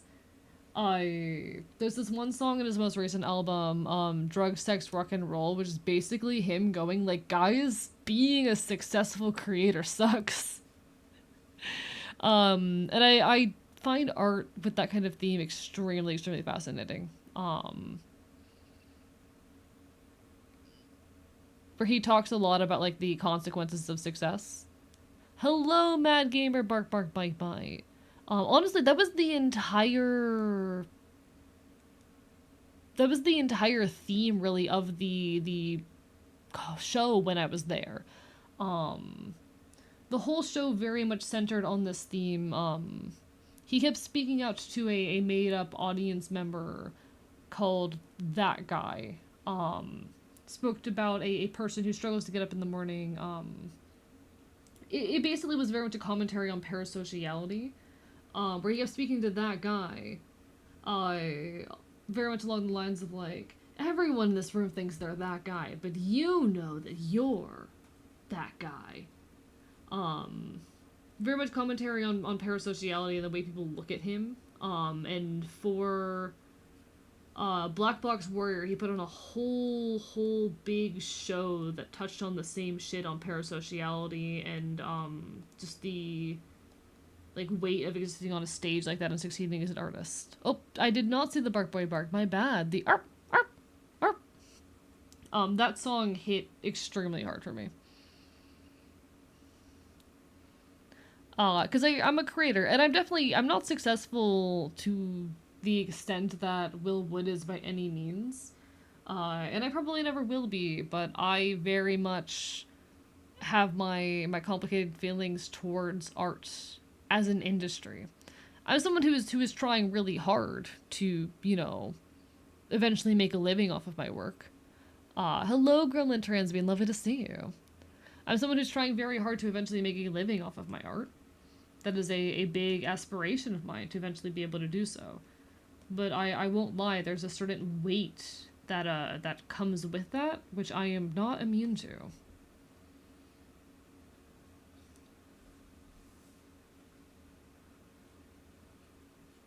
I wish. It's worth it. I do think it will, for me, end up being worth it. But there is a weight that comes towards existing in the spotlight in those ways. That's really, really real, and I love the way that Will speaks to it. See, the thing with that song, though, so it is, I Me Myself by Will Wood. It's not a song about being trans, and Will Wood has been very clear that it's not about being trans. And that he doesn't like how many people have listened to the song and go, Will Wood, this is so trans of you, and try to, like, push that onto him. He took down, there was a version of the song with different lyrics that he literally took down because of the way people were treating the song. Because he was not happy with how people were reacting to it and using it. It is a song about his life as and his experience being a queer man navigating femininity.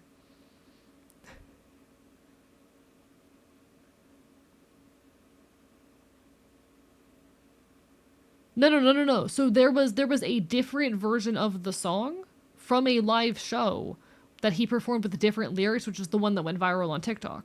The one that you find on streaming services is not the same as the one that went viral on TikTok. Which had even more trans, quote unquote, trans-coded lyrics, quote unquote, that he took down because he did not, like, it was really upsetting him how people were treating the song and treating him because of the song. And the parasociality associated with that.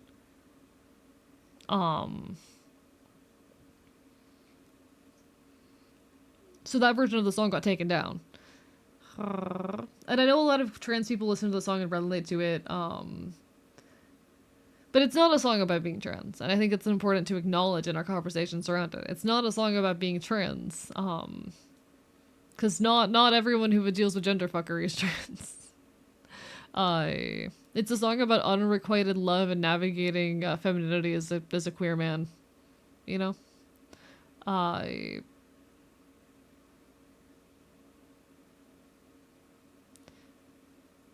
Actually,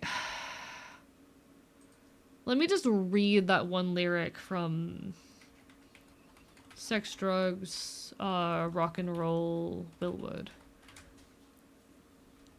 Just to read this one lyric here. Where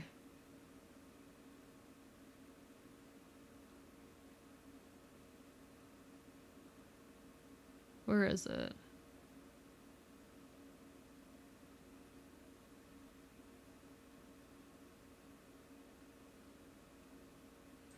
News feeds, groupies, critics, analytics, and starry-eyed stalkers who demand a man in lipstick. Very much speaking to the way people projected that gender onto him. Yeah, very much just in response to the way that people projected that label onto him. Like, he wrote a whole verse in one of his songs about how mad he was about it. But, you know. And I respect him for it. I respect him for it. He's such an interesting figure. He's a very interesting figure. Alright. I'm gonna try to get a little bit more done on this hair. Boy, I might be at my limit, to be honest. If this doesn't click, which it's not clicking right now, I might just have to call it for now. In which case I am very sorry. The art has not wanted to art, you know?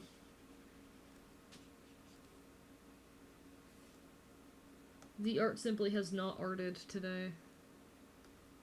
I do fuck with that shape there. It's on the internet. I track all your search history. If you want music that's explicitly trans, listen to this album, alright? This is She, Her, Hers title album, and God, I miss this band. What happened to them? And I'm gonna dance for Victoria's Secret.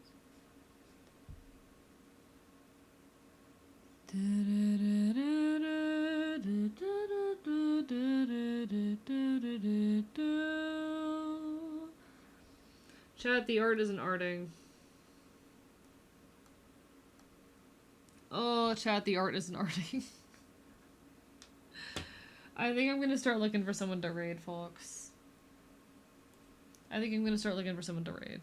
But thanks for being here with me tonight. My secrets in a box under my bed, with a letter that said I was sorry, just in case I was ever found dead. And I used to wish I could just get away in a book that I'm in my room. Sit and play games and my body would change, and I did face you. And the dark is a good place to start if I'm scared of the way that the skin will react to the light of the sun. And I'm coming out slowly within explosions. Don't care who knows it, or maybe I do. Okay, I think I have someone. We haven't said hi to Espen in a while, so we're gonna go say hi to Espen. Espen VT currently streaming special events on day 6 of his anniversary-a-thon, playing some web fishing. We're gonna go say hello. Alright, alright, alright. I will next be live on Monday at 7 p.m. EST, most likely. Not entirely sure what we'll be doing yet. Probably Extra Colonist. I hope to see you then, and if I don't see you then, I hope to see you again sometime in the near future. Thanks everyone for being here. Thank you for the support. We're gonna hit Twitch Partner. We're gonna make this happen. You're all incredible, alright? Take care of yourselves. Signing off from the archive. Good night.